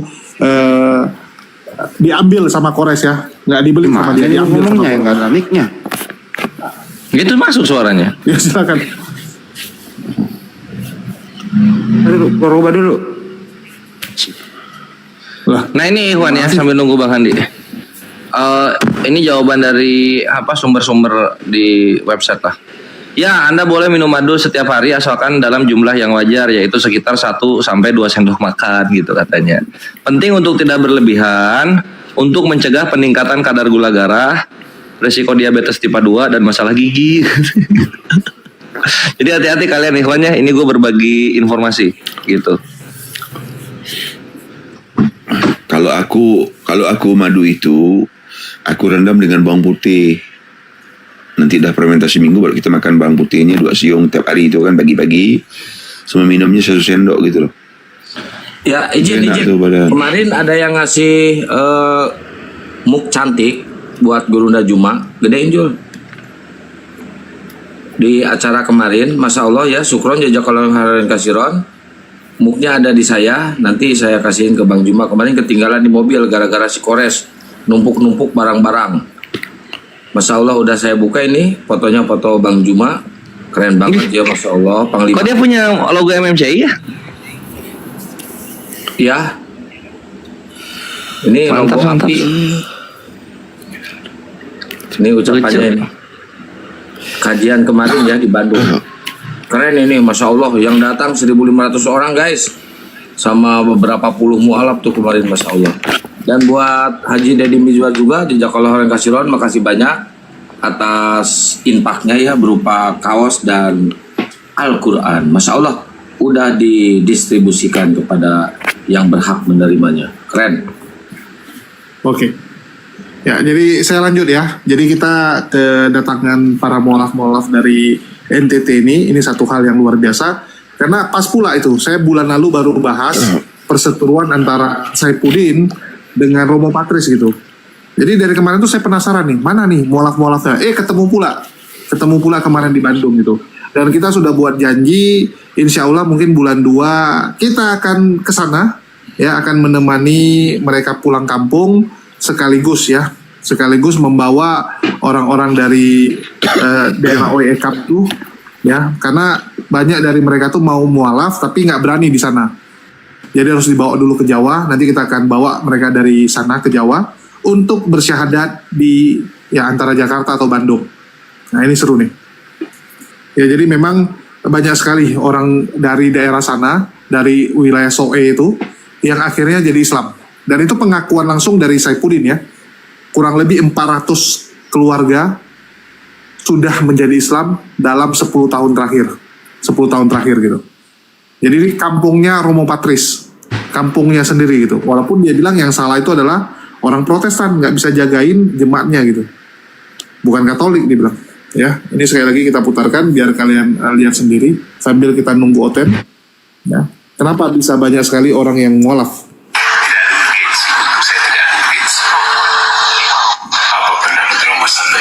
Iya, saya tidak akan membicarakan Anda. Maksud saya kenapa Anda memberikan pendapat yang selalu negatif terhadap para penginjil dan orang-orang yang berusaha untuk melabrak, memporak-porandakan, bahkan membongkar apa yang diajarkan Islam selama ini adalah ajaran Nabi palsu. Oke, Anda sudah berpendapat sedemikian rupa. Andaikan kau datang kembali.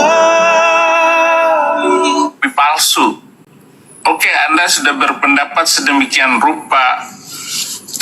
Tetapi ketika Anda menyinggung Edis TV, dan tentu saja lebih dulu sejak saya terima Yesus Kristus selalu membuat video-video yang menyakitkan hati saudara muslim, berakhir pada penangkapan saya 2017 setelah dari 2006 hampir 10 tahun saya menjadi Kristen berapi-api, tumbuh muncul di publik.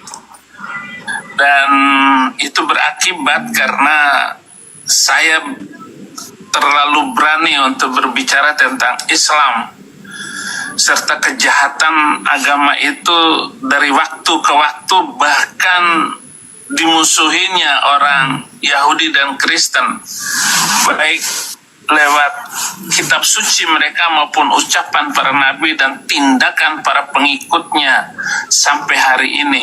Oke. Tapi ketika Anda berbicara tentang para penginjil, bahkan melakukan pembicaraan yang berani tentang Katolik dan Protestan.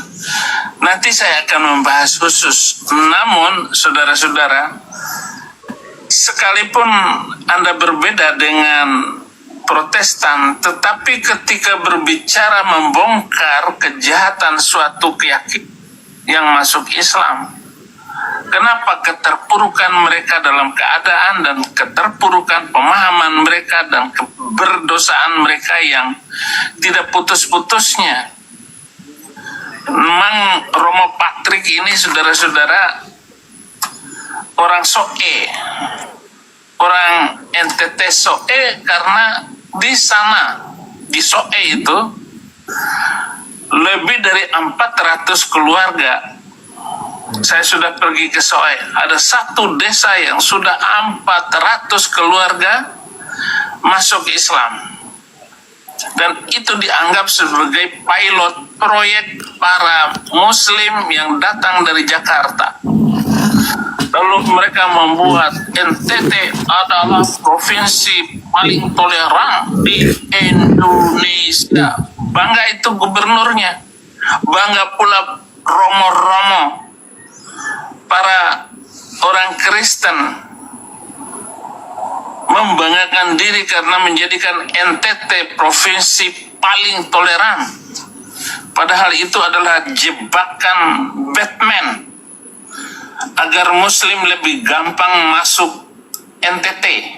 Sementara apa yang terjadi di provinsi lain, terutama provinsi-provinsi di Pulau Jawa, Makassar, Sumatera Barat, Aceh, itu sangat benci dengan kekristenan karena menghambat terus pemberitaan Injil ini. Kalau Romo berbicara seperti itu, apakah Anda pernah memenangkan jiwa? Tapi saya yakin pendapat semacam ini sangat dibutuhkan oleh Muslim, sangat dibutuhkan dalam perdebatan yang sengit, karena satu sisi Muslim begitu jahat kepada kekristenan, namun kepada gereja Katolik mereka tidak memberikan kebencian yang sangat, kecuali dengan Protestan, yaitu GBI dan gereja-gereja lain yang mengambil keputusan mengenai. Ya, jadi teman-teman dengar ya, bahwa di Pulau Soe itu ya sudah banyak sekali orang yang jadi mualaf, dan si Saifuddin itu menyalahkan Romo Patris gitu karena sibuk ngurusin Protestan ya, sampai lupa menjaga saudara-saudara satu kampungnya. Dan menurut Romo Patris yang salah Protestan dong, itu kan yang jadi Islam Protestan semua dibilang ya. Beberapa pesantren pendidikan formalnya di Fakultas Ushuluddin ya. Ushuluddin itu apa? Perbandingan agama, jurusan perbandingan agama, memberi dia panggung bicara di ruang-ruang diskusi antar agama. Ya, dia adalah seorang guru besar dari Al-Zaitun Indramayu. Tahun 2006 dia berpindah keyakinan ke Kristen Protestan, entah denom apa, I don't know. Dan sejak itu tampil sebagai pendeta keliling, menggunakan pengalaman pribadinya sebagai narasi utama.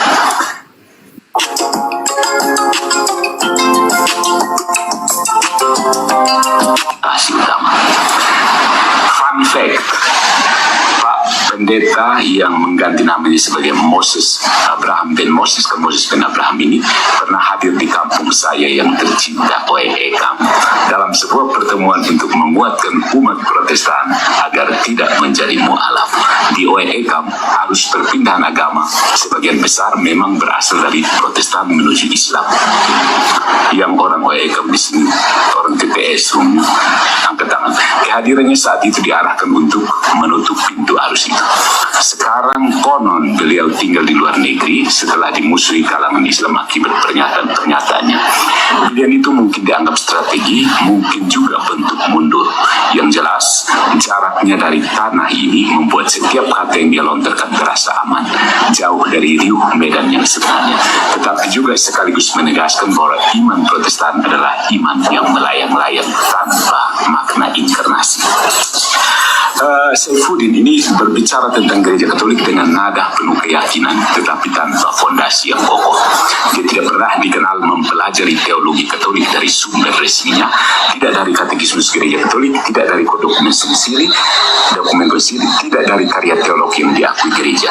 Yang dia bawa hanyalah potongan-potongan stereotip yang biasa beredar di lingkaran Protestan, ditambah kesan pribadi yang lahir dari jarak, bukan kedalaman. Tentang reformasi, dia bercerita seperti membacakan brosur. Luther melawan kesalahan Katolik, lalu lahirlah Protestan.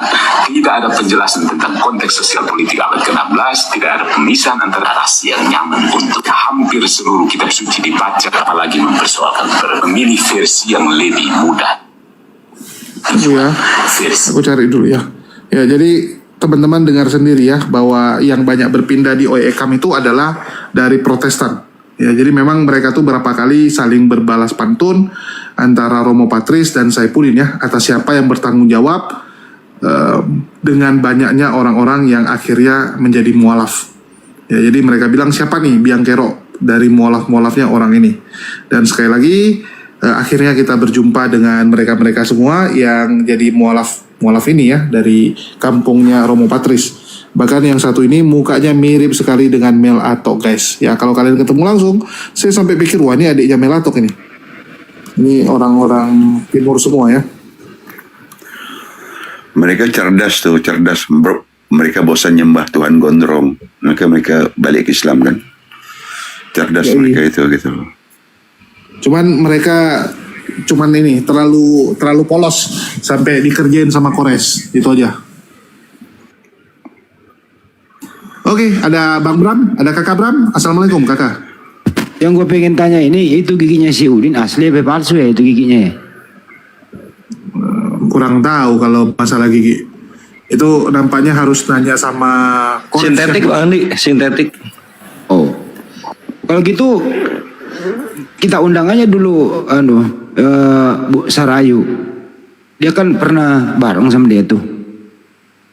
Dia kan lebih tahu gitu ya. Mau nanya apa nih? Ya nanya soal giginya doang sih gue mau nanya. Apa dia masuk gue gini nanya gigi. Apakah kira-kira si Udin masih kuat ngunyah kepala babi gitu masuk gue.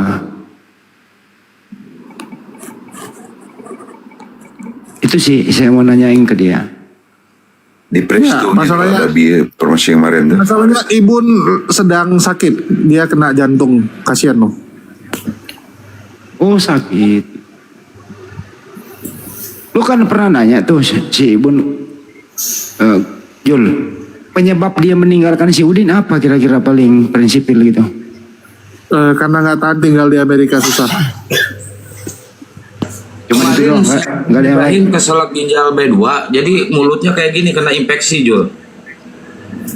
Ya, dan lu tahu nggak ini lagi beredar foto Saifuddin ternyata pernah selingkuh.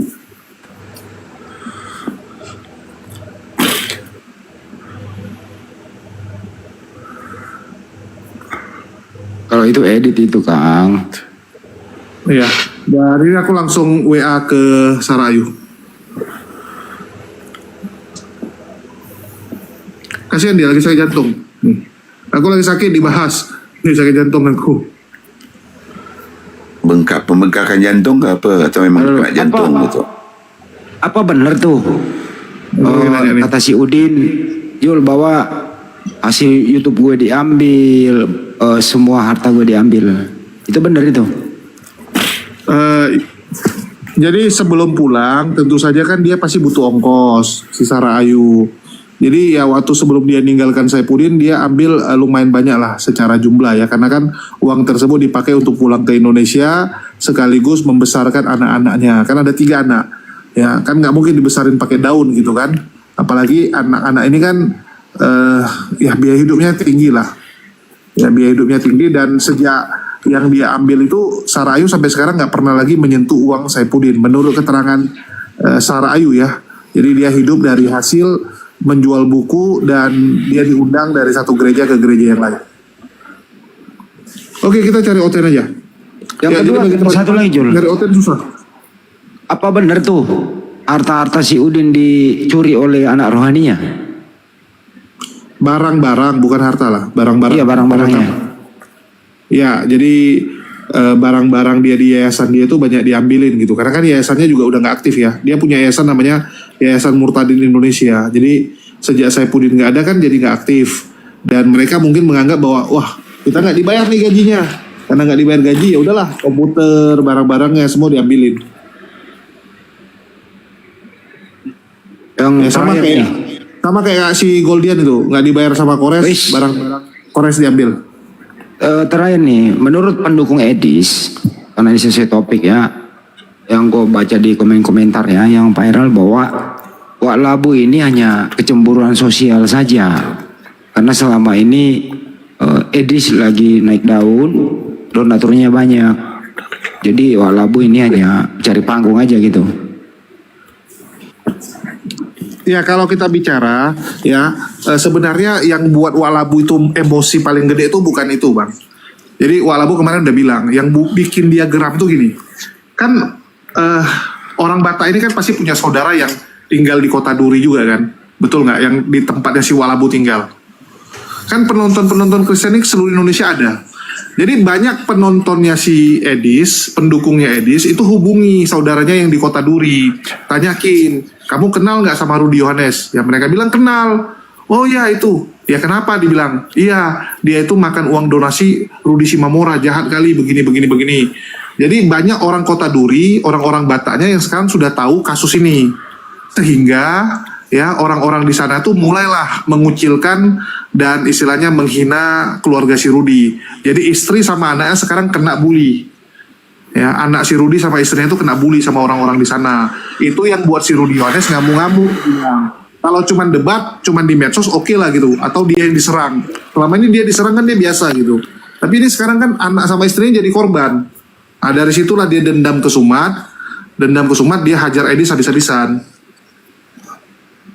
Tapi sebenarnya sih Walabu ini nggak mengajar Edis, menghajar donatur ini, membongkar ini yang memang. Iya, karena dia nggak bisa hajar Edis. Gimana dia cara hajar Edis? Dia nggak pegang aibnya Edis, dia nggak pegang kelemahannya Edis.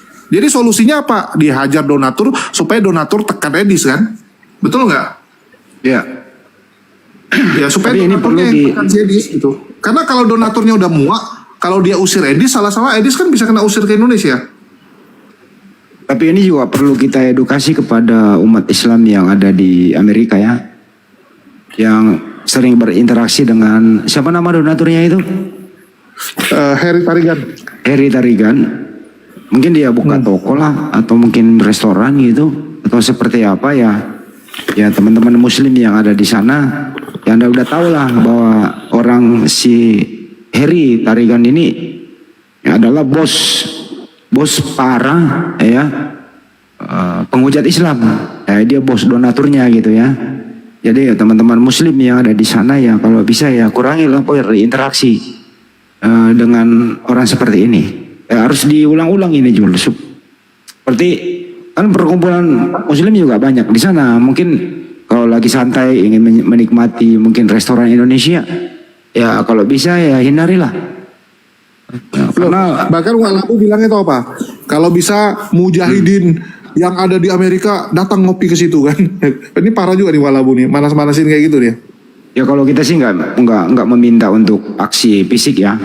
Ya mungkin yang penting cukup tahu bahwa ini orang ini ya adalah bos daripada penghujat Islam. Itu aja supaya mereka kurang berinteraksi lah kan gitu. Ya, jadi kan kita tahu lah diaspora orang Indonesia yang Muslim di Amerika juga banyak ya. Nih kita coba dengarkan ya. Ini Walabu request dari Walabu nih guys. Jihadis yang ada di sana bisalah main-main ke sana, main-main loh ya, minum kopi atau apa, nggak usah takut. Alah, orang di Amerika itu polisinya ketat bukan kayak di Indonesia ya. Jadi santai ya kawan-kawannya. Ya ini semua akibat ulah si Edis ya. Kalau si Edis pandai ibaratnya di stop dia nggak melebar kemana-mana kan. Orang dia juga berkat jasa bapak itu sampai ke Amerika, ya selamatkanlah bapak itu ya, jangan kau ego kali ya Edis ya. Jadi kawan-kawan dia terlalu ego. Karena terlalu ego sudah selayaknya saya memberi pelajaran dan pengajaran. Kalau saya data saya terbuka kawan. mengenai istri saya dari tahun 2000, kalau kalian pernah nonton Facebookku dulu 2008 itu sudah aku beritakan ya. Tapi tidak pernah aku Islam, tidak pernah istriku Islam ya. Aku beritakan, dan waktu itu aku pernah kirim foto-fotonya ya sama kawan-kawan ya. Kalau mau tanya yang paling tahu itu pendebat lama lah, Edi Praitno. Tapi mereka tak pernah membahas itu lagi kawan. Kenapa tidak membahas? Ya karena mereka ya untuk apalah gitu ya. Jadi untuk apa? Nah di deskripsi sudah ada buat ya. Kalian klik maka muncul nanti Google Map ya. Inilah tempat usahanya, namanya Good Go Cafe ini. Ini kafe beliau ya. Ini dia good ini good cafe. Kalau kalian, ini kan USA nih ya, apa nih California entah apa ya ini. Kalau dari langit bisa gini hebat sekarang ya. Ya, jadi alamatnya tuh di-spill sama si Walabu ini ya guys ya. Dan ini ya bentuk karena dia emosi gitu. Karena keluarganya sekarang jadi kena tarik ya. Dan ada yang cukup mengejutkan di mana kalau menurut menurut si Sofiatul, ini semua terjadi lantaran si Rudi Yones tuh dendam. Ya, jadi dulu itu ternyata si Walabu ini pernah minta duit dengan orang-orang penghujat di Amerika, dan para penghujat ini nggak mau transfer kasih dia. Dari situ dia emosi ini ya. Banyak beredar berita di luar sana gitu ya teman-teman, bla bla bla bla bla bla bla. Bu Safi begini Bang Rudi, ya saya maklum lah ya.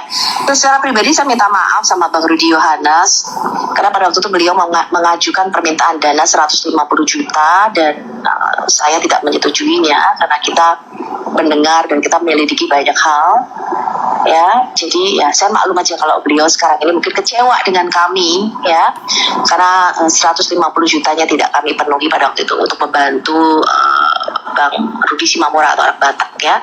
Karena kami langsung menginginkan pada waktu itu ke rekening istrinya seperti itu ya. Ya, tetapi ya kita bersyukur ya ada pertimbangan-pertimbangan di dalam Al-Hayat itu mengeluarkan dana ya. Ketika Bang Rudi Yohanes meminta 150 juta untuk pra-peradilan anak Batak pada waktu itu, kami menolaknya ya. Dan kita lihat nanti, saya katakan kita lihat dululah pengumpulan dananya berapa, kurang berapa, dan kenapa bisa sebanyak itu gitu ya, kenapa permintaannya bisa sebanyak itu. Jadi pada waktu itu dia minta 150 juta dan saya tidak menyetujuinya ya pada waktu itu kan. Ya itu yang buat si Rudi Yohanes ngamuk dengan Sofiatul dan sebagainya ya. Ini versinya Sofiatul. Kalau kita kan cuma jadi pendengar yang baik. Oke, ada Bang Ilaro, silakan, ada yang mau disampaikan dari tadi di Bani Typing. Assalamualaikum warahmatullahi wabarakatuh. Oh, waalaikumsalam warahmatullahi wabarakatuh. Muslim. Iya, jadi kalau saya melihat gini, ada teori mengatakan bahwa masyarakat mayoritas adalah masyarakat yang hidup bercerai-berai. Masyarakat minoritas adalah masyarakat yang hidupnya kompak. Nah, kalau rujukannya ke sana, maka fondasi untuk kita mayoritas ini harus diskemakan, harus didesain sedemikian rupa. Contoh misalnya, jangan kita terlalu kunjungan ke room-roomnya sebelah. Yang kedua adalah seketika Bang Juma atau siapapun semuanya pada diskusi, ini semua harus di-share. Nah, ini hal-hal kecil, tetapi bagi saya ini bermakna. Nah, untuk itu harus ada grand design untuk membungkus semua ini. Ada hal-hal yang bisa disampaikan di umum, ada hal-hal yang tidak bisa disampaikan di umum. Nah, kalau semuanya terbuka, mereka ini akan pintu masuk. Saya kira ini saja kalau dari saya untuk saran. Bagaimana kira-kira Bang Handi?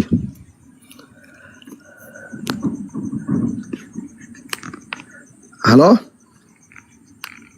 Tidur Bang Handi. Yuk bubar. Besok mau kerja. Udah beristirahat ya Bang? Sudah, sebelum ditutup ya, intinya bahwa kafenya apa tadi namanya? Semoga video ini ditonton juga diaspora, terutama umat Islam yang ada di sana, bahwa kafe tempat Anda selama ini adalah bos donatur penghujat Islam. Itu ya kira-kira ya. Jadi yang punya kafe namanya Heri Tarigan inilah yang membiayai ya edis ke luar negeri untuk menghujat Islam. Sebentar ada yang nelpon nih. Assalamualaikum. Jul, kirimkan nomor Bu Yosi kan aku Jul. Nomor dia hilang tempat aku. Oh, kirimkan ya. Oke. Nomor Bu Yosi. Yo, makasih aku pamit. Assalamualaikum warahmatullahi wabarakatuh. Waalaikumsalam. Lah, Bang Andi apa ini? Ini mau ngomong bentar. Apa? Siapa mau ngomong? Ya, Bang Bram, ada yang mau disampaikan? Kakak Bram.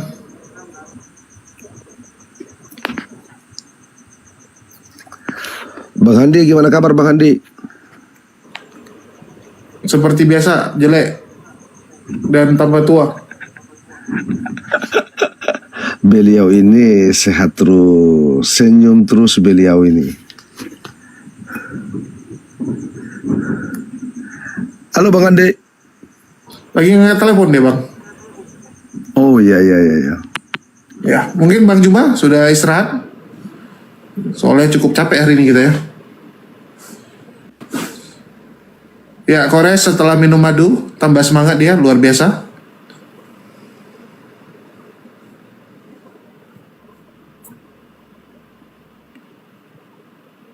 Ada Ustadz kayak nama mau ngomong. Ada ya? Biarkan Ustadz kayak nama ngomong dulu. Oke. Kores, main game pasti lu.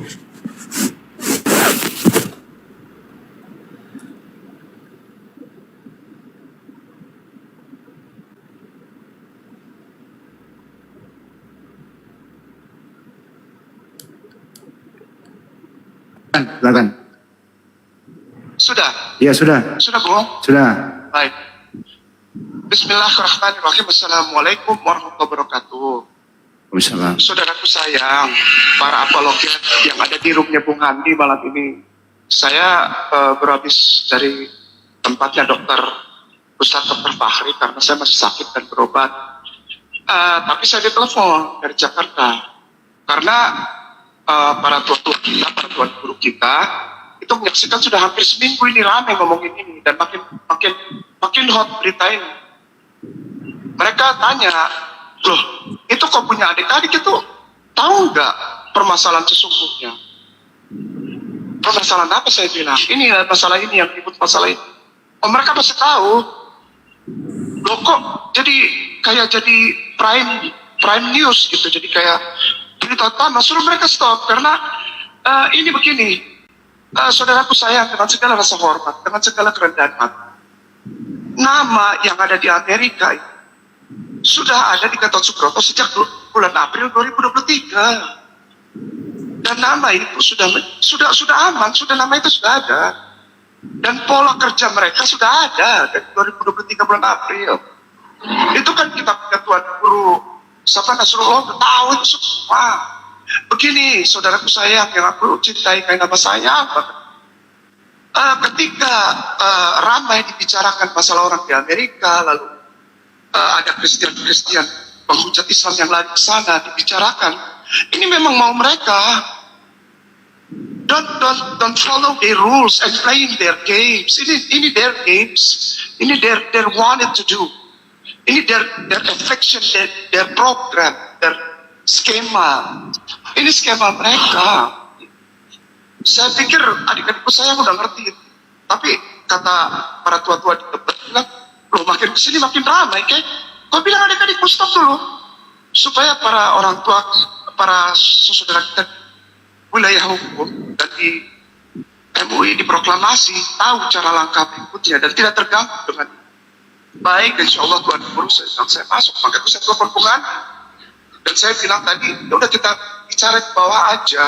Karena ketika ini terjadi peristiwa masalah ada kekuatan asing yang masuk itu seperti kita tahu dari orang Kristen, lalu kita bilang kita hati-hati, itu mau mereka agar mereka kan punya plan A, plan B, plan C, gitu. Dan ketika plan A ini diketahui orang, mereka leluasa main di plan B. Ayo yuk kita stop ini yuk. Begini caranya begini. Don't bother him, don't bother them, don't you ever give a shit for them. Anggap aja nggak terjadi apa-apa, lupakan mereka. Fokus to give them some kind like a polemic situation. Gitu. Jadi berikan pemahaman. Yang kemarin kan saya baru bertelepon sama Zuma, saya bilang adikku sayang tuh yang dipuji sama orang tua kita di Jakarta. Karena mereka main otak, mereka tuh main tricky, mereka tricky. Jangan pikir bahwa kejadian ini adalah wah mereka sama mereka lagi baku cakap. Tidak, bohong. Orang tua kita di tempat bilang katanya itu hati-hati, ada satu channel namanya BM2 Apologet, dia menghapus semuanya itu karena dia terlibat peristiwa itu. Enggak, itu skenario, itu scan back. Scan itu sampah, back itu kantong. Scan back itu scan back yang dilempar supaya orang fokus ke situ dan melihat bahwa mereka sedang saling menghancurkan. No, it's just a game. Ayo, yuk kita sadar yuk. Gini, yang terutama adalah adik-adikku sayang cintaku, yang paling aku sayang apa? Come on, wake up yuk. Don't give them a shit. Jangan beritakan mereka. Don't give them a shit. Stop. Give some kind like a news photo. You spreading out some kind of like a red carpet for them. Ini kita lagi dimainin. Gitu.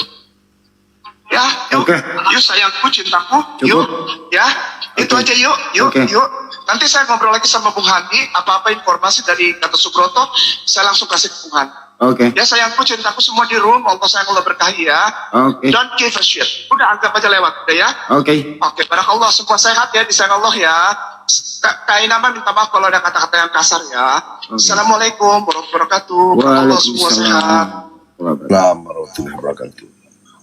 Ya kita hormati pendapat Ustaz Ki, tapi di sisi lain ya kita serobitkan ya kombinasi bahwa memang perlu dalam hal ini ya diberitakan sepanjang masih dalam koridor sih. Nah, itu sih Jul, mudah-mudahan bermanfaat konten kita pada kesempatan kali ini. Silakan. Oke, kita lanjut dengan diskusi di room lain. Silakan teman-teman dilanjutkan ya. Bukan ranah saya. Saya izin turun dulu sebelumnya. Saya terus Bang Andia. Saya izin turun dulu. Masih Bang. Oke, assalamualaikum. Oke, kita tutup ya. Silakan Res, ada mau lagi disampaikan? Teman-teman udah mau tutup di sana. Silakan ditutup. Oke, sudah mau tumbang. Yuk, assalamualaikum semuanya.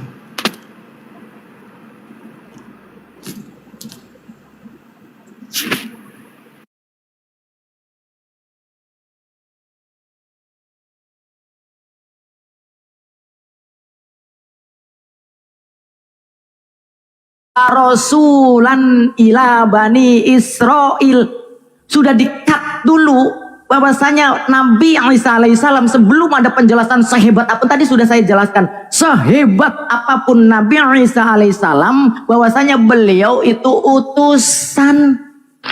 Dan lagi-lagi sayangnya kalian tidak termasuk karena apa? Ila Bani Israel, hanya untuk Bani Israel. Oke, pertama gitu. Itu kerennya Al-Quran. Kalimat untuk yang ini loh. Nanti dulu. Itu pertama harus dipahami. Nanti dulu. Itu perlu yang dipahami. Pertama utusan kemudian hanya untuk Bani Israel. Inni qad ji'tukum bi ayatim mir rabbi. Tadi kan sudah saya katakan ayat itu dari bahasa Arab artinya tanda-tanda. Sungguh aku telah datang, kata Nabi Isa. Setelah dinyatakan oleh Allah adalah utusan untuk Bani Israel, kemudian kata Nabi Isa, aku ini, bro admin, Kalau ngomong nih, Isa kalau ngomong di hadapan, nih bro admin, aku ini bro admin diutus untuk kalian itu sebagai tanda, sebagai indikasi bahwasanya ada Tuhan dari Tuhanmu, indikasi dari Tuhanmu.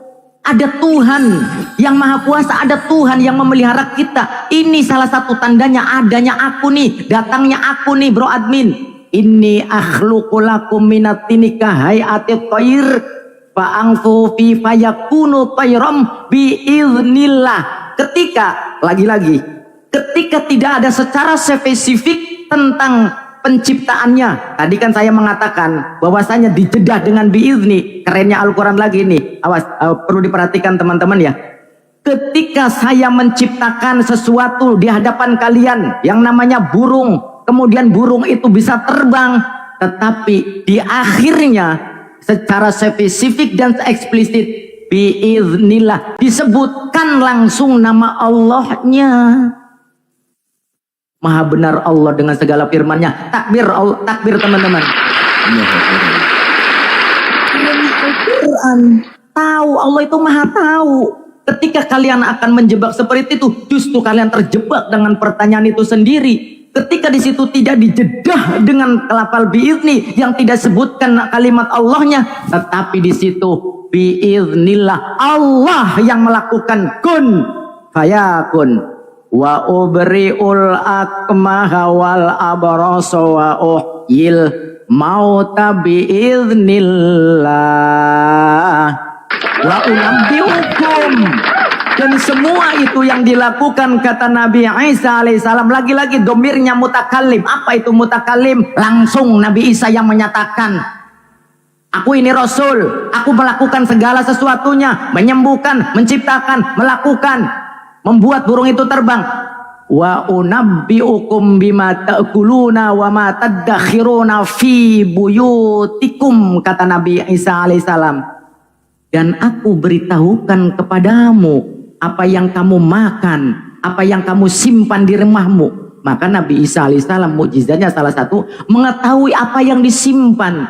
Inni fi dzalikal ayah. Semua ini, dzalik itu yang namanya isim isyarah, menunjukkan tingkah suatu kondisi yang menjelaskan tadi. Semua itu inna fi dzalika, semua itu la ayatal lakum, untuk indikasi, untuk tanda buat kalian. In kuntum mu'minin, bagi orang yang mau beriman. Kalau kalian mau beriman, cuman kalau bro admin kan ogah, pokoknya Yesus Tuhan, jadi ogah.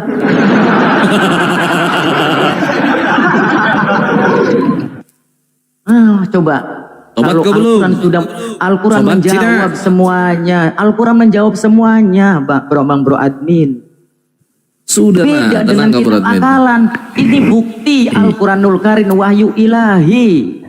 Iya bang, kan tadi. Ayo, apalagi. Kau menyerah aja lah, sudah kau menyerah lah. Menyerah sudah kau. Tobat, kau masuk neraka, ditusuk besi kepalamu. Nih, di dalam Quran tadi ayat 49, di situ dikatakan ada kata aku menyembuhkan. Aku ini kan Isa sejak lahir. Ada lagi aku menghidupkan. Aku ini kan Isa juga.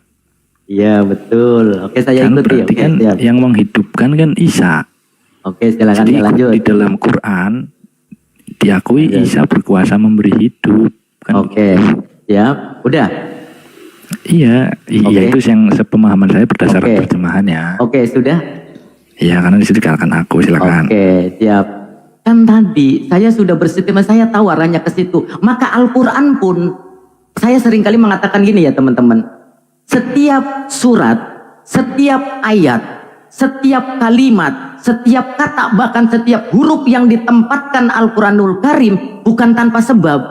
Ketika ada orang bernarasi seperti itu, kan sudah saya tadi di awal, saya berapa kali perlu digarisbawahi, sudah ada statement wa rasulan, seorang rasul. Sehebat apapun Nabi Isa alaihissalam, luar biasanya Nabi Isa alaihissalam, tidak lain hanyalah wa rasulan, utusan Tuhan. Kan tadi saya sudah berstatement seperti itu. Al-Quran sudah berstatement seperti itu. Maka walaupun aku nih menciptakan, aku nih menyembuhkan, aku nih menghidupkan, aku ini ya utusan.